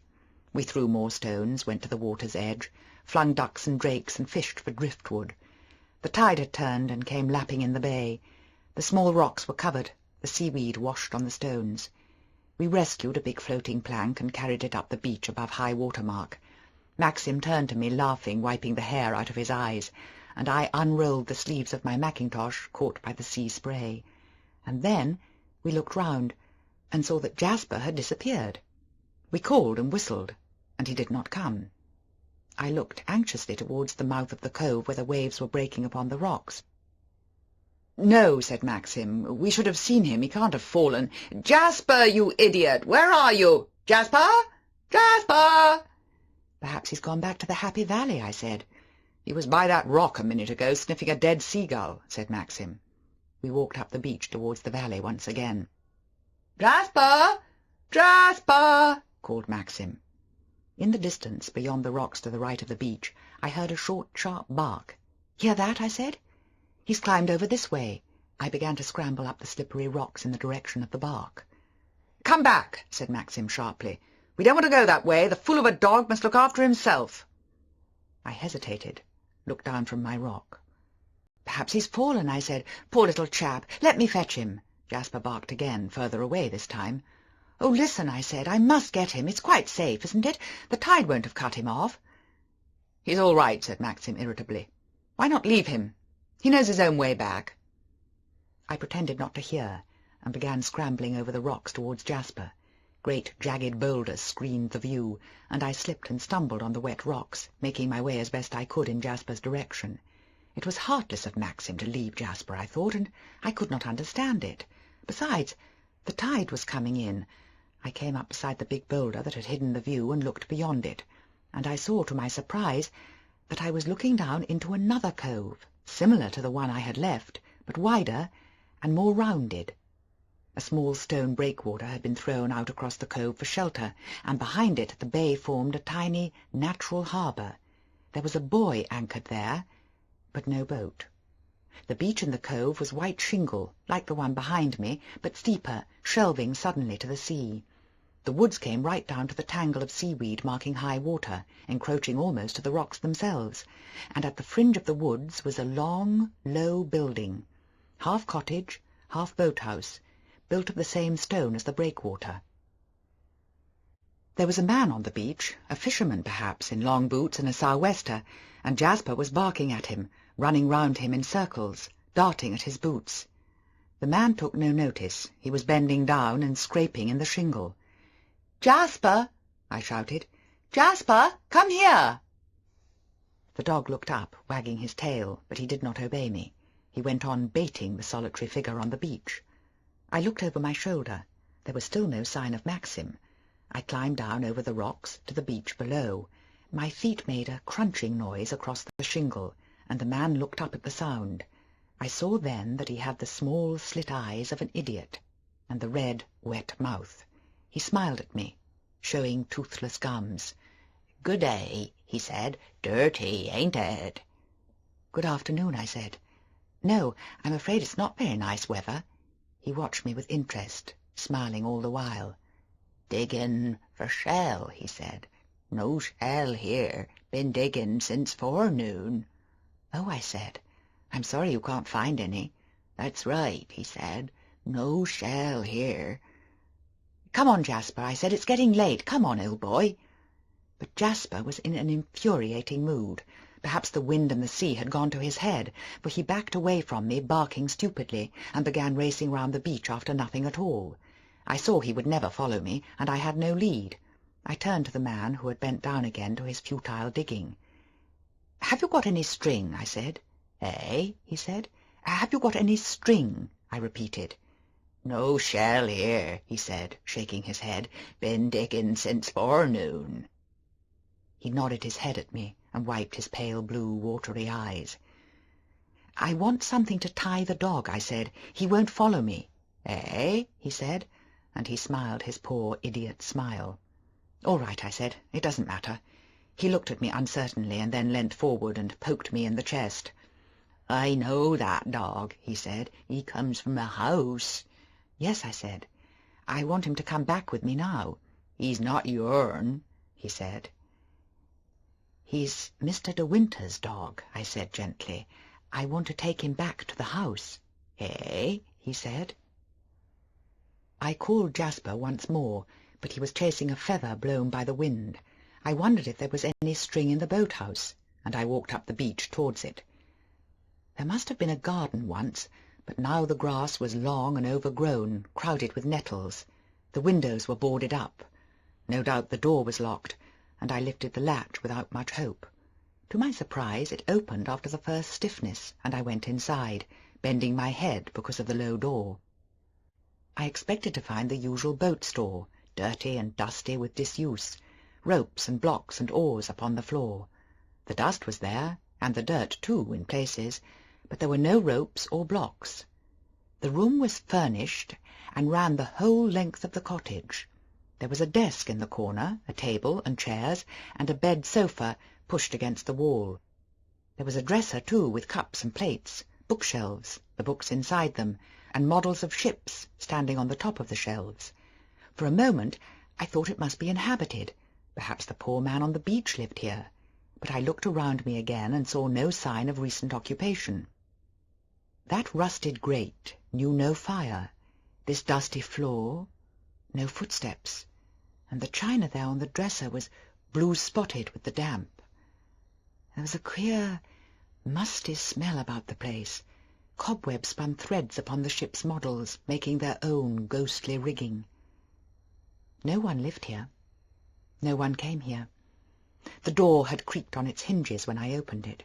The rain pattered on the roof with a hollow sound, and tapped upon the boarded windows.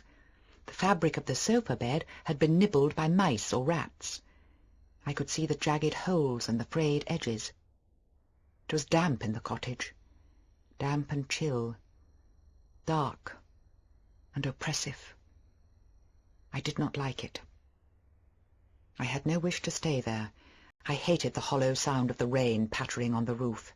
It seemed to echo in the room itself, and I heard the water dripping too into the rusted grate.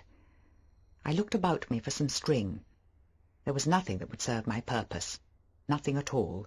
There was another door at the end of the room, and I went to it and opened it, a little fearful now, a little afraid, for I had the odd, uneasy feeling that I might come upon something unawares that I had no wish to see, something that might harm me, that might be horrible. It was nonsense, of course, and I opened the door. It was only a boat store after all. Here were the ropes and blocks I had expected, 2 or 3 sails, fenders, a small punt, pots of paint, all the litter and junk that goes with the using of boats. A ball of twine lay on a shelf, a rusted clasp knife beside it. This would be all I needed for Jasper. I opened the knife and cut a length of twine, and came back into the room again. The rain still fell upon the roof and into the grate. I came out of the cottage hurriedly, not looking behind me, trying not to see the torn sofa and the mildewed china, the spun cobwebs on the model ships, and so through the creaking gate and on to the white beach. The man was not digging any more. He was watching me, Jasper at his side. "Come along, Jasper," I said. "Come on, good dog." I bent down, and this time he allowed me to touch him and pull hold of his collar. "I found some string in the cottage," I said to the man. He did not answer, and I tied the string loosely round Jasper's collar. "Good afternoon," I said, tugging at Jasper. The man nodded, staring at me with his narrow idiot's eyes. "I saw ye go in yonder," he said. "Yes," I said. "It's all right. Mr. de Winter won't mind." "She don't go in there now," he said. "No," I said. "Not now." "She's gone in the sea, ain't she?" he said. "She won't come back no more." "No," I said. "She'll not come back." "I never said nothing, did I?" he said. "No, of course not. Don't worry," I said. He bent down again to his digging, muttering to himself. I went across the shingle, and I saw Maxim waiting for me by the rocks, his hands in his pockets. "I'm sorry," I said. "Jasper would not come. I had to get some string." He turned abruptly on his heel and made towards the woods. "Aren't we going back over the rocks?" I said. "What's the point? We're here now," he said briefly. We went up past the cottage and struck into a path through the woods. "I'm sorry I was such a time. It was Jasper's fault," I said. "He kept barking at the man. Who was he?" "Only Ben," said Maxim. "He's quite harmless, poor devil. His old father used to be one of the keepers. They lived near the home farm. Where did you get that piece of twine?" "I found it in the cottage on the beach," I said.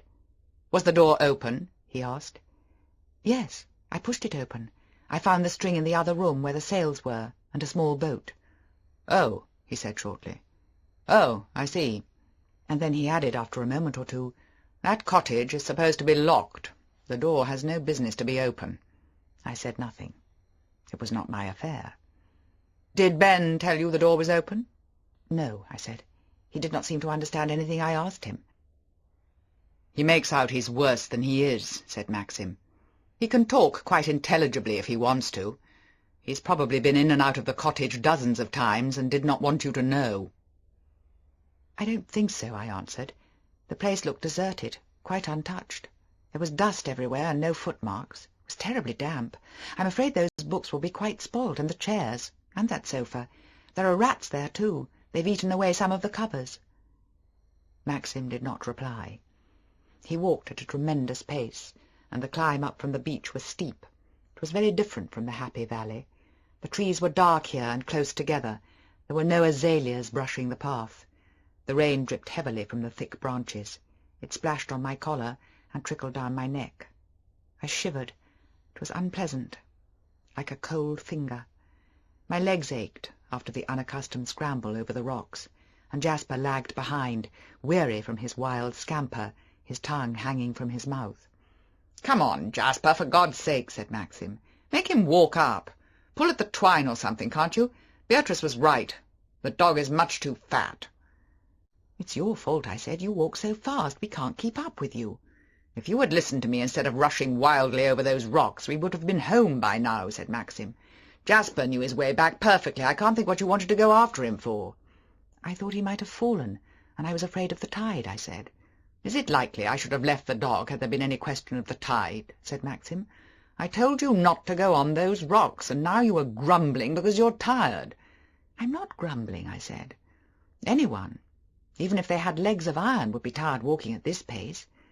I thought you would come with me when I went after Jasper anyway, instead of staying behind." "Why should I exhaust myself careering after the damned dog?" he said. "It was no more exhausting careering after Jasper on the rocks than it was careering after the driftwood on the beach," I answered. "You just say that because you've not any other excuse." "My good child, what am I supposed to excuse myself about?" "Oh, I don't know," I said wearily. "Let's stop this." "Not at all. You began it. What do you mean by saying I was trying to find an excuse? Excuse for what?" "Excuse for not having come with me over the rocks, I suppose," I said. "Well, and why do you think I did not want to cross to the other beach?" "Oh, Maxim, how should I know? I'm not a thought-reader. I know you did not want to, that's all. I could see it in your face." "See what in my face?" "I've already told you. I could see you did not want to go. Oh, do let's have an end to it. I'm sick to death of the subject." "All women say that when they've lost an argument. All right. I did not want to go to the other beach. Will that please you? I never go near the bloody place, or that goddamned cottage, and if you had my memories you would not want to go there either, or talk about it, or even think about it. There, you can digest that if you like, and I hope it satisfies you." His face was white and his eyes strained and wretched with that dark, lost look they had had when I first met him. I put out my hand. I took hold of his, holding it tight. "Please, Maxim, please," I said. "What's the matter?" he said roughly. "I don't want you to look like that," I said. "It hurts too much. Please, Maxim, let's forget all we said. A futile, silly argument. I'm sorry, darling. I'm sorry. Please, let everything be all right." "We ought to have stayed in Italy," he said. "We ought never to have come back to Manderley. Oh, God, what a fool I was to come back." He brushed through the trees impatiently, striding even faster than before, and I had to run to keep pace with him, catching at my breath, tears very near the surface, dragging poor Jasper after me on the end of his string. At last we came to the top of the path, and I saw its fellow branching left to the happy valley. We had climbed the path, then, that Jasper had wished to take at the beginning of the afternoon. I knew now why Jasper had turned to it. It led to the beach he knew best, and the cottage. It was his old routine. We came out onto the lawns and went across them to the house without a word. Maxim's face was hard, with no expression. He went straight into the hall and on to the library without looking at me. Frith was in the hall. "We want tea at once," said Maxim, and he shut the library door. I fought to keep back my tears. Frith must not see them. He would think we had been quarrelling, and he would go to the servants' hall and say to them all, "Mrs. de Winter was crying in the hall just now. It looks as though things are not going very well." I turned away so that Frith should not see my face. He came towards me, though. He began to help me off with my mackintosh. "I'll put your raincoat away for you in the flower-room, madam," he said. "Thank you, Frith," I replied, my face still away from him. "Not a very pleasant afternoon for a walk, I fear, madam." "No," I said. "No, it was not very nice." "Your handkerchief, madam," he said, picking up something that had fallen on the floor. "Thank you," I said, putting it in my pocket. I was wondering whether to go upstairs or whether to follow Maxim to the library. Frith took the coat to the flower-room. I stood there, hesitating, biting my nails. Frith came back again. He looked surprised to see me still there. "There's a good fire in the library now, madam." "Thank you, Frith," I said. I walked slowly across the hall to the library. I opened the door and went in. Maxim was sitting in his chair, Jasper at his feet, the old dog in her basket. Maxim was not reading the paper, though it lay on the arm of the chair beside him. I went and knelt down by his side and put my face close to his. "Don't be angry with me any more," I whispered. He took my face in his hands and looked down at me with his tired, strained eyes. "I'm not angry with you," he said. "Yes," I said. "I've made you unhappy.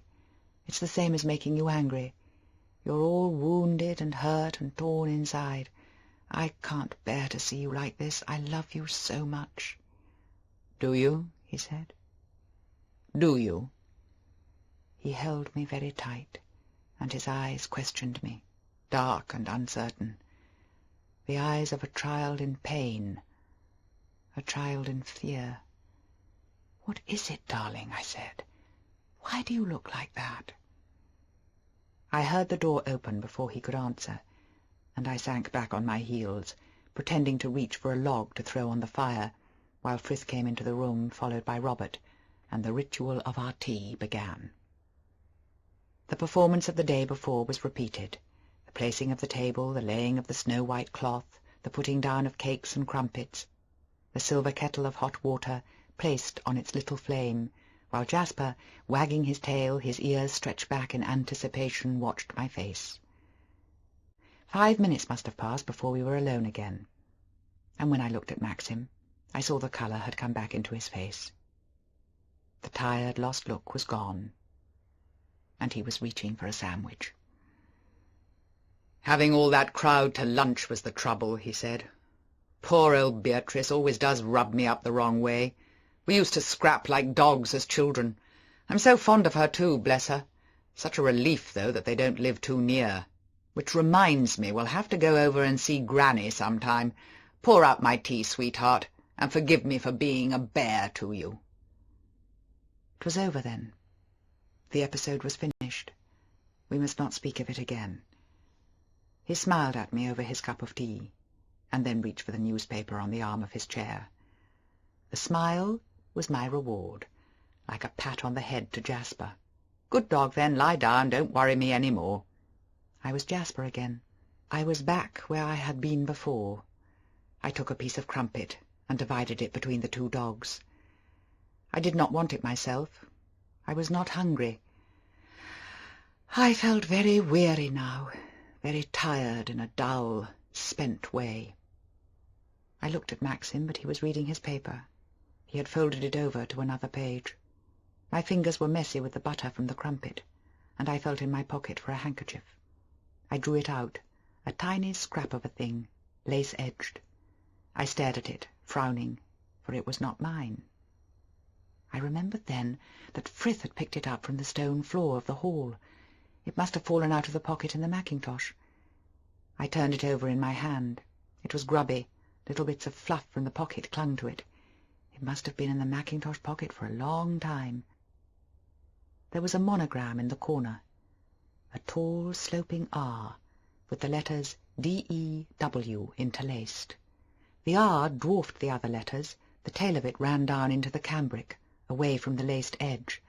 It was only a small handkerchief, quite a scrap of a thing. It had been rolled in a ball and put away in the pocket and forgotten. I must have been the first person to put on that mackintosh since the handkerchief was used. She who had worn the coat then was tall, slim, broader than me about the shoulders, for I had found it big and overlong, and the sleeves had come below my wrist. Some of the buttons were missing. She had not bothered then to do it up. She had thrown it over her shoulders like a cape, or worn it loose, hanging open, her hands deep in the pockets. There was a pink mark upon the handkerchief, the mark of lipstick. She had rubbed her lips with the handkerchief, and then rolled it in a ball and left it in the pocket. I wiped my fingers with the handkerchief, and as I did so, I noticed that a dull scent clung about it still, a scent I recognized, a scent I knew. I shut my eyes and tried to remember. It was something elusive, something faint and fragrant that I could not name. I had breathed it before, touched it surely that very afternoon. And then I knew that the vanished scent upon the handkerchief was the same as the crushed white petals of the azaleas in the Happy Valley.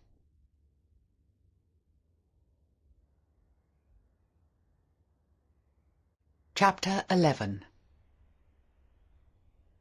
The weather was wet and cold for quite a week, as it often can be in the West Country in the early summer, and we did not go down to the beach again.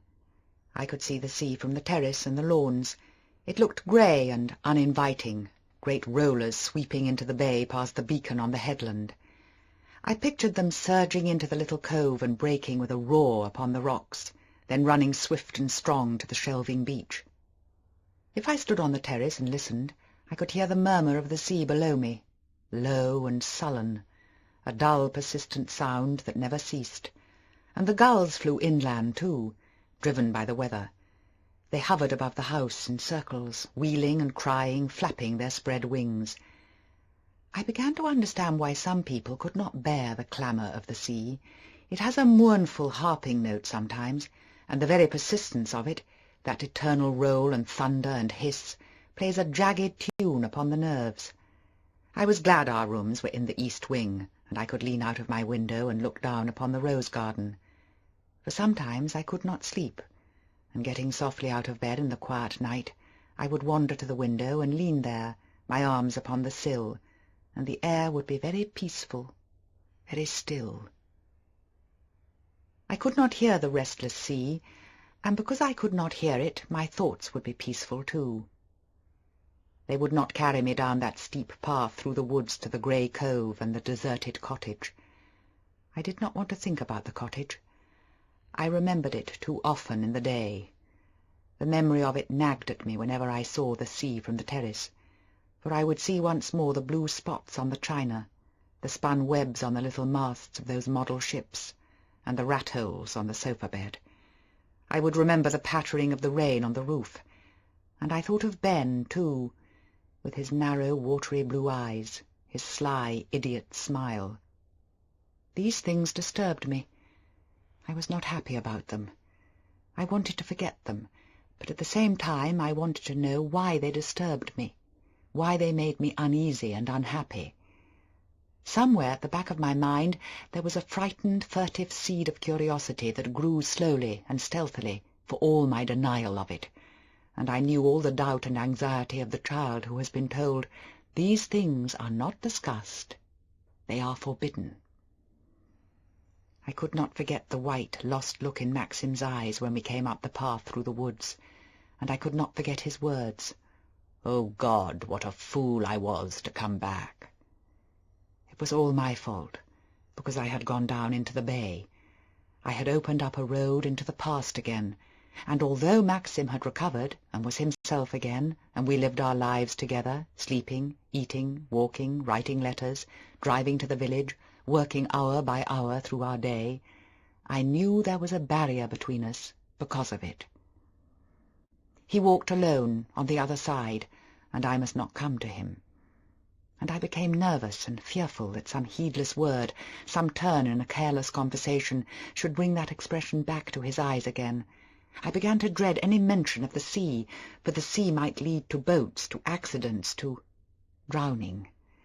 Even Frank Crawley, who came to lunch one day, put me in a little fever of fear when he said something about the sailing races in Kerrith Harbour, 3 miles away. I looked steadily at my plate, a stab of sickness in my heart at once. But Maxim went on talking quite naturally. He did not seem to mind, while I sat in a sweat of uncertainty, wondering what would happen and where the conversation would lead us. It was during cheese. Frith had left the room, and I remember getting up and going to the sideboard and taking some more cheese, not wanting it, so as not to be at the table with them, listening, humming a little tune to myself, so I could not hear. I was wrong, of course, morbid, stupid.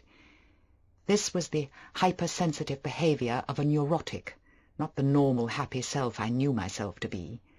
But I could not help it. I did not know what to do. My shyness and gaucherie became worse, too, making me stolid and dumb when people came to the house. For we were called upon, I remember, during those first weeks, by people who lived near us in the county, and the receiving of them, and the shaking hands, and the spinning out of the formal half-hour became a worse ordeal than I first anticipated, because of this new fear of mine that they would talk about something that must not be discussed. The agony of those wheels on the drive, of that pealing bell, of my own first wild rush for flight to my own room, the scrambled dab of powder on my nose, the hasty comb through my hair, and then the inevitable knock on the door and the entrance of the cards on a silver salver. "All right, I'll be down immediately."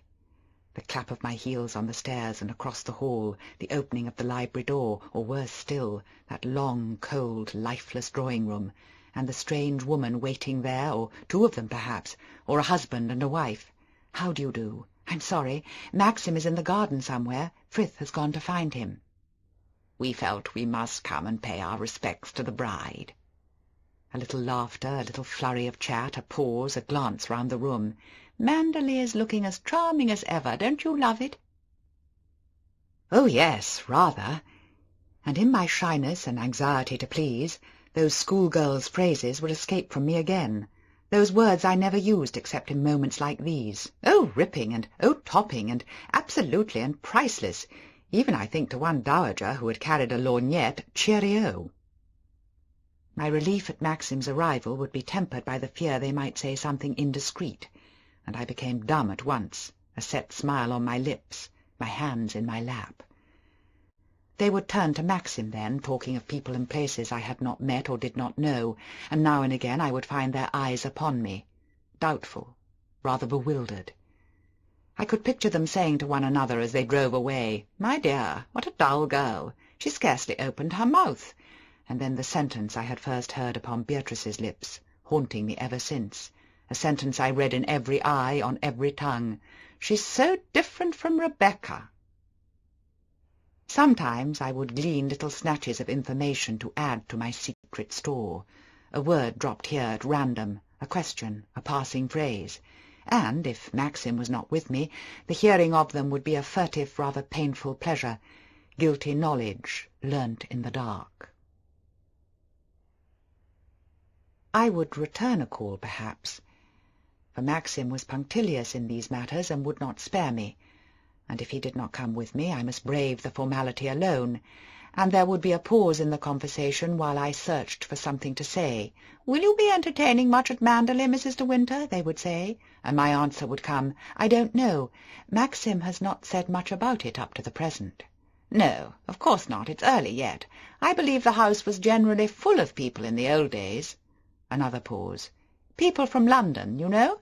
There used to be tremendous parties." "Yes," I would say. "Yes, so I have heard." A further pause, and then the lowered voice that is always used about the dead or in a place of worship. "She was so tremendously popular, you know. Such a personality."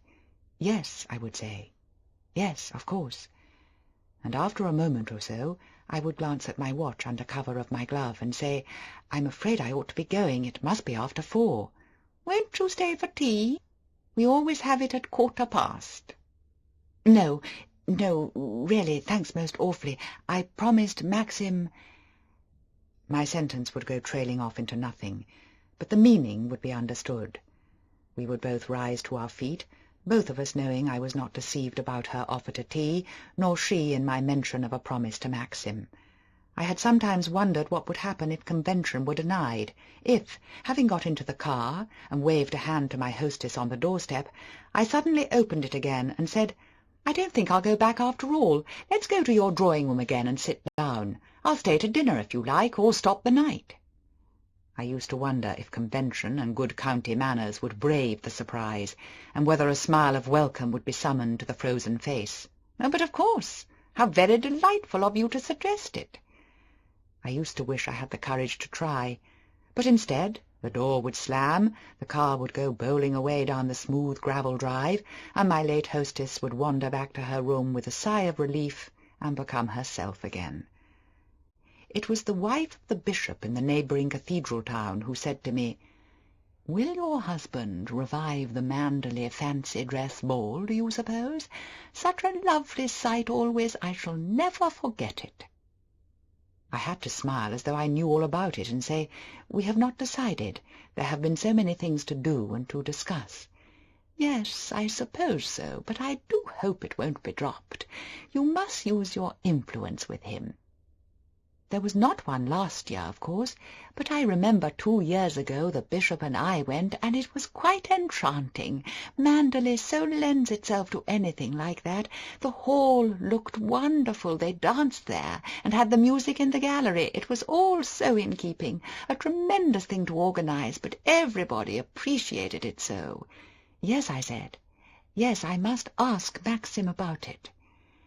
I thought of the docketed pigeonhole in the desk in the morning-room. I pictured the stack upon stack of invitation cards, the long list of names, the addresses, and I could see a woman sitting there at the desk, and putting a V beside the name she wanted, and reaching for the invitation cards, dipping her pen in the ink, writing upon them swift and sure, in that long, slanting hand.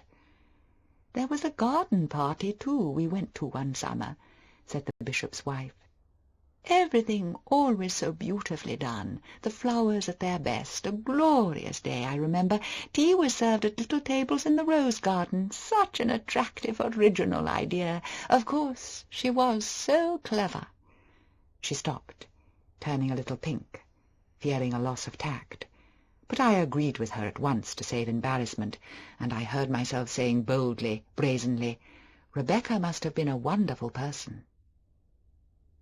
I could not believe that I had said the name at last. I waited, wondering what would happen. I had said the name. I had said the word Rebecca aloud. It was a tremendous relief. It was as though I had taken a purge and rid myself of an intolerable pain. Rebecca. I had said it aloud. I wondered if the bishop's wife saw the flush on my face, but she went on smoothly with the conversation, and I listened to her greedily, like an eavesdropper at a shuttered window. "You never met her, then?" she asked, and when I shook my head she hesitated a moment, a little uncertain of her ground. "We never knew her well, personally, you know. The bishop was only inducted here 4 years ago, but of course she received us when we went to the ball and the garden party. We dined there, too, one winter. Yes, she was a very lovely creature, so full of life." End of Disc 4. Disc 5. "She seems to have been so good at everything, too," I said, my voice just careless enough to show I did not mind, while I played with the fringe of my glove. "It's not often you get someone who is clever and beautiful and fond of sport." "No, I suppose you don't," said the bishop's wife. "She was certainly very gifted. I can see her now, standing at the foot of the stairs on the night of the ball, shaking hands with everybody, that cloud of dark hair against the very white skin, and her costume suited her so, yes.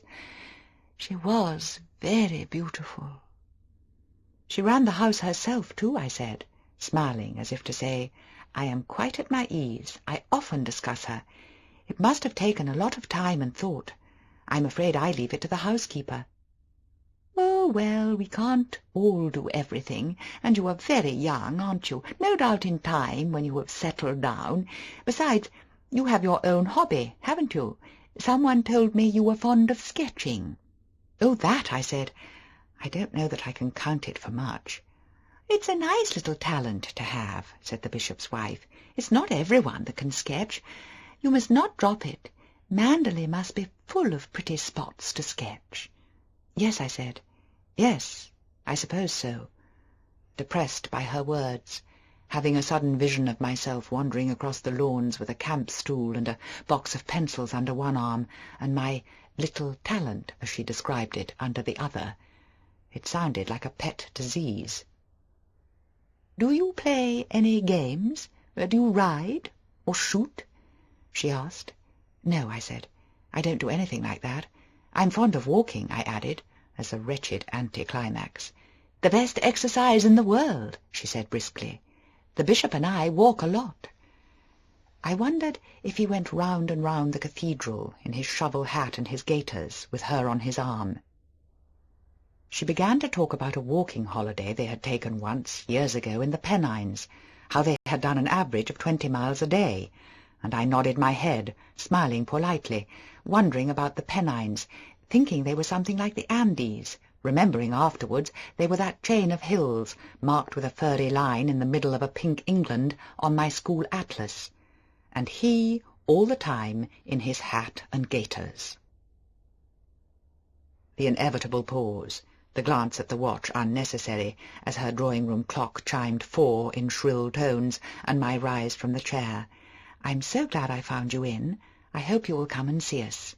"We should love to. The bishop is always so busy, alas. Please remember me to your husband, and be sure to ask him to revive the ball." "Yes, indeed I will." Lying, pretending I knew all about it, and in the car going home I sat in my corner, biting my thumbnail, seeing the great hall at Manderley thronged with people in fancy dress, the chatter, hum, and laughter of the moving crowd, the musicians in the gallery, supper in the drawing-room probably, long buffet tables against the wall, and I could see Maxim standing at the front of the stairs, laughing, shaking hands, turning to someone who stood by his side. "Tall and slim with dark hair," said the bishop's wife. "Dark hair against a white face. Someone whose quick eyes saw to the comfort of her guests, who gave an order over her shoulder to a servant, someone who was never awkward, never without grace, who, when she danced, left a stab of perfume in the air, like a white azalea. "Will you be entertaining much at Manderley, Mrs. de Winter?" I heard the voice again, suggestive, rather inquisitive, in the voice of that woman I had called upon who lived the other side of Kerrith, and I saw her eye, too, dubious, considering, taking in my clothes from top to toe, wondering, with that swift downward glance given to all brides, if I was going to have a baby. I did not want to see her again. I did not want to see any of them again. They only came to call at Manderley because they were curious and prying. They liked to criticize my looks, my manners, my figure. They liked to watch how Maxim and I behaved to each other, whether we seemed fond of one another, so that they could go back afterwards and discuss us, saying, "Very different from the old days." They came because they wanted to compare me to Rebecca. I would not return these calls any more, I decided. I should tell Maxim so. I did not mind if they thought me rude and ungracious. It would give them more to criticize, more to discuss. They could say I was ill-bred. "I'm not surprised," they would say. "After all, who was she?" And then a laugh and a shrug of the shoulder. "My dear, don't you know? He picked her up in Monte Carlo or somewhere. She hadn't a penny. She was a companion to some old woman." More laughter, more lifting of the eyebrows. "Nonsense, not really. How extraordinary men are! Maxim, of all people, who was so fastidious. How could he, after Rebecca?" I did not mind. I did not care. They could say what they liked. As the car turned in at the lodge gates, I leant forward in my seat to smile at the woman who lived there. She was bending down, picking flowers in the front garden. She straightened up as she heard the car, but she did not see me smile. I waved, and she stared at me blankly. I don't think she knew who I was. I leant back in my seat again. The car went on down the drive. When we turned at one of the narrow bends, I saw a man walking along the drive a little distance ahead. It was the agent, Frank Crawley.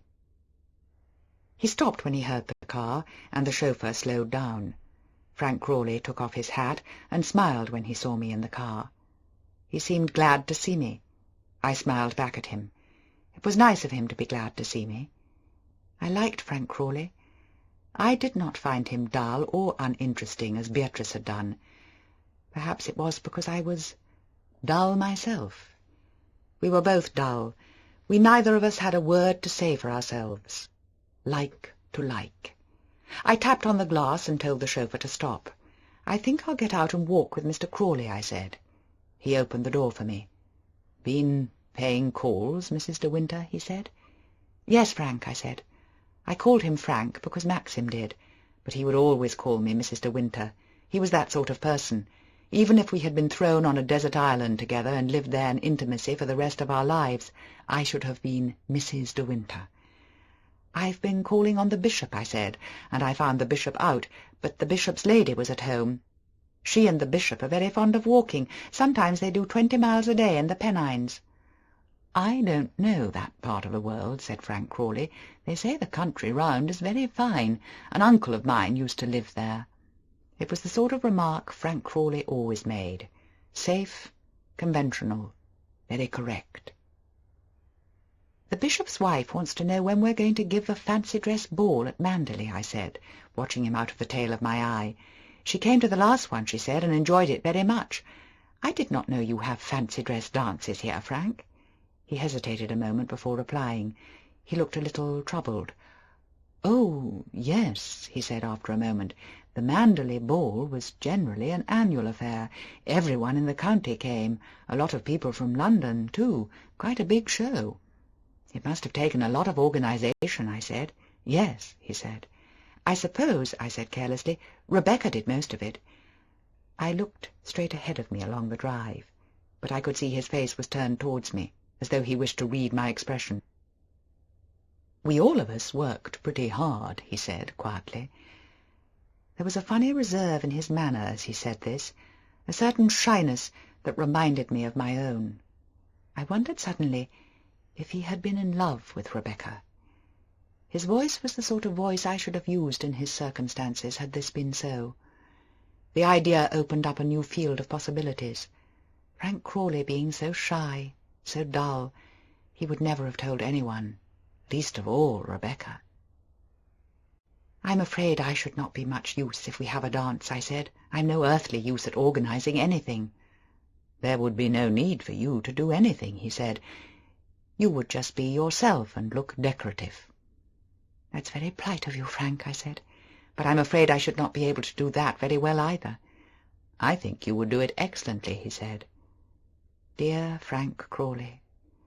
How tactful he was, and considerate. I almost believed him, but he did not deceive me, really. "Will you ask Maxim about the ball?" I said. "Why don't you ask him?" he answered. "No," I said. "No, I don't like to." We were silent then. We went on walking along the drive. Now that I had broken down my reluctance at saying Rebecca's name, first with the bishop's wife and now with Frank Crawley, the urge to continue was strong within me. It gave me a curious satisfaction. It acted upon me like a stimulant. I knew that in a moment or two I should have to say it again. "I was down on one of the beaches the other day," I said. "The one with the breakwater. Jasper was being infuriating. He kept barking at the poor man with the idiot's eyes." "You must mean Ben," said Frank, his voice quite easy now. "He always potters about on the shore. He's quite a nice fellow. You need never be frightened of him. He would not hurt a fly." "Oh, I wasn't frightened," I said. I waited a moment, humming a tune to give me confidence. "I'm afraid that cottage place is going to rack and ruin," I said lightly. "I had to go in to find a piece of string or something to tie up Jasper. The china is mouldy and the books are being ruined. Why isn't something done about it? It seems such a pity." I knew he would not answer at once. He bent down to tie up his shoelace. I pretended to examine a leaf on one of the shrubs. "I think if Maxim wanted anything done, he would tell me," he said, still fumbling with his shoe. "Are they all Rebecca's things?" I asked. "Yes," he said. I threw the leaf away and picked another, turning it over in my hands. "What did she use the cottage for?" I asked. "It looked quite furnished. I thought from the outside it was just a boathouse." "It was a boathouse originally," he said, his voice constrained again, difficult, the voice of someone who is uncomfortable about his subject. Then she converted it like that, had furniture put in and china." I thought it funny the way he called her she. He did not say Rebecca or Mrs. de Winter, as I expected him to do. "Did she use it a great deal?" I asked. "Yes," he said. "Yes, she did. Moonlight picnics and one thing and another." We were walking again side by side, I still humming my little tune. "How jolly," I said brightly. "Moonlight picnics must be great fun. Did you ever go to them?" "Once or twice," he said. I pretended not to notice his manner, how quiet it had become, how reluctant to speak about these things. "Why is the boy there in the little harbour place?" I said. "The boat used to be moored there," he said. "What boat?" I asked. "Her boat," he said. A strange sort of excitement was upon me. I had to go on with my questions. He did not want to talk about it, I knew that. But although I was sorry for him, and shocked at my own self, I had to continue. I could not be silent. "What happened to it?" I said. "Was that the boat she was sailing when she was drowned?" "Yes," he said quietly. "It capsized and sank. She was washed overboard." "What sort of size boat was it?" I asked. "About 3 tons. It had a little cabin." "What made it capsize?" I said.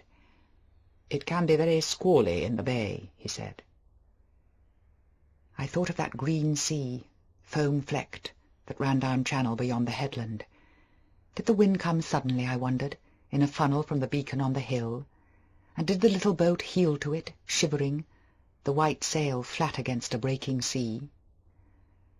"Could not someone have got out to her?" I said. "Nobody saw the accident. Nobody knew she had gone," he said. I was very careful not to look at him. He might have seen the surprise in my face.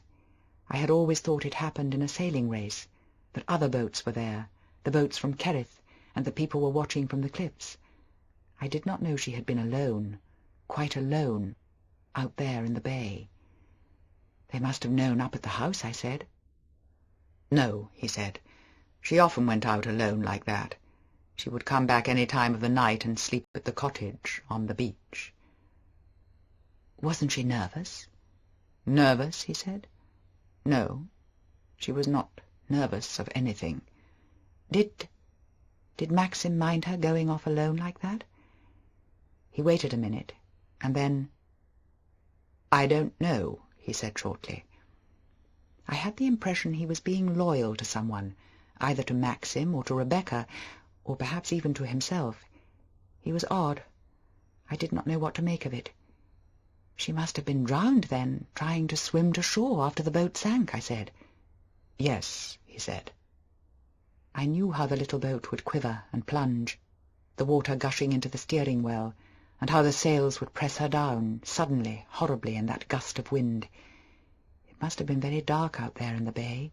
The shore must have seemed very far away to anyone swimming there in the water. "How long afterwards was it that they found her?" I said. "About 2 months," he said. 2 months. I thought drowned people were found after 2 days. I thought they would be washed up close to the shore when the tide came. "Where did they find her?" I asked. "Near Edgecombe, about 40 miles up channel," he said. I had spent a holiday at Edgecombe once, when I was 7. It was a big place with a pier and donkeys. I remembered riding a donkey along the sands. "How did they know it was her after 2 months? How could they tell?" I said. I wondered why he paused before each sentence, as though he weighed his words. Had he cared for her then? Had he minded so much? "Maxim went up to Edgecombe to identify her," he said. Suddenly I did not want to ask him any more. I felt sick at myself, sick and disgusted.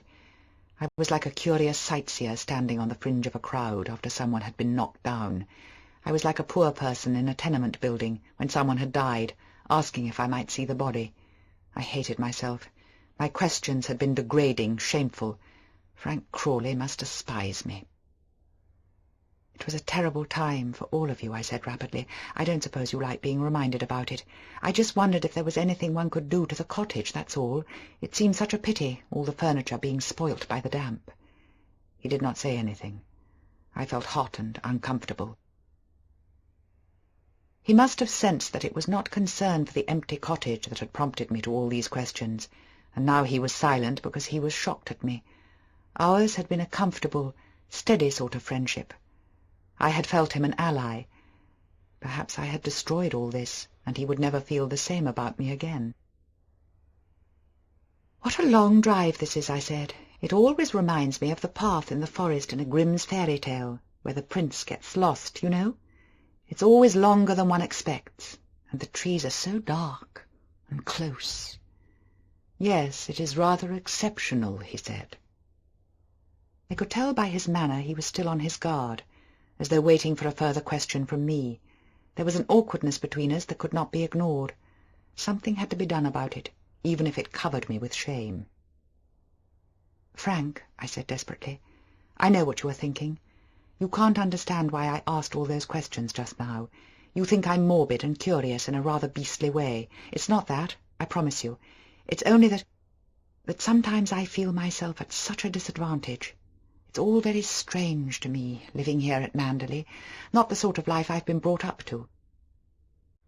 When I go returning these calls, as I did this afternoon, I know people are looking me up and down, wondering what sort of success I'm going to make of it.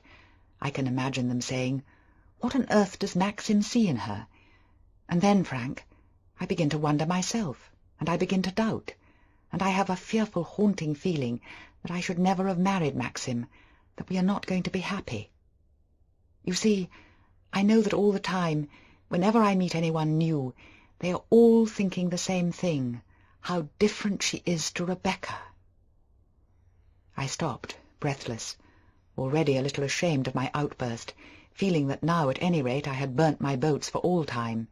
He turned to me, looking very concerned and troubled.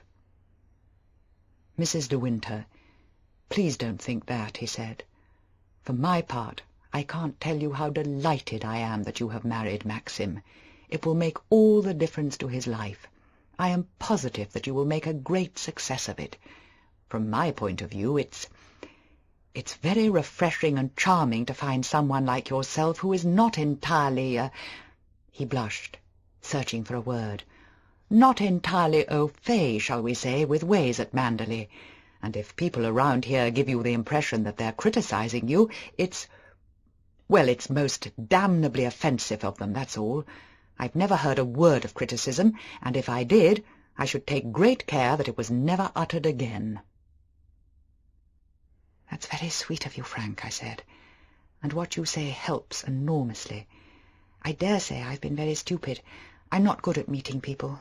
I've never had to do it, and all the time I keep remembering how it must have been at Manderley before, when there was someone there who was born and bred to it, did it all naturally and without effort, and I realize every day that things I lack, confidence, grace, beauty, intelligence, wit, all the qualities that mean most in a woman, she possessed. It doesn't help, Frank. It doesn't help." He said nothing. He went on looking anxious and distressed. He pulled out his handkerchief and blew his nose. "You must not say that," he said. "Why not? It's true," I said. "You have qualities that are just as important, far more so, in fact. It's perhaps cheek of me to say so. I don't know you very well. I'm a bachelor. I don't know very much about women. I lead a quiet sort of life down here at Manderley, as you know. But I should say that kindness and sincerity, and, if I may say so, modesty are worth far more to a man, to a husband, than all the wit and beauty in the world." He looked very agitated, and blew his nose again. I saw that I had upset him far more than I had upset myself, and the realization of this calmed me and gave me a feeling of superiority. I wondered why he was making such a fuss. After all, I had not said very much. I had only confessed my sense of insecurity, following as I did upon Rebecca. And she must have had these qualities that he presented to me as mine. She must have been kind and sincere with all her friends, her boundless popularity. I was not sure what he meant by modesty. It was a word I had never understood. I always imagined it had something to do with minding meeting people in a passage on the way to the bathroom. Poor Frank! And Beatrice had called him a dull man with never a word to say for himself. "Well," I said, rather embarrassed, "well, I don't know about all that. I don't think I'm very kind or particularly sincere, and as for being modest, I don't think I've ever had much of a chance to be anything else. It was not very modest, of course, being married hurriedly like that down in Monte Carlo, and being alone there in that hotel beforehand, but perhaps you don't count that." "My dear Mrs. de Winter, you don't think I imagine for one moment that your meeting down there was not entirely above board," he said in a low voice. "No, of course not," I said gravely. Dear Frank, I think I had shocked him. What a Frankish expression, too.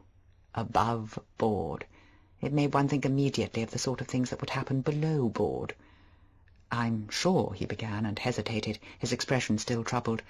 "I'm sure that Maxim would be very worried, very distressed if he knew how you felt. I don't think he can have any idea of it." "You won't tell him," I said hastily. "No, naturally not. What do you take me for?" "But you see, Mrs. de Winter, I know Maxim pretty well, and I've seen him through many moods. If he thought you were worrying about the past, it would distress him more than anything on earth. I can promise you that. He's looking very well, very fit, but Mrs. Lacey was quite right the other day when she said he had been on the verge of a breakdown last year, though it was tactless of her to say so in front of him. That's why you were so good for him. You were fresh and young and sensible. You have nothing to do with all that time that has gone. Forget it, Mrs. de Winter. Forget it, as he has done, thank heaven, and the rest of us. We none of us want to bring back the past. Maxim least of all, and it's up to you, you know, to lead us away from it, not to take us back there again." He was right. Of course he was right. Dear, good Frank, my friend, my ally. I had been selfish and hypersensitive, a martyr to my own inferiority complex. "I ought to have told you all this before," I said. "I wish you had," he said. "I might have spared you some worry." "I feel happier," I said, "much happier. And I've got you for my friend whatever happens, haven't I, Frank?" "Yes, indeed," he said. We were out of the dark wooded drive and into the light again. The rhododendrons were upon us. Their hour would soon be over. Already they looked a little overblown, a little faded. Next month the petals would fall one by one from the great faces, and the gardeners would come and sweep them away.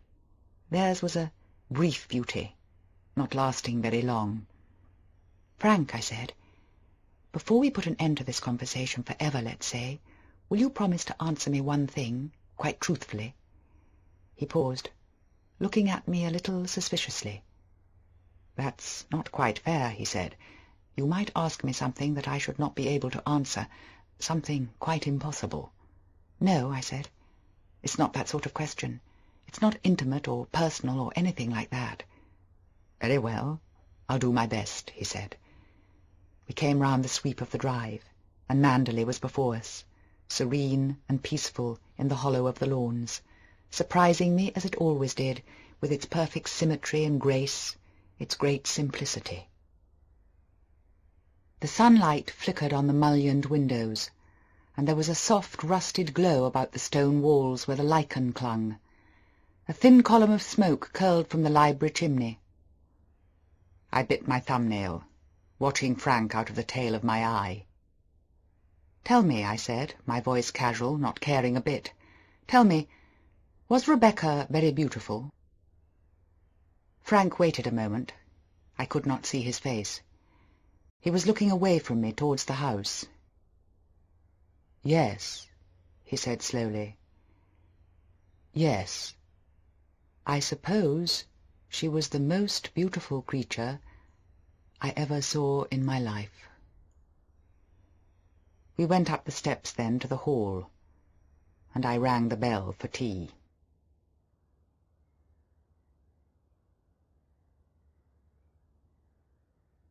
Chapter 12. I did not see much of Mrs. Danvers. She kept very much to herself. She still rang the house telephone to the morning-room every day, and submitted the menu to me as a matter of form, but that was the limit of our intercourse. She had engaged a maid for me, Clarice, the daughter of somebody on the estate, a nice, quiet, well-mannered girl who, thank heaven, had never been in service before, and had no alarming standards. I think she was the only person in the house who stood in awe of me. To her I was the mistress. I was Mrs. de Winter. The possible gossip of the others could not affect her. She had been away for some time, brought up by an aunt 15 miles away, and in a sense she was as new to Manderley as I was. I felt at ease with her. I did not mind saying, "Oh, Clarice, would you mend my stocking?" The housemaid, Alice, had been so superior. I used to sneak my chemise and nightgowns out of my drawer and mend them myself, rather than ask her to do them. I had seen her once, with one of my chemises over her arm, examining the plain material with its small edging of lace. I shall never forget her expression. She looked almost shocked, as though her own personal pride had received a blow. I had never thought about my underclothes before. As long as they were clean and neat, I had not thought the material or the existence of lace mattered. Brides one read about had trousseaux, dozens of sets at a time, and I had never bothered. Alice's face taught me a lesson. I wrote quickly to a shop in London and asked for a catalogue of underlinen. By the time I had made my choice, Alice was looking after me no longer, and Clarice was installed instead. It seemed such a waste buying new underclothes for Clarice that I put the catalogue away in a drawer and never wrote to the shop after all. I often wondered whether Alice told the others, and if my underclothes became a topic of conversation in the servants' hall, something rather dreadful to be discussed in low tones when the men were nowhere about. She was too superior for it to be made a joking question. Phrases like chemise to you would never be bandied between her and Frith, for instance. No, my underclothes were more serious than that, more like a divorce case heard in camera. At any rate, I was glad when Alice surrendered me to Clarice. Clarice would never know real lace from false. It was considerate of Mrs. Danvers to have engaged her. She must have thought we would be fit company, one for the other. Now that I knew the reason for Mrs. Danvers' dislike and resentment, it made things a little easier. I knew it was not just me personally she hated, but what I represented. She would have felt the same towards anyone who had taken Rebecca's place. At least, that was what I understood from Beatrice the day she came to lunch. "Did not you know?" she had said. "She simply adored Rebecca." The words had shocked me at the time. Somehow I had not expected them. But when I thought it over, I began to lose my first fear of Mrs. Danvers. I began to be sorry for her. I could imagine what she must feel. It must hurt her every time she heard me called Mrs. de Winter. Every morning when she took up the house telephone and spoke to me, and I answered, "Yes, Mrs. Danvers," she must be thinking of another voice. When she passed through the rooms and saw traces of me about the place, a berry on a window-seat, a bag of knitting on a chair, she must think of another one who had done these things before, even as I did, I who had never known Rebecca. Mrs. Danvers knew how she walked and how she spoke. Mrs. Danvers knew the colour of her eyes, her smile, the texture of her hair. I knew none of these things. I had never asked about them. But sometimes I felt Rebecca was as real to me as she was to Mrs. Danvers. Frank had told me to forget the past, and I wanted to forget it. But Frank did not have to sit in the morning-room as I did, every day, and touch the pen she had held between her fingers. He did not have to rest his hands on the blotter and stare in front of him at her writing on the pigeonholes. He did not have to look at the candlesticks on the mantelpiece, the clock, the vase in which the flowers stood, the pictures on the walls, and remember every day that they belonged to her. She had chosen them. They were not mine at all. Frank did not have to sit at her place in the dining-room, hold the knife and fork that she had held, drink from her glass. He did not throw a coat over his shoulders which had been hers, nor find her handkerchief in the pocket. He did not notice every day, as I did, the blind gaze of the old dog in its basket in the library, who lifted its head when it heard my footstep, the footstep of a woman, and sniffing the air, drooped its head again, because I was not the one she sought. Little things, meaningless and stupid in themselves, but they were there for me to see, for me to hear, for me to feel. Dear God, I did not want to think about Rebecca.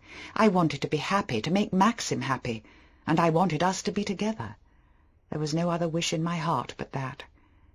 I could not help it if she came to me in thoughts, in dreams. I could not help it if I felt like a guest in Manderley, my home, walking where she had trodden, resting where she had lain. I was like a guest, biding my time, waiting for the return of the hostess. Little sentences, little reproofs, reminding me every hour, every day. "Frith," I said, coming into the library on a summer morning, my arms full of lilac, "Frith, where can I find a tall vase for these? They're all too small in the flower-room." "The white alabaster vase in the drawing-room was always used for the lilac, madam." "Oh, wouldn't it be spoiled? It might get broken." "Mrs de Winter always used the alabaster vase, madam." Oh, I see." Then the alabaster vase was brought for me, already filled with water, and as I put the sweet lilac in the vase and arranged the sprigs, one by one, the mauve-warm scent filling the room, mingling with the smell of the new-mown lawn outside coming from the open window, I thought, Rebecca did this. She took the lilac as I am doing, and put the sprigs one by one in the white vase. I'm not the first to do it. This is Rebecca's vase. This is Rebecca's lilac. She must have wandered out into the garden as I did in that floppy garden hat that I had seen once at the back of the cupboard in the flower-room, hidden under some old cushions, and crossed the lawn to the lilac bushes, whistling perhaps, humming a tune, calling to the dogs to follow her, carrying in her hands the scissors that I carried now. "Frith, could you move that bookstand from the table in the window, and I will put the lilac there?" "Mrs de Winter always had the alabaster vase on the table behind the sofa, madam." "Oh, well—" I hesitated, the vase in my hands, Frith's face impassive. He would obey me, of course, if I said I preferred to put the vase on the smaller table by the window. He would move the bookstand at once. "All right," I said. "Perhaps it would look better on the larger table." And the alabaster vase stood, as it had always done, on the table behind the sofa. Beatrice remembered her promise of a wedding present. A large parcel arrived one morning, almost too large for Robert to carry. I was sitting in the morning-room, having just read the menu for the day. I have always had a childish love of parcels. I snipped the string excitedly and tore off the dark brown paper. It looked like books. I was right. It was books. 4 big volumes, A History of Painting. And a sheet of notepaper in the first volume saying, "I hope this is the sort of thing you like," and signed, "Love from Beatrice." I could see her going into the shop in Wigmore Street and buying them, looking about her in her abrupt, rather masculine way. "I want a set of books for someone who's keen on art," she would say, and the attendant would answer, "Yes, madam, will you come this way?" She would finger the volumes a little suspiciously. "Yes, that's about the price. It's for a wedding present. I want them to look good. Are these all about art?" "Yes, this is the standard work on the subject," the assistant would say. And then Beatrice must have written her note and paid her cheque and given the address, Mrs de Winter, Manderley. It was nice of Beatrice. There was something rather sincere and pathetic about her going off to a shop in London and buying me these books because she knew I was fond of painting. She imagined me, I expect, sitting down on a wet day and looking solemnly at the illustrations, and perhaps getting a sheet of drawing paper and a paint-box and copying one of the pictures. Dear Beatrice. I had a sudden, stupid desire to cry. I gathered up the heavy volumes and looked round the morning-room for somewhere to put them. They were out of place in that fragile, delicate room. Never mind, it was my room now, after all. I arranged them in a row on the top of the desk.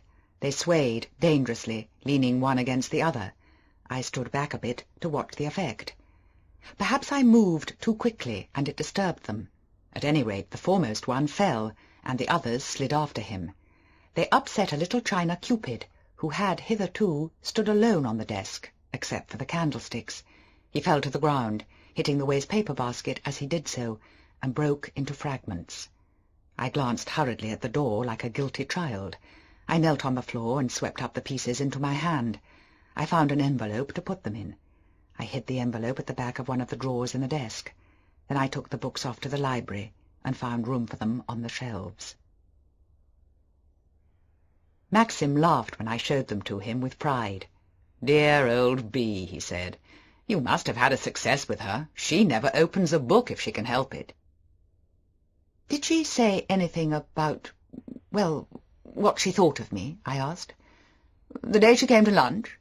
No, I don't think so." "I thought she might have written or something." "Beatrice and I don't correspond unless there's a major event in the family. Writing letters is a waste of time," said Maxim. I supposed I was not a major event.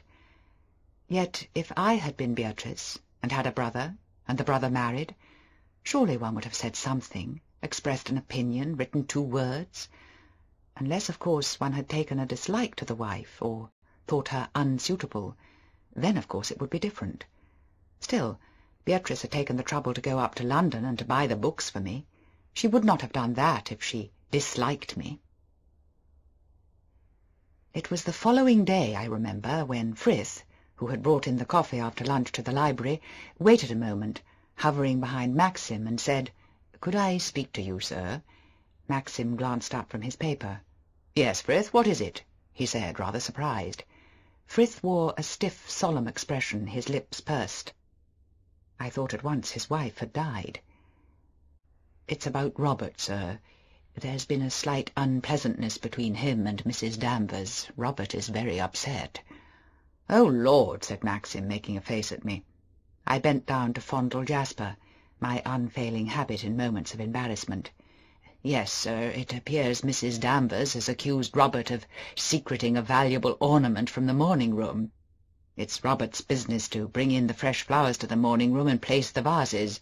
Mrs Danvers went in this morning after the flowers had been done and noticed one of the ornaments was missing. It was there yesterday, she said. She accused Robert of either taking the ornament or breaking it and concealing the breakage. Robert denied both accusations most emphatically and came to me nearly in tears, sir. You may have noticed he was not himself at lunch." "I wondered why he handed me the cutlets without giving me a plate," murmured Maxim. "I did not know Robert was so sensitive. Well, I suppose someone else did it. One of the maids." "No, sir. Mrs Danvers went into the room before the girl had done the room. Nobody had been there since Madam yesterday, and Robert first thing with the flowers. It makes it very unpleasant for Robert and myself, sir." "Yes, of course it does. Well, you had better ask Mrs Danvers to come here, and we'll get to the bottom of it. What ornament was it, anyway?" "The china Cupid, sir, that stands on the writing-table." Oh, Lord, that's one of our treasures, isn't it? It will have to be found. Get hold of Mrs Danvers at once." "Very good, sir." Frith left the room, and we were alone again. "What a confounded nuisance," said Maxim. "That Cupid is worth a hell of a lot. How I loathe servants' rows, too. I wonder why they come to me about it. That's your job, sweetheart." I looked up from Jasper, my face red as fire. "Darling," I said, "I meant to tell you before, but I forgot. The fact is, I broke that Cupid when I was in the morning-room yesterday." "You broke it? Well, why the devil didn't you say so when Frith was here?" "I don't know. I didn't like to. I was afraid he would think me a fool." "He'll think you much more of a fool now. You'll have to explain to him and Mrs Danvers." "Oh, no, please, Maxim, you tell them. Let me go upstairs." Don't be a little idiot. Anyone would think you were afraid of them." "I am afraid of them. At least, not afraid, but The door opened, and Frith ushered Mrs. Danvers into the room. I looked nervously at Maxim. He shrugged his shoulders, half amused, half angry. "It's all a mistake, Mrs. Danvers. Apparently Mrs. de Winter broke the Cupid herself and forgot to say anything," said Maxim. They all looked at me. It was like being a child again. I was still aware of my guilty flush. "I'm so sorry," I said, watching Mrs. Danvers. "I never thought Robert would get into trouble." "Is it possible to repair the ornament, madam?" said Mrs. Danvers. She did not seem to be surprised that I was the culprit. She looked at me with her white skull's face and her dark eyes. I felt she had known it was me all along, and had accused Robert to see if I would have the courage to confess. "I'm afraid not," I said. "It smashed in little pieces." "What did you do with the pieces?" said Maxim. It was like being a prisoner, giving evidence. How paltry and mean my action sounded, even to myself. "I put them all into an envelope," I said. "Well, what did you do with the envelope?" said Maxim, lighting a cigarette, his tone a mixture of amusement and exasperation. "I put it at the back of one of the drawers in the writing-desk," I said. "It looks as though Mrs. de Winter thought you would put her in prison, doesn't it, Mrs. Danvers?" said Maxim. "Perhaps you would find the envelope and send the pieces up to London. If they're too far gone to mend it, it can't be helped. All right, Frith? Tell Robert to dry his tears." Mrs. Danvers lingered when Frith had gone. "I will apologize to Robert, of course," she said, "but the evidence pointed so strongly to him, it did not occur to me that Mrs. de Winter had broken the ornament herself. Perhaps if such a thing should happen again, Mrs. de Winter will tell me personally, and I will have the matter attended to. It would save everybody a lot of unpleasantness." "Naturally," said Maxim impatiently. "I can't think why she didn't do so yesterday. I was just going to tell her when you came into the room." "Perhaps Mrs. de Winter was not aware of the value of the ornament," said Mrs. Danvers, turning her eyes upon me. "Yes," I said wretchedly. "Yes, I was afraid it was valuable. That's why I swept the pieces up so carefully." "And hid them at the back of a drawer where no one would find them, eh?" said Maxim, with a laugh and a shrug of the shoulders. "Is not that the sort of thing the between-maid is supposed to do, Mrs. Danvers?" "The between-maid at Manderley would never be allowed to touch the valuable things in the morning-room, sir," said Mrs. Danvers. "No, I can't see you letting her," said Maxim. "It's very unfortunate," said Mrs. Danvers. "I don't think we've ever had any breakages in the morning-room before. We were always so particular. I've done the dusting in there myself since last year. There was no one I could trust. When Mrs. de Winter was alive, we used to do the valuables together." "Yes, well, it can't be helped," said Maxim. "All right, Mrs. Danvers." She went out of the room, and I sat on the window-seat, looking out of the window. Maxim picked up his paper again. Neither of us spoke. "I'm awfully sorry, darling," I said after a moment. "It was very careless of me. I can't think how it happened. I was just arranging those books on the desk to see if they would stand, and the Cupid slipped." "My sweet child, forget it. What does it matter?" "It does matter. I ought to have been more careful. Mrs. Danvers must be furious with me." "What the devil has she got to be furious about? It's not her bit of china." "No, but she takes such a pride in it all. It's so awful to think nothing in there has ever been broken before. It had to be me." "Better you than the luckless Robert." "I wish it had been Robert. Mrs. Danvers will never forgive me." "Damn Mrs. Danvers," said Maxim. "She's not God Almighty, is she? I can't understand you. What do you mean by saying you're afraid of her?" "I did not mean afraid exactly. I don't see much of her. It's not that. I can't really explain." "You do such extraordinary things," said Maxim. "Fancy not getting hold of her when you broke the thing and saying, 'Here, Mrs. Danvers, get this mended.' She'd understand that. Instead of which you scrape up the remains in an envelope and hide 'em at the back of a drawer, just like a between-maid, as I said, and not the mistress of a house." "I am like a between-maid," I said slowly. "I know I am, in lots of ways. That's why I have so much in common with Clarice. We're on the same sort of footing, and that's why she likes me. I went and saw her mother the other day. And do you know what she said? I asked her if she thought Clarice was happy with us, and she said, 'Oh, yes, Mrs. de Winter, Clarice seems quite happy. She says it's not like being with the lady, mum. It's like being with one of ourselves.' Do you suppose she meant it as a compliment or not?" "God, no," said Maxim. "Remembering Clarice's mother, I should take it as a direct insult. Her cottage is generally a shambles and smells of boiled cabbage. At one time she had 9 children under 11, and she herself used to patter about in that patch of garden with no shoes and a stocking round her head. We nearly gave her notice to quit. Why Clarice looks as neat and clean as she does, I can't imagine." "She's been living with an aunt," I said, feeling rather subdued. "I know my flannel skirt has a dirty mark down the front, but I've never walked barefoot with a stocking round my head." I knew now why Clarice did not disdain my underclothes as Alice had done. "Perhaps that's why I prefer calling on Clarice's mother to calling on people like the bishop's wife," I went on. "The bishop's wife never said I was like one of themselves." "If you wear that grubby skirt when you call on her, I don't suppose she does," said Maxim. "Of course I didn't call on her in my old skirt. I wore a frock," I said. "And anyway, I don't think much of people who just judge one by one's clothes." "I hardly think the bishop's wife cares twopence about clothes," said Maxim. "But she may have been rather surprised if you sat on the extreme edge of the chair and answered yes and no like someone after a new job, which you did the only time we returned a call together." "I can't help being shy." "I know you can't, sweetheart, but you don't make an effort to conquer it." "I think that's very unfair," I said. "I try every day. Every time I go out or meet anyone new, I'm always making efforts. You don't understand. It's all very well for you. You're used to that sort of thing. I've not been brought up to it." "Rot," said Maxim. "It's not a question of bringing up, as you put it. It's a matter of application. You don't think I like calling on people, do you? It bores me stiff, but it has to be done in this part of the world." "We're not talking about boredom," I said. "There's nothing to be afraid of in being bored. If I was just bored, it would be different. I hate people looking me up and down as though I were a prize cow."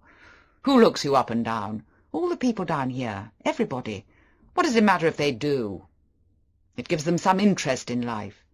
"Why must I be the one to supply the interest and have all the criticism?" "Because life at Manderley is the only thing that ever interests anybody down here." What a slap in the eye I must be to them, then. Maxim did not answer. He went on looking at his paper. "What a slap in the eye I must be to them, then," I repeated. And then, "I suppose that's why you married me," I said. "You knew I was dull and quiet and inexperienced, so that there would never be any gossip about me." Maxim threw his paper on the ground and got up from his chair. "What do you mean?" he said. His face was dark and queer, and his voice was rough. Not his voice at all. I don't know," I said, leaning back against the window. "I don't mean anything." "Why do you look like that?" "What do you know about any gossip down here?" he said. "I don't," I said, scared by the way he looked at me. "I only said it because of something to say. Don't look at me like that. Maxim, what have I said? What's the matter?" "Who's been talking to you?" he said slowly. "No one. No one at all." "Why did you say what you did?" "I tell you I don't know. It just came to my head. I was angry, cross. I do hate calling on these people. I can't help it. And you criticized me for being shy. I didn't mean it. Really, Maxim, I didn't. Please believe me." "It was not a particularly attractive thing to say, was it?" he said. "No," I said. "No, it was rude, hateful." He stared at me moodily, his hands in his pockets, rocking backwards and forwards on his heels. "I wonder if I did a very selfish thing in marrying you," he said. He spoke slowly, thoughtfully. I felt very cold, rather sick. "How do you mean?" I said. "I'm not much of a companion to you, am I?" he said. "There are too many years between us. You ought to have waited and then married a boy of your own age, not someone like myself, with half his life behind him." "Well, that's ridiculous," I said hurriedly. "You know age doesn't mean anything in marriage. Of course we are companions." "Are we? I don't know," he said. I knelt up on the window seat and put my arms round his shoulders. "Why do you say these things to me?" I said. "You know I love you more than anything in the world. There has never been anyone but you. You are my father and my brother and my son, all those things." "It was my fault," he said, not listening. "I rushed you into it. I never gave you a chance to think it over." "I did not want to think it over," I said. "There was no other choice. You don't understand, Maxim. When one loves a person—" "Are you happy here?" he said, looking away from me, out of the window. "I wonder sometimes. You've got thinner. Lost your colour." "Of course I'm happy," I said. "I love Manderley. I love the garden. I love everything. I don't mind calling on people. I just said that to be tiresome. I'll call on people every day if you want me to. I don't mind what I do. I've never for one moment regretted marrying you. Surely you must know that." He patted my cheek in his terrible absent way and bent down and kissed the top of my head. "Poor lamb. You don't have much fun, do you? I'm afraid I'm very difficult to live with." "You're not difficult," I said eagerly. "You're easy, very easy, much easier than I thought you would be. I used to think it would be dreadful to be married, that one's husband would drink or use awful language or grumble if the toast was soft at breakfast, and be rather unattractive altogether, smell possibly. You don't do any of those things." "Good God, I hope not," said Maxim. And he smiled. I seized advantage of his smile. I smiled too, and took his hands and kissed them. "How absurd to say we are not companions," I said. "Why, look how we sit here every evening, you with a book or a paper, and me with my knitting. Just like cups of tea, just like old people, married for years and years." "Of course we are companions, of course we are happy. You talk as though you thought we had made a mistake. You don't mean it like that, do you, Maxim?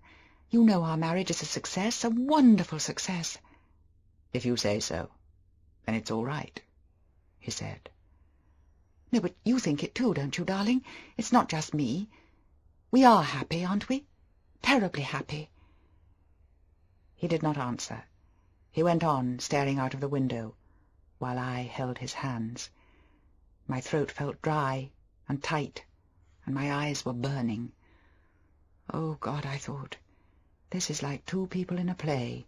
In a moment the curtain will come down. We shall bow to the audience and go off to our dressing rooms. This can't be a real moment in the lives of Maxim and myself." I sat down on the window-seat and let go of his hands. I heard myself speaking in a hard, cool voice. "If you don't think we are happy, it would be much better if you would admit it. I don't want you to pretend anything. I'd much rather go away, not live with you any more." It was not really happening, of course. It was the girl in the play talking, not me to Maxim. I pictured the type of girl who would play the part. Tall and slim, rather nervy. "Well, why don't you answer me?" He took my face in his hands and looked at me, just as he had before, when Frith had come into the room with tea, the day we went to the beach. "How can I answer you?" he said. "I don't know the answer myself. If you say we are happy, let's leave it at that. It's something I know nothing about. I take your word for it. We are happy. All right, then? That's agreed." He kissed me again, and then walked away across the room. I went on sitting by the window, stiff and straight, my hands in my lap. "You say all this because you are disappointed in me," I said. "I'm gauche and awkward. I dress badly. I'm shy with people. I warned you in Monte Carlo how it would be. You think I'm not right for Manderley." "Don't talk nonsense," he said. "I've never said you dressed badly or were gauche. It's your imagination. As for being shy, you'll get over that. I've told you so before." "We've argued in a circle," I said. "We've come right back to where we started. This all began because I broke the Cupid in the morning room. If I hadn't broken the Cupid, none of this would have happened.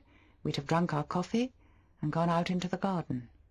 "Oh, damn that infernal Cupid," said Maxim wearily. "Do you really think I care whether it's in 10,000 pieces or not?" "Was it very valuable?" "Heaven knows. I suppose so. I've really forgotten." "Are all those things in the morning room valuable?" "Yes, I believe so." "Why were all the most valuable things put in the morning room?" "I don't know. I suppose because they look well there." "Were they always there, when your mother was alive?" No, I don't think they were. They were scattered about the house. The chairs were in a lumber room, I believe." "When was the morning room furnished, as it is now?" "When I was married." "I suppose the Cupid was put there then?" "Well, I suppose so." "Was that found in a lumber room?" No, I don't think it was. As a matter of fact, I believe it was a wedding present. Rebecca knew a lot about china." I did not look at him. I began to polish my nails. He had said the word quite naturally, quite calmly. It had been no effort to him. After a minute I glanced at him swiftly. He was standing by the mantelpiece, his hands in his pockets. He was staring straight in front of him. "He is thinking about Rebecca," I said to myself. "He is thinking how strange it was that a wedding present to me should have been the cause of destroying a wedding present to Rebecca. He is thinking about the Cupid. He is remembering who gave it to Rebecca. He is going over in his mind how the parcel came, and how pleased she was. Rebecca knew a lot about china. Perhaps he came into the room, and she was kneeling on the floor, wrenching open the little crate in which the Cupid was packed. She must have glanced up at him and smiled. 'Look, Max,' she would have said. 'Look what we've been sent.' And she then would have plunged her hand down into the shavings and brought out the Cupid, who stood on one foot, his bow in his hand. 'We'll have it in the morning room,' she must have said, and he must have knelt down beside her, and they must have looked at the Cupid together." I went on polishing my nails. They were scrubby, like a schoolboy's nails. The cuticles grew up over the half-moons. The thumb was bitten nearly to the quick. I looked at Maxim again. He was still standing in front of the fireplace. "What are you thinking about?" I said. My voice was steady and cool, not like my heart, thumping inside me, not like my mind, bitter and resentful. He lit a cigarette, surely the 25th that day, and we had only just finished lunch. He threw the match into the empty grate. He picked up the paper. "Nothing very much." "Why?" he said. "Oh, I don't know," I said. "You looked so serious, so far away." He whistled a tune absently, the cigarette twisting in his fingers. "As a matter of fact, I was wondering if they had chosen the Surrey side to play Middlesex at the Oval," he said. He sat down in the chair again and folded the paper. I looked out of the window. Presently Jasper came to me and climbed on my lap.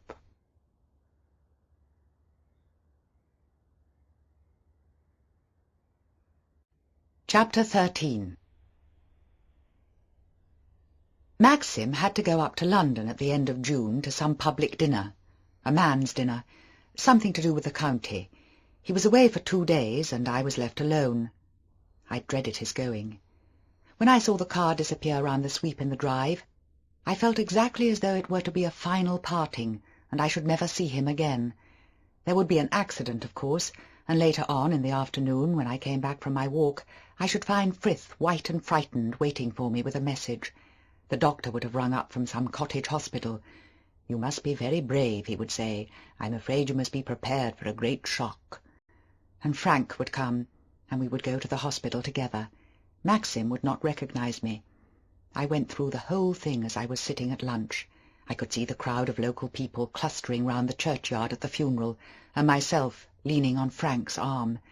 It was so real to me that I could scarcely eat any lunch, and I kept straining my ears to hear the telephone should it ring. I sat out in the garden under the chestnut tree in the afternoon with a book on my lap, but I scarcely read at all. When I saw Robert come across the lawn, I knew it was the telephone, and I felt physically sick. "A message from the club, madam, to say Mr. de Winter arrived 10 minutes ago." I shut up my book. "Thank you, Robert. How quickly he got up." "Yes, madam, a very good run." "Did he ask to speak to me, or leave any special message?" "No, madam, just that he had arrived safely. It was the porter speaking." "All right, Robert. Thanks very much." The relief was tremendous. I did not feel sick any more. The pain had gone. It was like coming ashore after a channel crossing. I began to feel rather hungry, and when Robert had gone back into the house, I crept into the dining-room through the long window and stole some biscuits from the sideboard.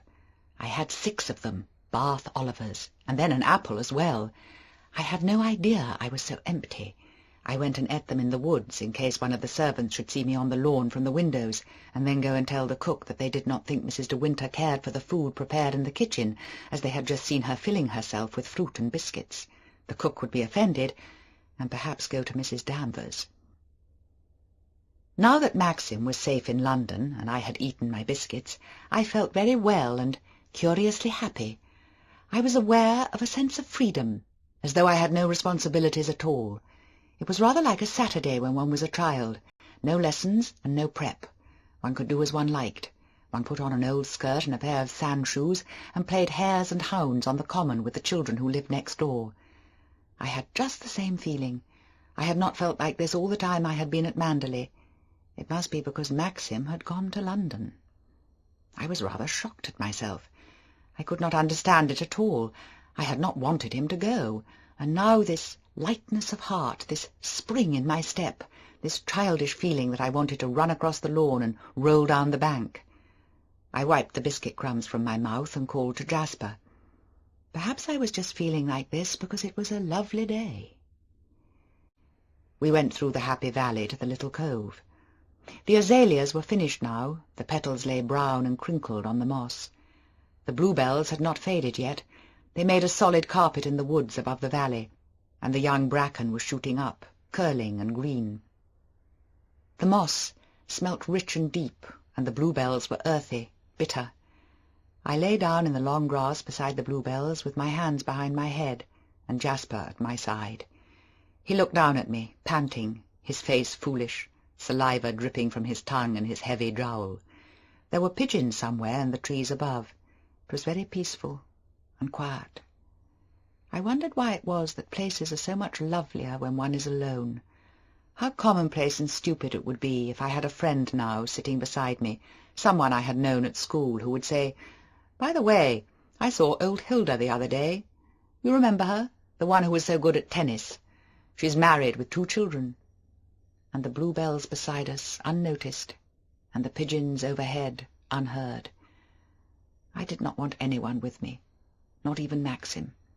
If Maxim had been there, I should not be lying as I was now, chewing a piece of grass, my eyes shut. I should have been watching him, watching his eyes, his expression, wondering if he liked it, if he was bored, wondering what he was thinking. Now I could relax. None of these things mattered. Maxim was in London. How lovely it was to be alone again. No, I did not mean that. It was disloyal, wicked. It was not what I meant. Maxim was my life and my world. I got up from the bluebells and called sharply to Jasper. We set off together down the valley to the beach. The tide was out, the sea very calm and remote. It looked like a great placid lake out there in the bay. I could not imagine it rough now, any more than I could imagine winter in summer. There was no wind, and the sun shone on the lapping water, where it ran into the little pools in the rocks. Jasper scrambled up the rocks immediately, glancing back at me, one ear blown back against his head, giving him an odd rakish appearance. "Not that way, Jasper," I said. He cared nothing for me, of course. He loped off, deliberately disobedient. "What a nuisance he is," I said aloud, and I scrambled up the rocks after him, pretending to myself I did not want to go to the other beach. Oh, well, I thought, it can't be helped. After all, Maxim is not with me. It's nothing to do with me. I splashed through the pools on the rocks, humming a tune. The cove looked different when the tide was out, less formidable. There was only about 3 foot of water in the tiny harbour. A boat would just float there comfortably, I supposed, at dead low water. The buoy was still there. It was painted white and green. I had not noticed that before. Perhaps because it had been raining, the colouring was indistinct. There was no one on the beach. I walked across the shingle to the other side of the cove, and climbed the low stone wall of the jetty arm. Jasper ran on ahead as though it was his custom. There was a ring in the wall, and an iron ladder descending to the water. That's where the dinghy would be tied, I suppose, and one would climb to it from the ladder. The buoy was just opposite, about 30 feet away. There was something written on it. I craned my neck sideways to read the lettering. Je reviens. What a funny name. Not like a boat. Perhaps it had been a French boat, though, a fishing boat. Fishing boats sometimes had names like that. Happy Return, I'm Here, those sort of names. Je reviens. I come back. Yes, I suppose it was quite a good name for a boat. Only it had not been right for that particular boat, which would never come back again. It must be cold, sailing out there in the bay beyond the beacon away on the headland. The sea was calm in the bay, but even today, when it was so still, out there round the headland there was a ripple of white foam on the surface of the water, where the tide was racing. A small boat would heel to the wind when she rounded the headland and came out of the landlocked bay. The sea would splash inboard, perhaps, run down the deck. The person at the tiller would wipe spray out of her eyes and hair, glance up at the straining mast. I wondered what colour the boat had been. Green and white, perhaps, like the boy. Not very big, Frank had said, with a little cabin. Jasper was sniffing at the iron ladder. "Come away," I said. "I don't want to go in after you." I went back along the harbour wall to the beach. The cottage did not seem so remote and sinister at the edge of the wood as it had done before. The sun made such a difference. No rain today, pattering on the roof. I walked slowly up the beach towards it. After all, it was only a cottage, with nobody living in it. There was nothing to be frightened of, nothing at all. Any place seemed damp and sinister when it had been uninhabited for a certain time, even new bungalows and places. Besides, they had moonlight picnics and things here. Weekend visitors probably used to come and bathe and then go for a sail in the boat. I stood looking into the neglected garden, choked with nettles. Someone ought to come and tidy it up, one of the gardeners. There was no need to leave it like this. I pushed the little gate and went to the door of the cottage. It was not entirely closed. I was certain I had closed it the last time. Jasper began growling, sniffing under the door. "Don't, Jasper," I said. He went on sniffing deeply, his nose thrust to the crack. I pushed the door open and looked inside. It was very dark, like it had been before. Nothing was changed. The cobwebs still clung to the rigging of the model boats. The door into the boat store at the end of the room was open, though. Jasper growled again, and there was a sound of something falling. Jasper barked furiously, and darting between my legs into the room, he tore to the open door of the store. I followed him, heart beating, and then stood uncertainly in the middle of the room. "Jasper, come back! Don't be a fool," I said. He stood in the doorway, still barking furiously, an hysterical note in his voice. Something was there, then, inside the store. Not a rat. He would have gone for a rat. "Jasper! Jasper! Come here," I said. He would not come.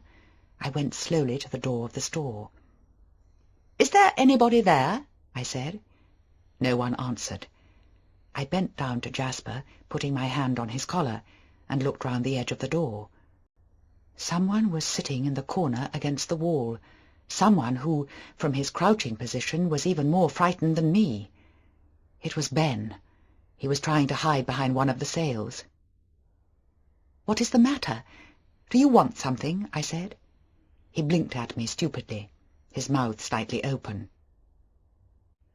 "I'm not doing nothing," he said. "Quiet, Jasper," I scolded, putting my hand over his muzzle, and I took my belt off and ran it through his collar as a leash. "What do you want, then?" I said, a little bolder this time. He did not answer. He watched me with his sly idiot's eyes. "I think you had better come out," I said. "Mr. de Winter doesn't like people walking in and out of here." He shambled to his feet, grinning furtively, wiping his nose with the back of his hand. The other hand he kept behind his back. "What have you got, Ben?" I said. He obeyed me like a child, showing me the other hand. There was a fishing line in it. "I'm not doing anything," he repeated. "Does that line belong here?" I asked. "Eh?" he said. "Listen, Ben," I said. "You can take that line if you want to, but you mustn't do it again. It's not honest, taking people's things." He said nothing. He blinked at me and wriggled.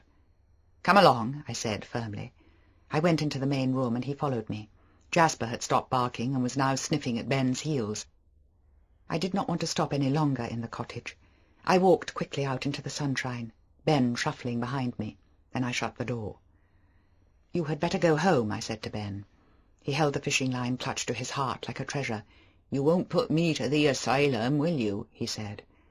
I saw then that he was trembling with fright. His hands were shaking, and his eyes were fixed on mine in supplication, like a dumb thing. "Of course not," I said, gently. "I done nothing," he repeated. "I never told no one. I don't want to be put to the asylum." A tear rolled down his dirty face. "That's all right, Ben," I said. "No one will put you away. But you must not go to the cottage again." I turned away, and he came after me, pawing at my hand. "Here," he said. "Here, I got something for you." He smiled foolishly. He beckoned with his finger, and turned towards the beach. I went with him, and he bent down and picked up a flat stone by a rock. There was a little heap of shells under the stone. He chose one and presented it to me. "That's yourn," he said. "Thank you. It's very pretty," I said. He grinned again, rubbing his ear, his fright forgotten. "You've got angel's eyes," he said. I glanced down at the shell again, rather taken aback. I did not know what to say. "You're not like the other one," he said. "Who do you mean?" I said. "What other one?" He shook his head. His eyes were sly again. He laid his finger against his nose. "Tall and dark she was," he said. "She gave you the feeling of a snake. I seen her here with me own eyes. Be night she'd come, I seen her." He paused, watching me intently. I did not say anything.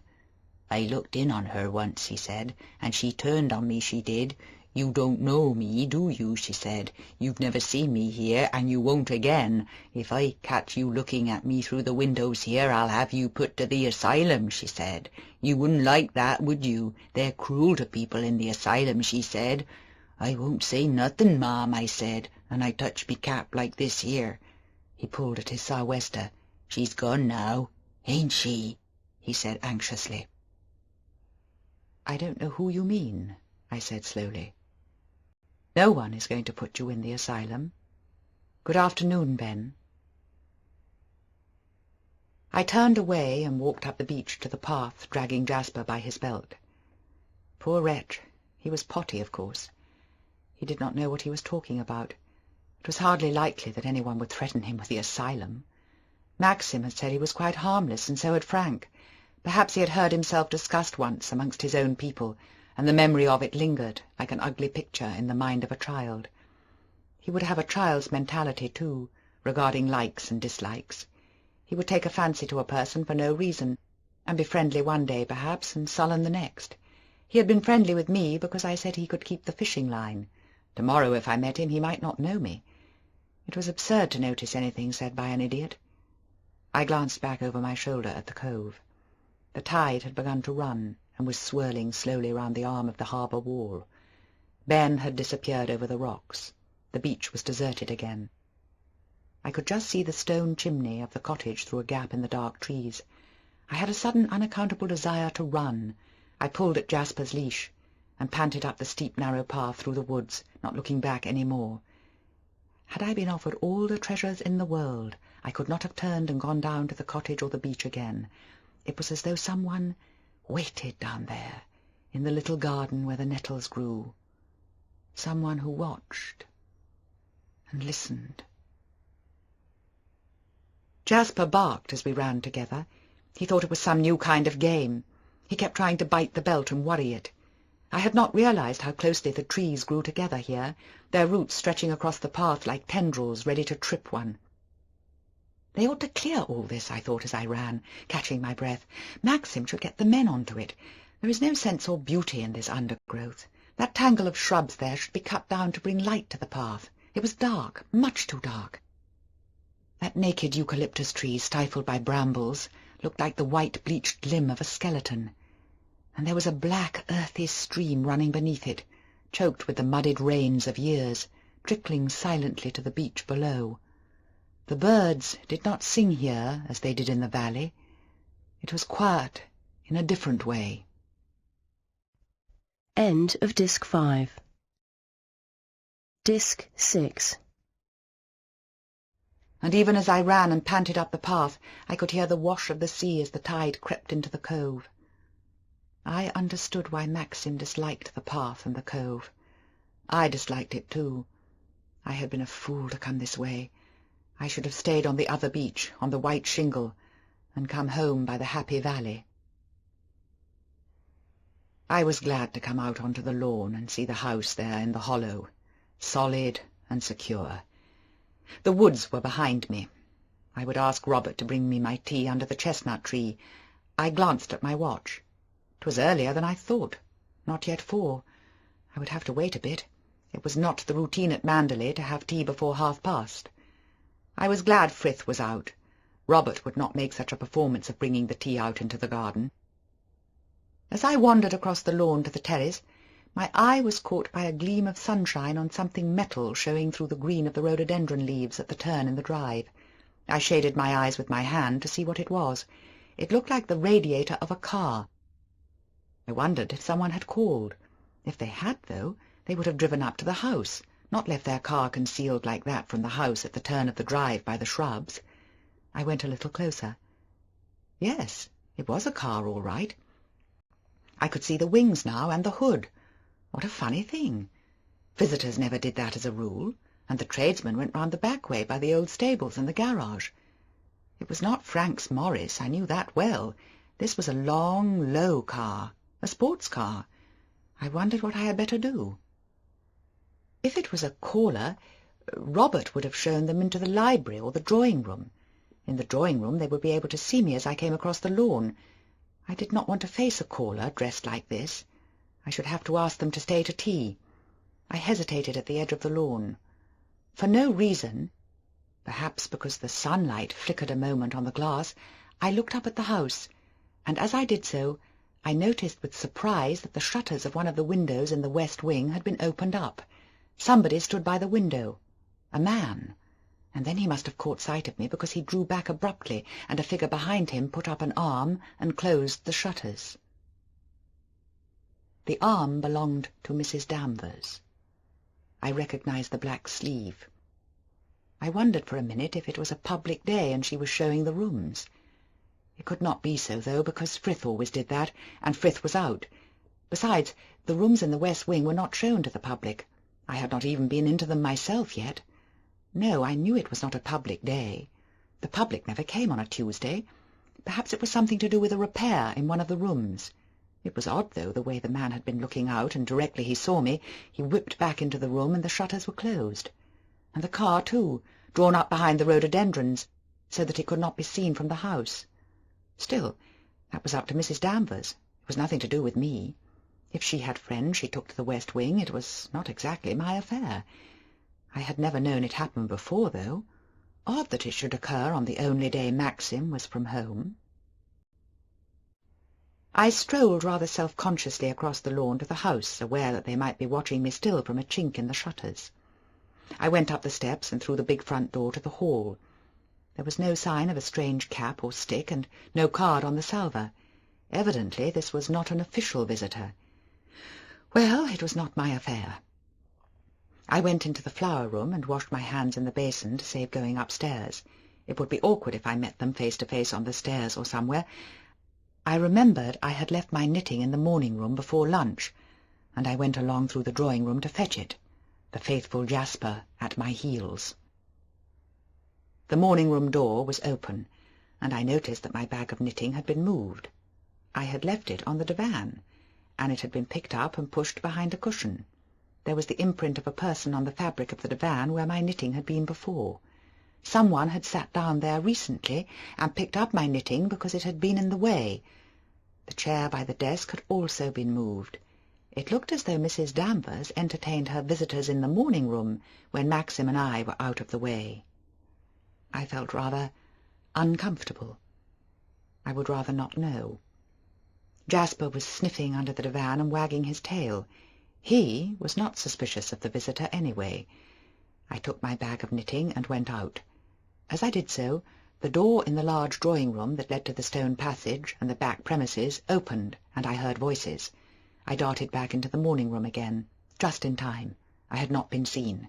I waited behind the door, frowning at Jasper, who stood in the doorway, looking at me, his tongue hanging out, wagging his tail. The little wretch would give me away. I stood very still, holding my breath.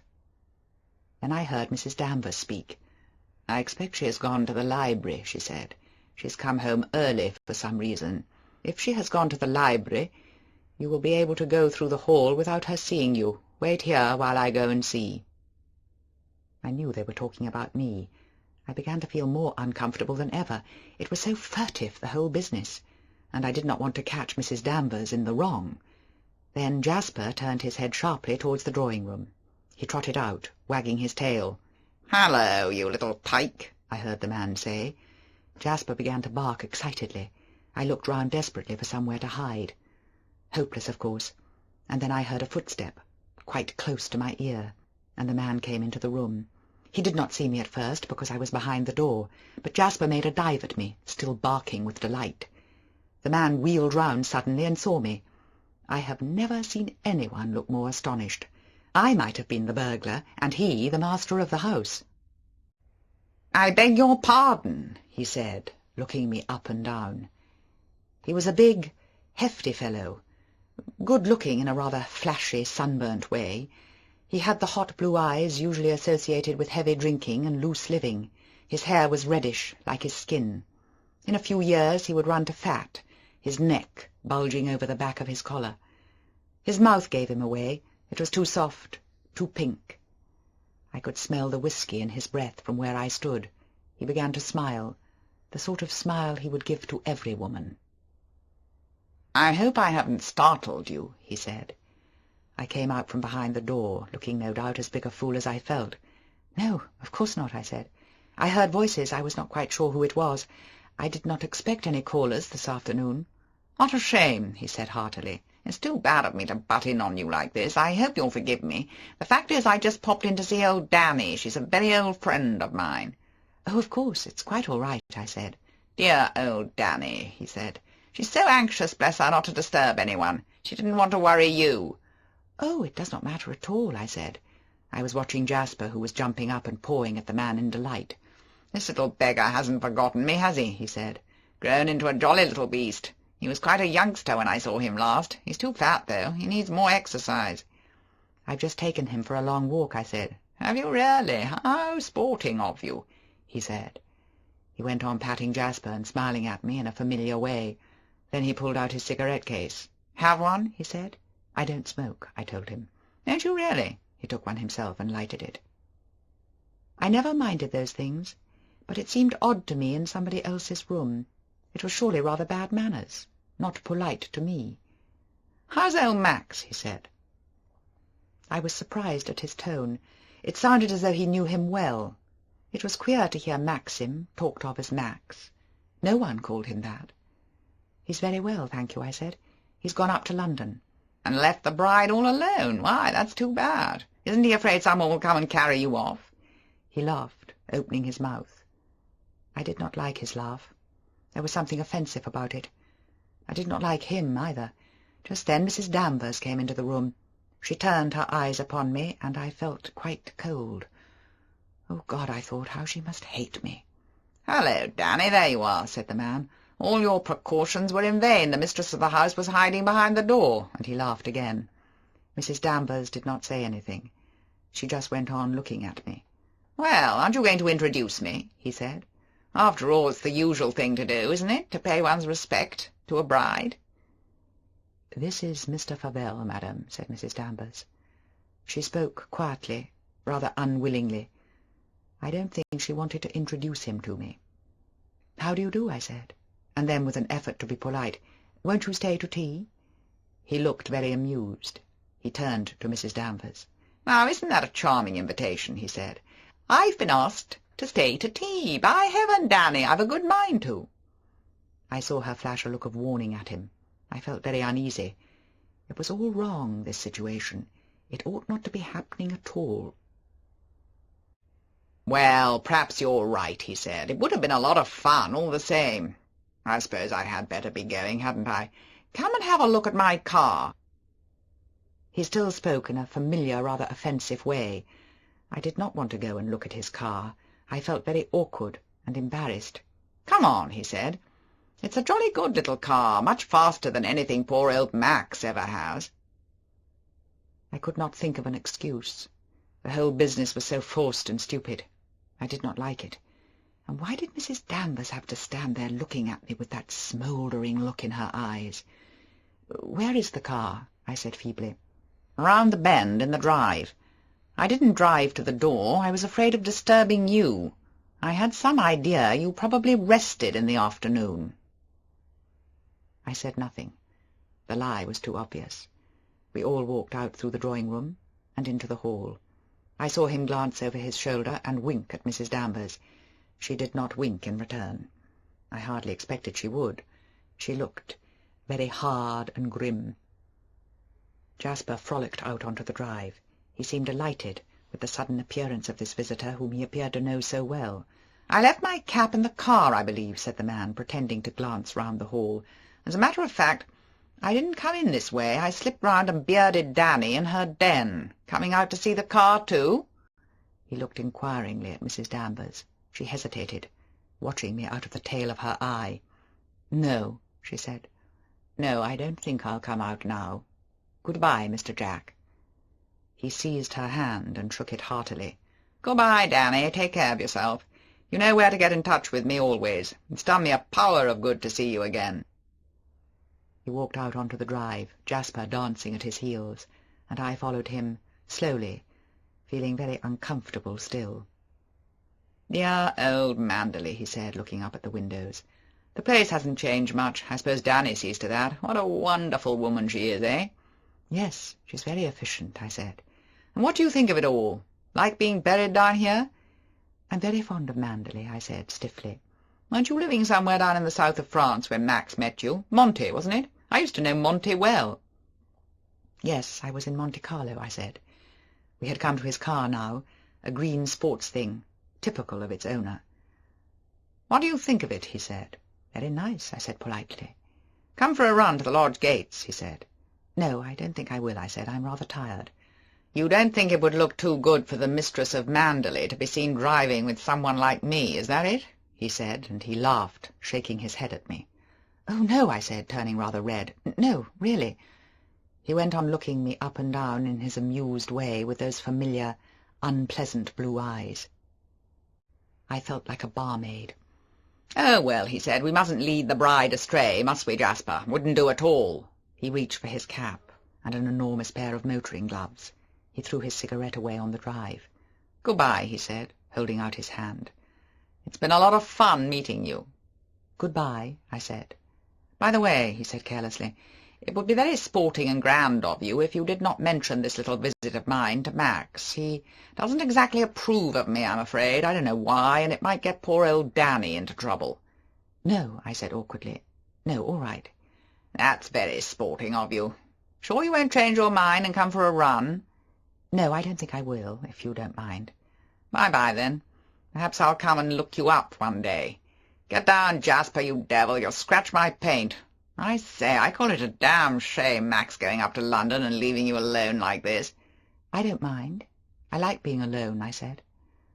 "Do you, by Jove? What an extraordinary thing. It's all wrong, you know, against nature. How long have you been married? 3 months, isn't it?" "About that," I said. "I say, I wish I got a bride of 3 months waiting for me at home. I'm a poor lonesome bachelor." He laughed again and pulled his cap down over his eyes.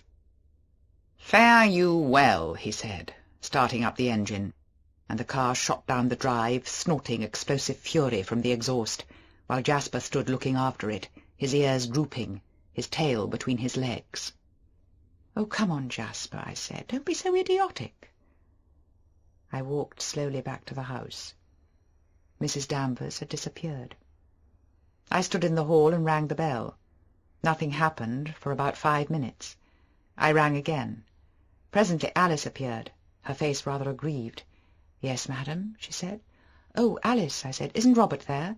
I rather fancied my tea out under the chestnut tree." "Robert went to the post this afternoon and isn't back yet, madam," said Alice. "Mrs. Danvers gave him to understand you would be late for tea. Frith is out too, of course. If you want your tea now, I can get it for you. I don't think it's quite 4:30 yet." "Oh, it doesn't matter, Alice. "I'll wait till Robert comes back," I said. I supposed when Maxim was away things automatically became slack. I had never known Frith and Robert to be out at the same time. It was Frith's day, of course, and Mrs. Danvers had sent Robert to the post, and I myself was understood to have gone for a long walk. That man Favell had chosen his time well to pay his call on Mrs. Danvers. It was almost too well chosen. There was something not right about it. I was certain of that.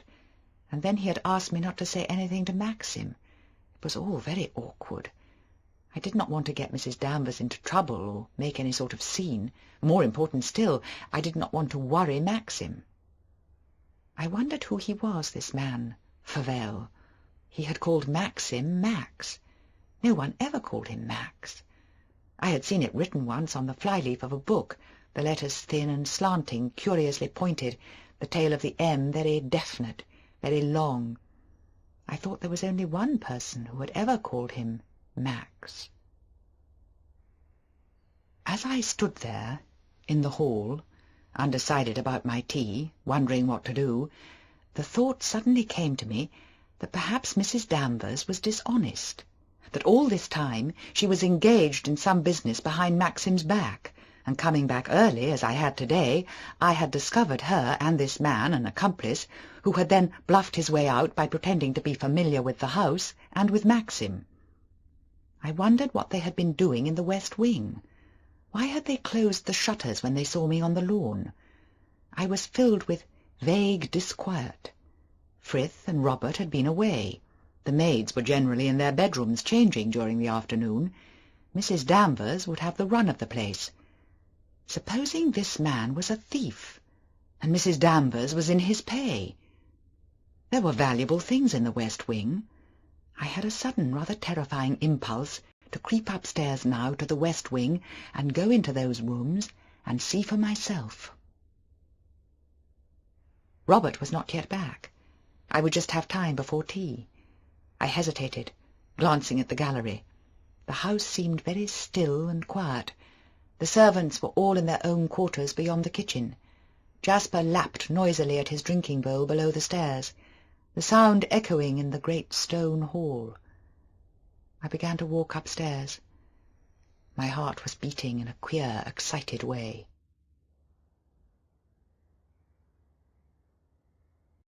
Chapter 14. I found myself in the corridor where I had stood that first morning. I had not been there since, nor had I wished to go. The sun streamed in from the window in the alcove and made gold patterns on the dark panelling. There was no sound at all. I was aware of the same musty, unused smell that had been before. I was uncertain which way to go. The plan of the rooms was not familiar to me. I remembered then that last time Mrs. Danvers had come out of a door here just behind me, and it seemed to me that the position of the room would make it the one I wanted, whose windows looked out upon the lawns to the sea. I turned the handle of the door and went inside. It was dark, of course, because of the shutters. I felt for the electric light switch on the wall and turned it on. I was standing in a little ante-room, a dressing-room, I judged, with big wardrobes round the wall, and at the end of this room was another door, open, leading to a larger room. I went through to this room and turned on the light. My first impression was one of shock, because the room was fully furnished, as though in use. I had expected to see chairs and tables swathed in dust sheets, and dust sheets too over the great double bed against the wall. Nothing was covered up. There were brushes and combs on the dressing-table, scent and powder. The bed was made up. I saw the gleam of white linen on the pillowcase, and the tip of a blanket beneath the quilted coverlet. There were flowers on the dressing-table, and on the table beside the bed. Flowers, too, on the carved mantelpiece. A satin dressing-gown lay on a chair, and a pair of bedroom slippers beneath. For one desperate moment I thought that something had happened to my brain, that I was seeing back into time and looking upon the room as it used to be, before she died. In a minute, Rebecca herself would come back into the room, sit down before the looking-glass at her dressing-table, humming a tune, reach for her comb and run it through her hair. If she sat there, I should see her reflection in the glass, and she would see me too, standing like this by the door. Nothing happened. I went on standing there, waiting for something to happen. It was the clock ticking on the wall that brought me to reality again. The hands stood at 4:25. My watch said the same. There was something sane and comforting about the ticking of the clock. It reminded me of the present, and that tea would soon be ready for me on the lawn. I walked slowly into the middle of the room. No, it was not used. It was not lived in any more. Even the flowers could not destroy the musty smell. The curtains were drawn and the shutters were closed. Rebecca would never come back to the room again.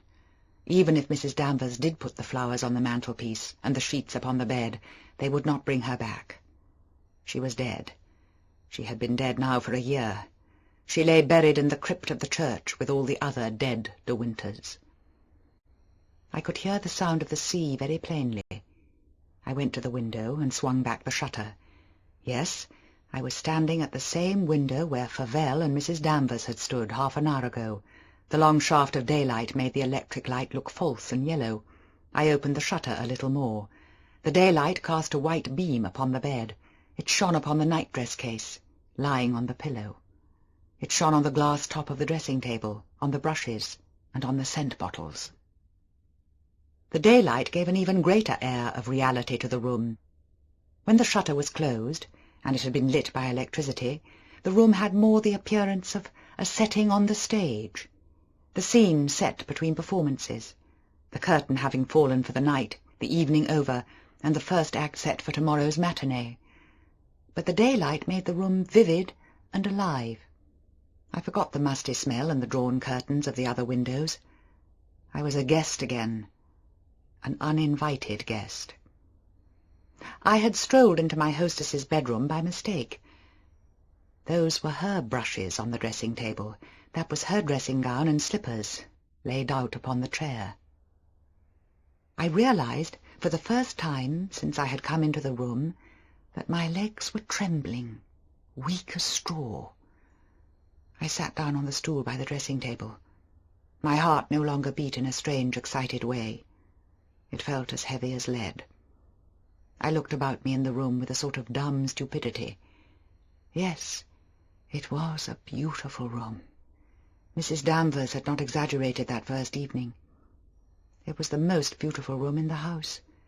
That exquisite mantelpiece, the ceiling, the carved bedstead, and the curtain hangings, even the clock on the wall and the candlesticks upon the dressing-table beside me, all were things I would have loved and almost worshipped had they been mine.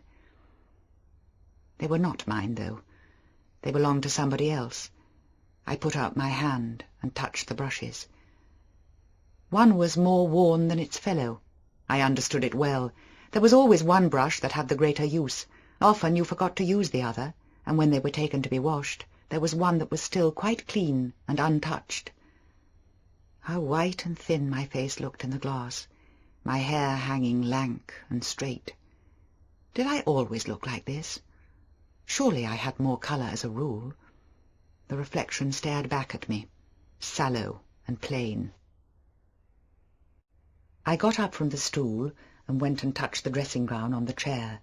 I picked up the slippers and held them in my hand. I was aware of a growing sense of horror turning to despair. I touched the quilt on the bed, traced with my fingers the monogram on the nightdress case. R-D-E-W, interwoven and interlaced. The letters were corded and strong against the golden satin material. The nightdress was inside the case, thin as gossamer, apricot in colour. I touched it, drew it out from the case, put it against my face. It was cold, quite cold, but there was a dim mustiness about it still where the scent had been. The scent of the white azaleas. I folded it and put it back into the case, and as I did so, I noticed with a sick, dull aching in my heart that there were creases in the nightdress. The texture was ruffled. It had not been touched or laundered since it was last worn. On a sudden impulse, I moved away from the bed and went back to the little ante-room where I had seen the wardrobes. I opened one of them. It was as I thought. The wardrobe was full of clothes. There were evening dresses here. I caught the shimmer of silver over the top of the white bags that enfolded them. There was a piece of gold brocade. There, next to it, was velvet, wine-coloured and soft. There was a train of white satin dripping on the floor of the wardrobe. Peeping out from a piece of tissue paper on a shelf above was an ostrich feather fan. The wardrobe smelt stuffy, queer. The azalea scent, so fragrant and delicate in the air, had turned stale inside the wardrobe, tarnishing the silver dresses and the brocade, and the breath of it wafted towards me now from the open doors, faded and old. I shut the doors. I went back into the bedroom once again. The gleam of light from the shutter still shone white and clear on the golden coverlet of the bed, picking out clearly and distinctly the tall, sloping R of the monogram. Then I heard a step behind me, and turning round, I saw Mrs. Danvers. I shall never forget the expression on her face. Triumphant, gloating, excited, in a strange, unhealthy way. I felt very frightened. "Is anything the matter, madam?" she said. I tried to smile at her, and could not. I tried to speak. "Are you feeling unwell?" she said, coming nearer to me, speaking very softly. I backed away from her. I believe if she had come any closer to me I should have fainted. I felt her breath on my face. "I'm all right, Mrs. Danvers," I said, after a moment. "I did not expect to see you. The fact is, I was looking up at the windows from the lawn. I noticed one of the shutters was not quite closed. I came up to see if I could fasten it." "I will fasten it," she said, and she went silently across the room and clamped back the shutter. The daylight had gone. The room looked unreal again in the false yellow light. Unreal and ghastly. Mrs. Danvers came back and stood beside me. She smiled, and her manner, instead of being still and unbending as it usually was, became startlingly familiar, fawning even. "Why did you tell me the shutter was open?" she asked. "I closed it before I left the room. You opened it yourself, didn't you, now? You wanted to see the room. Why have you never asked me to show it to you before? I was ready to show it to you every day. You had only to ask me." I wanted to run away, but I could not move. I went on watching her eyes. "Now you are here, let me show you everything," she said, her voice ingratiating and sweet as honey, horrible, false. "I know you want to see it all. You've wanted to for a long time, and you were too shy to ask. It's a lovely room, isn't it? The loveliest room you have ever seen." She took hold of my arm and walked me towards the bed. I could not resist her. I was like a dumb thing.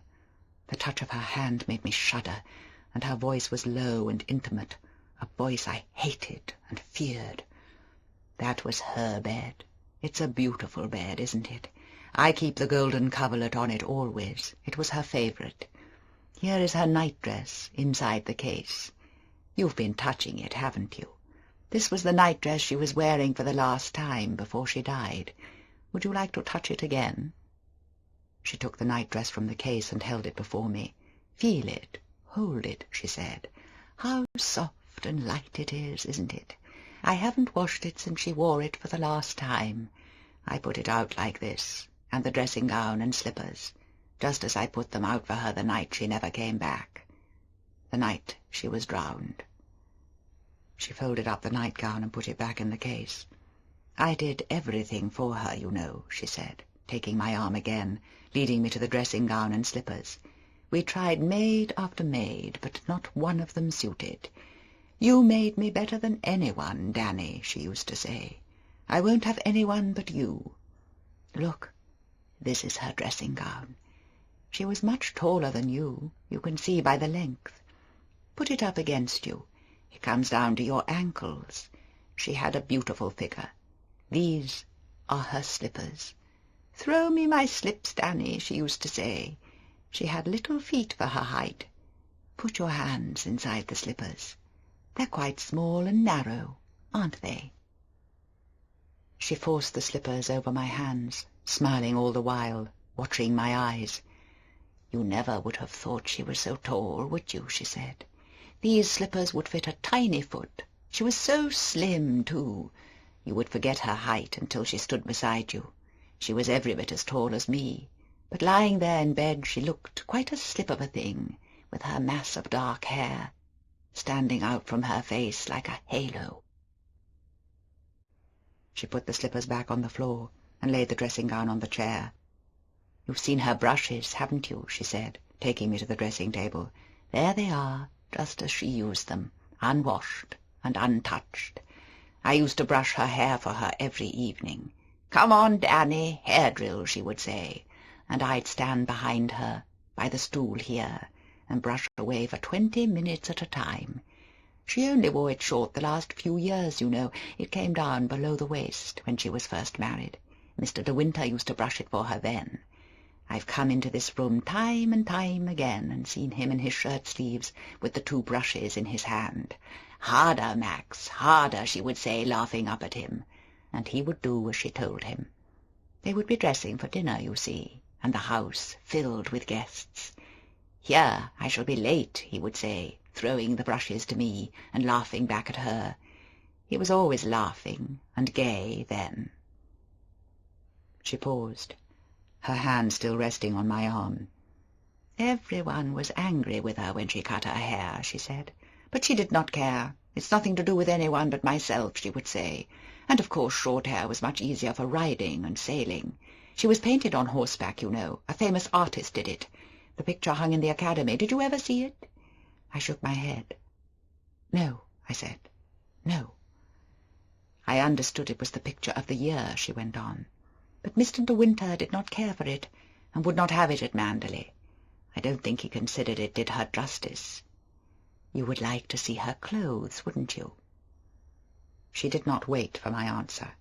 She led me to the little ante-room and opened the wardrobes one by one. "I keep her furs in here," she said. "The moths have not got to them yet, and I doubt if they ever will. I'm too careful. Feel that sable wrap." That was a Christmas present from Mr. de Winter. She told me the cost once, but I've forgotten it now. This chinchilla she wore in the evenings mostly, round her shoulders very often when the evenings were cold. This wardrobe here is full of her evening clothes. You opened it, didn't you? The latch is not quite closed. I believe Mr. de Winter liked her to wear silver mostly, but of course she could wear anything, stand any colour. She looked beautiful in this velvet. Put it against your face. It's soft, isn't it? You can feel it, can't you? The scent is still fresh, isn't it? You could almost imagine she had only just taken it off. I would always know when she had been before me in a room. There would be a little whiff of her scent in the room. These are her underclothes, in this drawer, this pink set here. She had never worn. She was wearing slacks, of course, and a shirt when she died. They were torn from her body in the water, though. There was nothing on the body when it was found. All those weeks afterwards. Her fingers tightened on my arm. She bent down to me, her skull's face close, her dark eyes searching mine. "The rocks had battered her to bits, you know," she whispered. "Her beautiful face unrecognizable, and both arms gone. Mr. de Winter identified her. He went up to Edgecombe to do it. He went quite alone. He was very ill at the time, but he would go. No one could stop him, not even Mr. Crawley." She paused, her eyes never leaving my face. "I shall always blame myself for the accident," she said. "It was my fault for being out that evening. I had gone into Kerrith for the afternoon and stayed there late, as Mrs. de Winter was up in London and not expected back until much later. That's why I did not hurry back. When I came in about 9:30, I heard she had returned just before 7, had her dinner, and then went out again, down to the beach, of course. I felt worried then. It was blowing from the southwest. She would never have gone if I'd been in. She always listened to me. I wouldn't go out this evening, it's not fit, I should have said, and she would have answered me, 'All right, Danny, you old fusspot.' and we would have sat up here talking, no doubt, she telling me all she had done in London, like she always did. My arm was bruised and numb from the pressure of her fingers. I could see how tightly the skin was stretched across her face, showing the cheekbones. There were little patches of yellow beneath her ears. Mr. de Winter had been dining with Mr. Crawley down at his house, she went on. I don't know what time he got back. I dare say it was after 11, but it began to blow quite hard just before midnight, and she had not come back. I went downstairs, but there were no lights under the library door. I came upstairs again and knocked on the dressing-room door. Mr. de Winter answered at once. "Who is it? What do you want?" he said. I told him I was worried about Mrs. de Winter not being back. He waited a moment, and then he came and opened the door in his dressing-gown. "She's spending the night down at the cottage, I expect," he said. "I should go to bed if I were you. She won't come back here to sleep if it goes on like this." He looked tired, and I did not like to disturb him. After all, she spent many nights at the cottage, and had sailed in every sort of weather. She might not even have gone for a sail, but just wanted the night at the cottage as a change after London. I said good night to Mr. de Winter and went back to my room. I did not sleep, though. I kept wondering what she was doing. She paused again. I did not want to hear any more. I wanted to get away from her, away from the room. "I sat on my bed until 5:30, she said. Then I couldn't wait there any longer. I got up and put on my coat and went down through the woods to the beach. It was getting light, but there was still a misty sort of rain falling, although the wind had dropped. When I got to the beach, I saw the boy there in the water and the dinghy, but the boat had gone. It seemed to me that I could see the cove in the grey morning light, feel the thin drizzle on my face, and peering through the mist could make out, shadowy and indistinct, the low dark outline of the boy. Mrs. Danvers loosened the pressure on my arm. Her hand fell back again to her side. Her voice lost all expression, became the hard mechanical voice of every day. "One of the life-buoys was washed up at Kerrith in the afternoon," she said, "and another was found the next day by some crabbers on the rocks below the headland. Bits and pieces of rigging, too, would come in with the tide." She turned away from me and closed the chest of drawers. She straightened one of the pictures on the wall. She picked up a piece of fluff from the carpet. I stood watching her, not knowing what to do. "You know now," she said, "why Mr. de Winter does not use these rooms any more. Listen to the sea." Even with the windows closed and the shutters fastened, I could hear it, a low, sullen murmur as the waves broke on the white shingle in the cove. The tide would be coming in fast now, and running up the beach nearly to the stone cottage. "He has not used these rooms since the night she was drowned," she said. "He had his things moved out from the dressing-room. We made up one of the rooms at the end of the corridor. I don't think he slept much even there. He used to sit in the armchair. There would be cigarette ash all round it in the morning, and in the daytime Frith would hear him in the library, pacing up and down, up and down, up and down." I too could see the ash on the floor beside the chair. I too could hear his footsteps. 1, 2, 1, 2, backwards and forwards across the library. Mrs. Danvers closed the door softly between the bedroom and the ante-room where we were standing, and put out the light. I could not see the bed any more, nor the night-dress case upon the pillow, nor the dressing-table, nor the slippers by the chair. She crossed the ante-room and put her hand on the knob of the door, and stood waiting for me to follow her. "I come to the rooms and dust them myself every day," she said. "If you want to come again, you have only to tell me. Ring me on the house telephone. I shall understand. I don't allow the maids up here. No one ever comes but me." Her manner was fawning again, intimate and unpleasant. The smile on her face was a false, unnatural thing. "Sometimes, when Mr. de Winter is away, and you feel lonely, you might like to come up to these rooms and sit here. You have only to tell me. They are such beautiful rooms. You would not think she had gone now for so long, would you, not by the way the rooms are kept? You would think she had just gone out for a little while and would be back in the evening. I forced a smile. I could not speak. My throat felt dry and tight. "It's not only this room," she said. "It's in many rooms in the house. In the morning room, in the hall, even in the little flower room. I feel her everywhere. You do too, don't you?" She stared at me curiously. Her voice dropped to a whisper.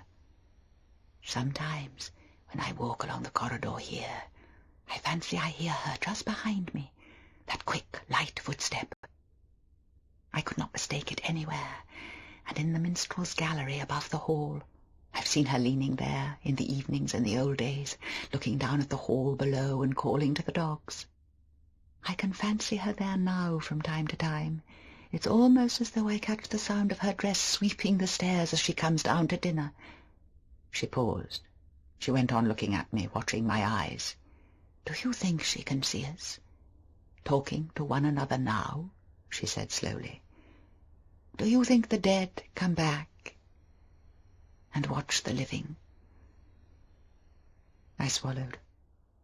I dug my nails into my hands. "I don't know," I said. I don't know." My voice sounded high-pitched and unnatural, not my voice at all. "Sometimes I wonder," she whispered. "Sometimes I wonder if she comes back here to Manderley and watches you and Mr. de Winter together." We stood there by the door, staring at one another. I could not take my eyes away from hers. How dark and sombre they were in the white skull's face of hers. How malevolent, how full of hatred. Then she opened the door into the corridor. "Robert is back now," she said. "He came back a quarter of an hour ago. He has orders to take your tea out under the chestnut tree." She stepped aside for me to pass. I stumbled out onto the corridor, not looking where I was going. I did not speak to her. I went down the stairs blindly and turned the corner and pushed through the door that led to my own rooms in the east wing. I shut the door of my room and turned the key, and put the key in my pocket. Then I lay down on my bed and closed my eyes. I felt deadly sick.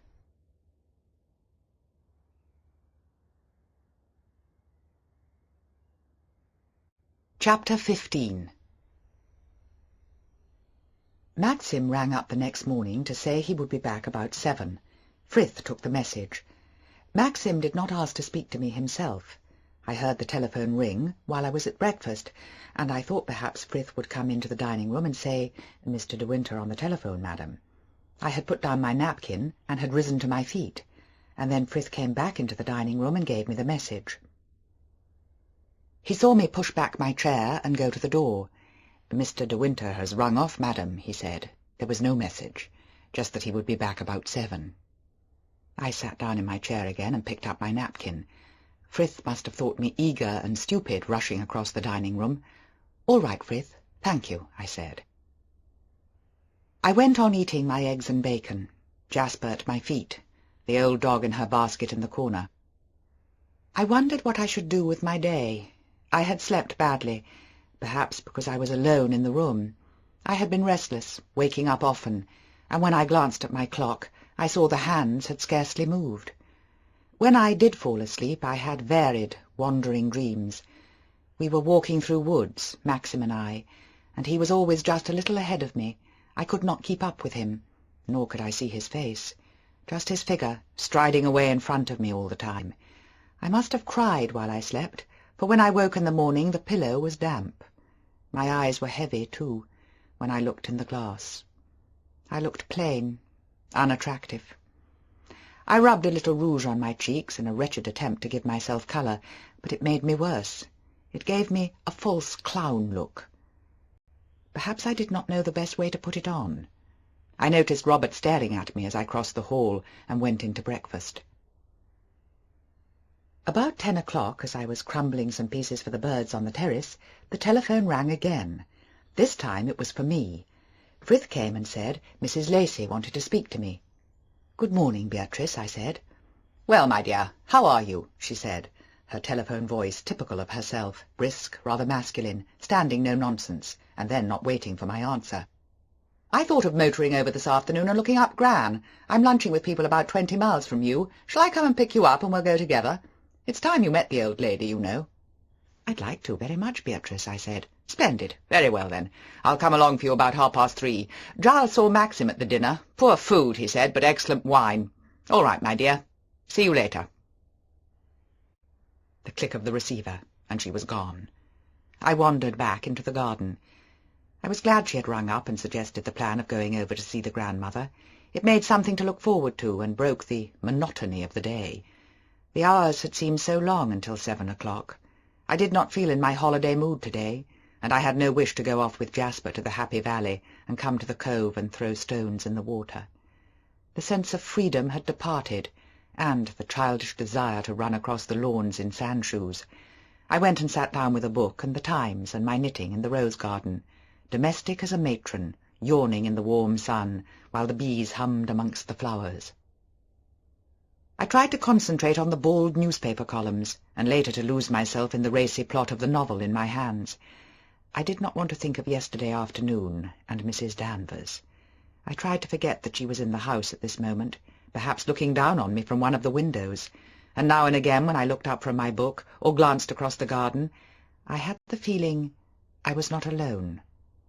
There were so many windows in Manderley, so many rooms that were never used by Maxim and myself, that were empty now, dust-sheeted, silent, rooms that had been occupied in the old days when his father and his grandfather had been alive, when there had been much entertaining, many servants.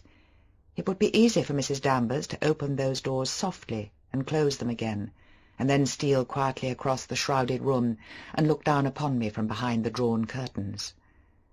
I should not know. Even if I turned in my chair and looked up at the windows, I would not see her. I remembered a game I had played as a child that my friends next door had called Grandmother's Steps, and myself Old Witch. You had to stand at the end of the garden with your back turned to the rest, and one by one they crept nearer to you, advancing in short, furtive fashion. Every few minutes you turned to look at them, and if you saw one of them moving, the offender had to retire to the back line and begin again. But there was always one a little bolder than the rest, who came up very close, whose movement was impossible to detect, and as you waited there, your back turned, counting the regulation 10, you knew, with a fatal, terrifying certainty, that before long, before even the 10 was counted, this bold player would pounce upon you from behind, unheralded, unseen, with a scream of triumph. I felt as tense and expectant as I did then. I was playing Old Witch with Mrs. Danvers. Lunch was a welcome break to the long morning.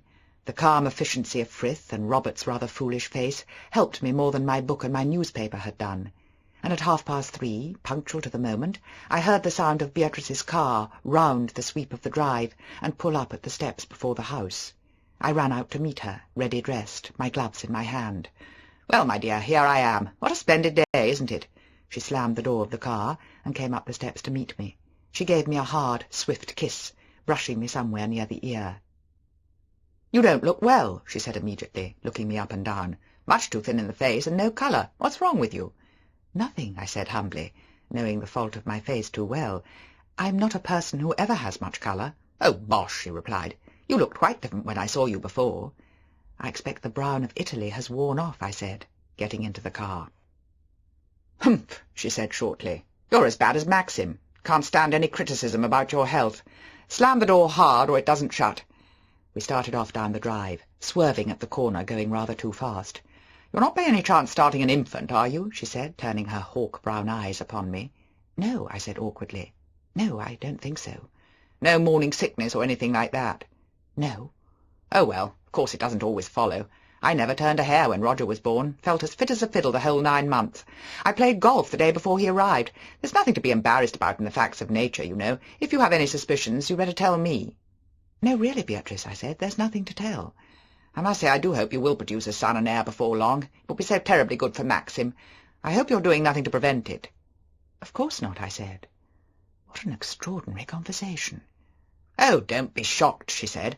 You must never mind what I say. After all, brides of today are up to everything. It's a damn nuisance if you want to hunt and you land yourself with an infant your first season. Quite enough to break a marriage up if you're both keen. Wouldn't matter in your case. Babies needn't interfere with sketching. How is the sketching, by the way? I'm afraid I don't seem to do much, I said. Oh, really? Nice weather, too, for sitting out of doors. You only need a camp stool and a box of pencils, don't you? Tell me, were you interested in those books I sent you? Yes, of course, I said. It was a lovely present, Beatrice. She looked pleased. Glad you liked them, she said. The car sped along. She kept her foot permanently on the accelerator and took every corner at an acute angle. 2 motorists we passed looked out of their windows, outraged as she swept by, and one pedestrian in a lane waved his stick at her. I felt rather hot for her. She did not seem to notice, though. I crouched lower in my seat. "Roger goes up to Oxford next term," she said. "Heaven knows what he'll do with himself. Awful waste of time, I think, and so does Giles, but we couldn't think what else to do with him. Of course, he's just like Giles and myself, thinks of nothing but horses. What on earth does this car in front think it's doing? Why don't you put out your hand, my good man? Really, some of these people on the road today ought to be shot." We swerved into a main road, narrowly avoiding the car ahead of us. "Had any people down to stay?" she asked. "No, we've been very quiet," I said. "Much better, too," she said. "Awful bore. I always think those big parties. You won't find it alarming if you come to stay with us. Very nice lot of people all around, and we all know one another frightfully well. We dine in one another's houses and have our bridge and don't bother with outsiders. You do play bridge, don't you?" "I'm not very good, Beatrice." "We shan't mind that, as long as you can play. I've no patience with people who won't learn. What on earth can one do with them between tea and dinner in the winter, and after dinner? One can't just sit and talk." I wondered why. However, it was simpler not to say anything. "It's quite amusing now Roger is a reasonable age," she went on, "because he brings his friends to stay, and we have really good fun. You ought to have been with us last Christmas. We had charades. My dear, it was the greatest fun. Giles was in his element. He adores dressing up, you know, and after a glass or 2 of champagne he's the funniest thing you've ever seen. We often say he's missed his vocation and ought to have been on the stage." I thought of Giles and his large moon face, his horn spectacles. I felt the sight of him being funny after champagne would embarrass me. "He and another man, a great friend of ours, Dickie Marsh, dressed up as women and sang a duet. What exactly it had to do with the word in the charade nobody knew, but it did not matter. We all roared." I smiled politely. "Fancy! How funny," I said. I saw them all rocking from side to side in Beatrice's drawing-room, all these friends who knew one another so well. Roger would look like Giles. Beatrice was laughing again at the memory. "Poor Giles," she said. "I shall never forget his face when Dick squirted the soda siphon down his back. We were all in fits." I had an uneasy feeling we might be asked to spend the approaching Christmas with Beatrice. Perhaps I could have influenza. "Of course our acting was never very ambitious," she said. "It was just a lot of fun amongst ourselves. At Manderley now, there is scope for a really fine show. I remember a pageant they had there some years ago. People from London came down to do it. Of course that type of thing needs terrific organisation." "Yes," I said. She was silent for a while, and drove without speaking. "How is Maxim?" she said after a moment. "Very well, thanks," I said. "Quite cheerful and happy?" "Oh, yes. Yes, rather." A narrow village street engaged her attention. I wondered whether I should tell her about Mrs Danvers, about the man Favell. I did not want her to make a blunder, though, and perhaps tell Maxim. "Beatrice," I said, deciding upon it, "have you ever heard of someone called Favell? Jack Favell?" "Jack Favell," she repeated. "Yes, I do know the name. Wait a minute. Jack Favell. Oh, of course, an awful bounder. I met him once ages ago." "He came to Manderley yesterday to see Mrs Danvers," I said. "Really? Oh, well, perhaps he would." "Why?" I said. "I rather think he was Rebecca's cousin," she said. I was very surprised. That man, her relation? It was not my idea of the sort of cousin Rebecca would have. Jack Favell, her cousin. "Oh," I said. "Oh, I hadn't realized that." "He probably used to go to Manderley a lot," said Beatrice. "I don't know. I couldn't tell you. I was very seldom there." Her manner was abrupt.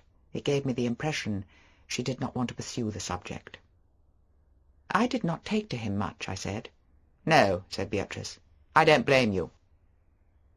I waited, but she did not say any more. I thought it wiser not to tell her how Fauvel had asked me to keep the visit a secret. It might lead to some complication.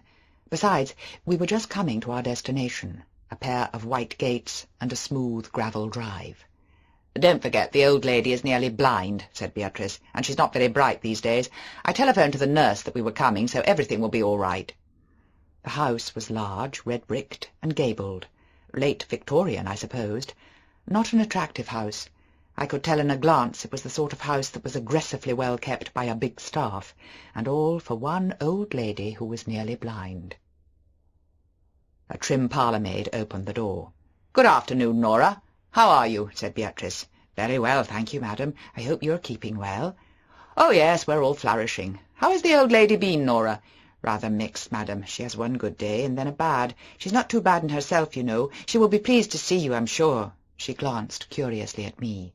"This is Mrs. Maxim," said Beatrice. "Yes, madam. How do you do?" said Nora. We went through a narrow hall and a drawing-room crowded with furniture to a veranda facing a square clipped lawn. There were many bright geraniums in stone vases on the steps of the veranda. In the corner was a bath-chair.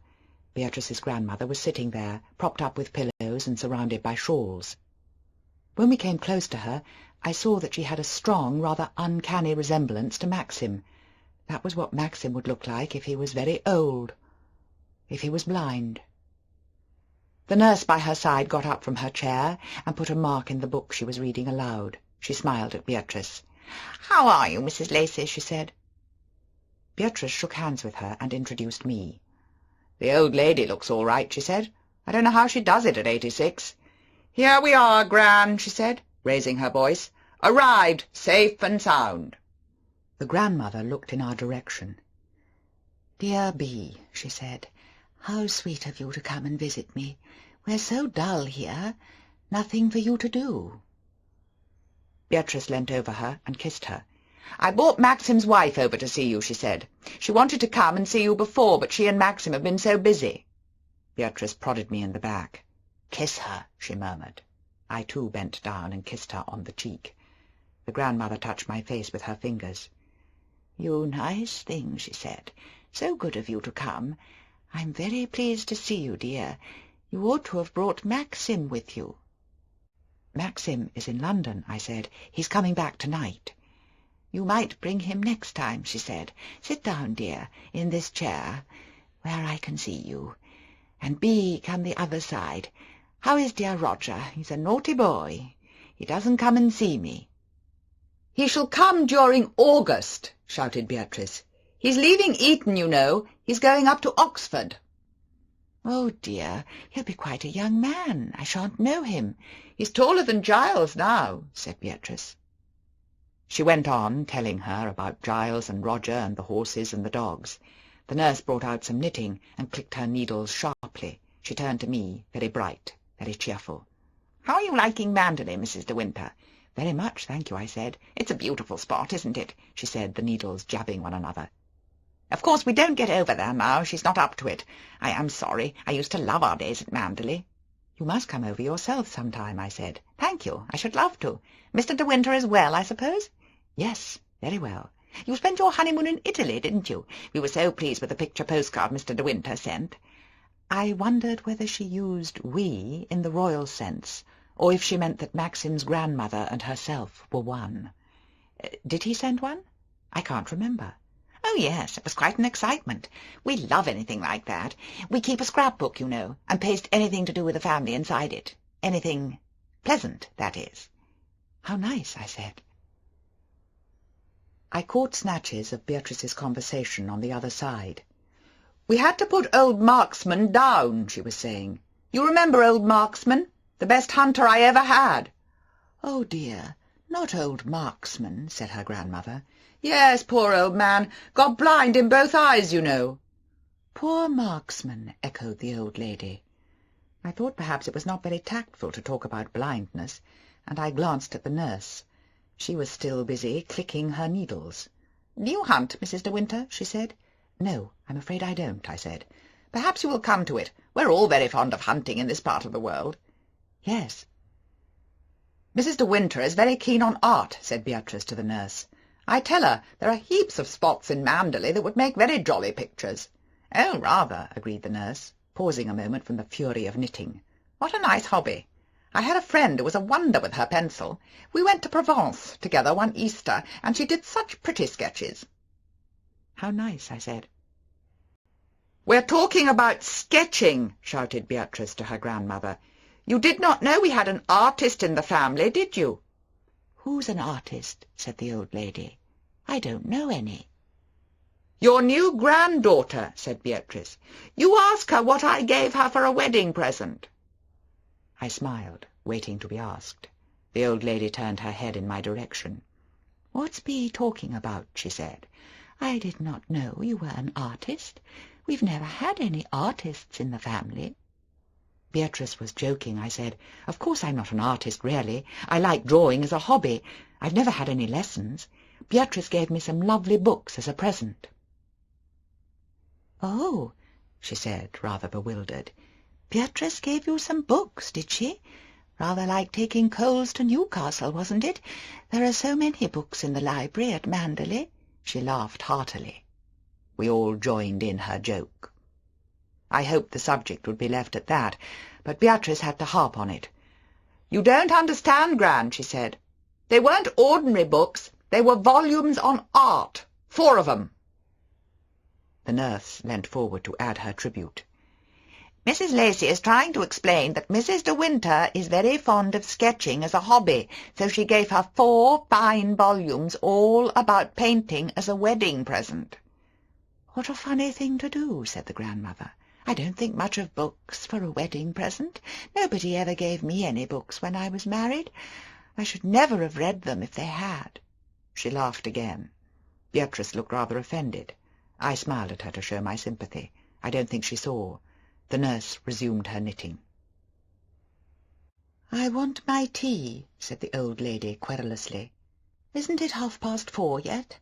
Why doesn't Nora bring the tea?" "What? Hungry again after our big lunch?" said the nurse, rising to her feet and smiling brightly at her charge. I felt rather exhausted, and wondered, rather shocked at my callous thought, why old people were sometimes such a strain. Worse than young children or puppies, because one had to be polite. I sat with my hands in my lap, ready to agree with what anybody said. The nurse was thumping the pillows and arranging the shawls. Maxim's grandmother suffered her impatience. She closed her eyes as though she too were tired.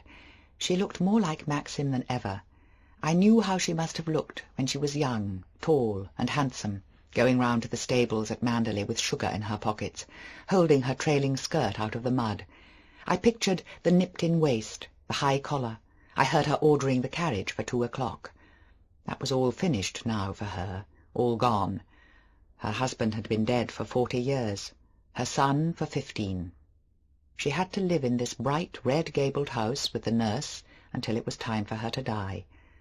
I thought how little we know about the feelings of old people. Children we understand, their fears and hopes and make-believe. I was a child yesterday. I had not forgotten.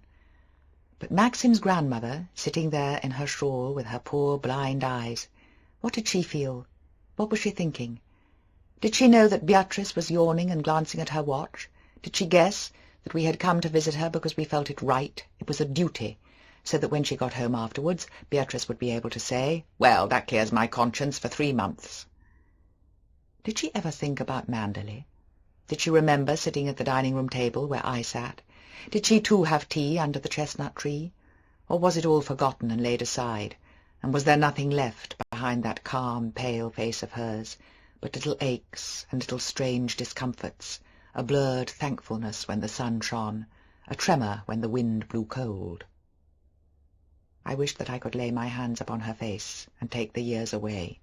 I wished I could see her young, as she was once, with colour in her cheeks and chestnut hair, alert and active as Beatrice by her side, talking as she did about hunting, hounds, and horses, not sitting there with her eyes closed while the nurse thumped the pillows behind her head. "We've got a treat today, you know," said the nurse. "Watercress sandwiches for tea. We love watercress, don't we?"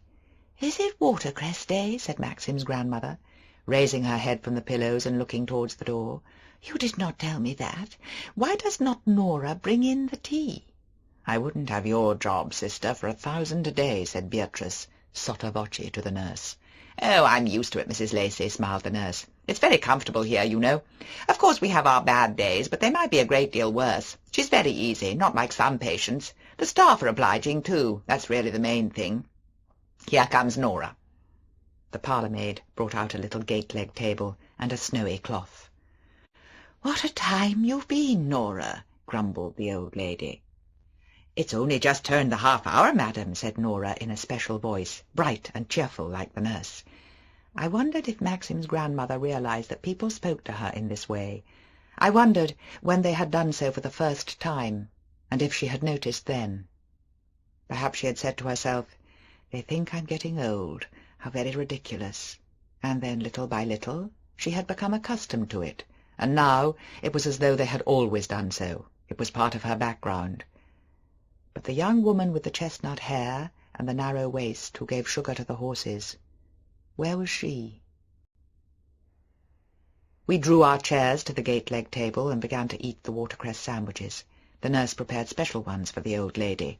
"There now, isn't that a treat?" she said. I saw a slow smile pass over the calm, placid face. "I like watercress day," she said. The tea was scalding, much too hot to drink. The nurse drank hers in tiny sips. "Boiling water today," she said, nodding at Beatrice. "I have such trouble about it. They will let the tea stew. I've told them time and time again about it. They will not listen." "Oh, they're all the same," said Beatrice. "I've given it up as a bad job."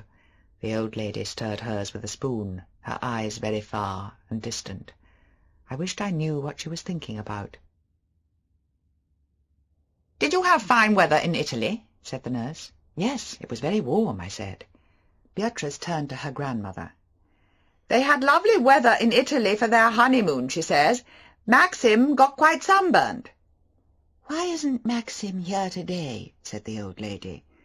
"We told you, darling. Maxim had to go to London," said Beatrice impatiently. "Some dinner, you know. Giles went too." "Oh, I see. Why did you say Maxim was in Italy?" "He was in Italy, Gran. In April. They're back at Manderley now." She glanced at the nurse, shrugging her shoulders. "Mr. and Mrs. de Winter are in Manderley now," repeated the nurse. "It's been lovely there this month," I said, drawing nearer to Maxim's grandmother. "The roses are in bloom now. I wish I had brought you some." "Yes, I like roses," she said vaguely, and then peering closer at me with her dim blue eyes. "Are you staying at Manderley too?" I swallowed. There was a slight pause. Then Beatrice broke in with her loud, impatient voice. "Gran, darling, you know perfectly well she lives there now. She and Maxim are married." I noticed the nurse put down her cup of tea and glanced swiftly at the old lady. She had relaxed against the pillows, plucking at her shawl, and her mouth began to tremble. "You talk too much, all of you. I don't understand." Then she looked across at me, a frown on her face, and began shaking her head. "Who are you, my dear? I haven't seen you before. I don't know your face.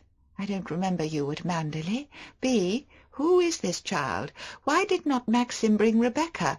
I'm so fond of Rebecca. Where is dear Rebecca?" There was a long pause, a moment of agony. I felt my cheeks grow scarlet. The nurse got to her feet very quickly and went to the bath chair. "I want Rebecca," repeated the old lady. "What have you done with Rebecca?" Beatrice rose clumsily from the table, shaking the cups and saucers. She too had turned very red, and her mouth twitched. "I think you better go, Mrs. Lacey," said the nurse, rather pink and flustered. "She's looking a little tired, and when she wanders like this it sometimes lasts for hours. She does get excited like this from time to time. It's very unfortunate it should happen today. I'm sure you will understand, Mrs. de Winter." She turned apologetically to me. "Of course," I said quickly. "It's much better we should go." Beatrice and I groped for our bags and gloves. The nurse had turned to her patient again. "Now, what's all this about? Do you want your nice watercress sandwich that I cut for you?" "Where is Rebecca? Why did not Maxim come and bring Rebecca?" replied the thin, querulous voice. We went through the drawing-room to the hall, and let ourselves out of the front door. Beatrice started up the car without a word. We drove down the smooth gravel drive and out of the white gates. I stared straight in front of me down the road. I did not mind for myself. I should not have cared if I had been alone. I minded for Beatrice. The whole thing had been so wretched and awkward for Beatrice. She spoke to me when we turned out of the village. "My dear," she began, "I'm so dreadfully sorry. I don't know what to say." "Don't be absurd, Beatrice," I said hurriedly. "It doesn't matter a bit. It's absolutely all right." "I had no idea she would do that," said Beatrice. "I would never have dreamt of taking you to see her. I'm so frightfully sorry." "There's nothing to be sorry about. Please don't say any more." "I can't make it out. She knew all about you. I wrote and told her, and so did Maxim. She was so interested in the wedding abroad." "You forget how old she is," I said. "Why should she remember that?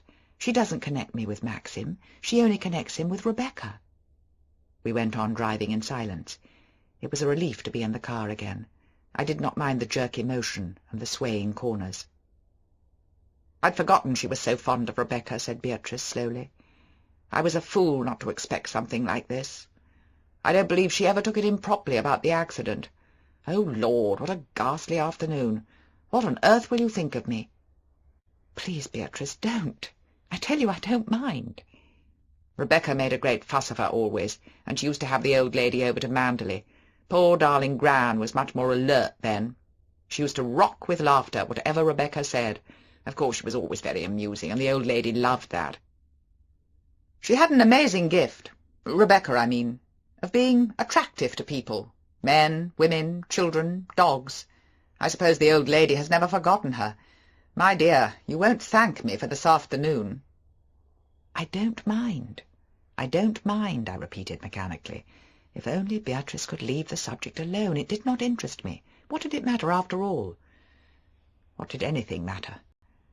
"Giles will be very upset," said Beatrice. "He will blame me for taking you over. What an idiotic thing to do, Bee! I can hear him saying it. I shall get into a fine row." "Don't say anything about it," I said. "I would much rather it was forgotten. The story will only get repeated and exaggerated." "Giles will know something is wrong from my face. I've never been able to hide anything from him." I was silent. I knew how the story would be tossed about in their immediate circle of friends. I could imagine the little crowd at Sunday lunch, the round eyes, the eager ears, and the gasps and exclamations. "My Lord, how awful! What on earth did you do? And then, how did she take it? How terribly embarrassing for everyone!" The only thing that mattered to me was that Maxim should never come to hear of it. One day I might tell Frank Crawley, but not yet. Not for quite a while. It was not long before we came to the high road at the top of the hill. In the distance I could see the first grey roofs of Kerrith, while to the right, in a hollow, lay the deep woods of Manderley and the sea beyond. "Are you in a frightful hurry to get home?" said Beatrice. "No," I said, "I don't think so. Why?" "Would you think me a perfect pig if I dropped you at the lodge gates? If I drive like hell now, I shall just be in time to meet Giles by the London train, and it will save him taking the station taxi." "Of course," I said. "I can walk down the drive." "Thanks awfully," she said gratefully. I felt the afternoon had been too much for her. She wanted to be alone again, and did not want to face another belated tea at Manderley. I got out of the car at the lodge gates, and we kissed good-bye. "Put on some weight next time I see you," she said. "It doesn't suit you to be so thin. Give Maxim my love, and forgive me for today." She vanished in a cloud of dust, and I turned in down the drive. I wondered if it had altered much since Maxim's grandmother had driven down it in her carriage. She had ridden here as a young woman. She had smiled at the woman at the lodge as I did now, and in her day the lodge-keeper's wife had curtsied, sweeping the path with her full wide skirt. This woman nodded to me briefly, and then called to her little boy, who was grubbing with some kittens at the back. Maxim's grandmother had bowed her head to avoid the sweeping branches of the trees, and the horse had trotted down the twisting drive where I now walked. The drive had been wider then, and smoother too, better kept. The woods did not encroach upon it. End of Disc 6.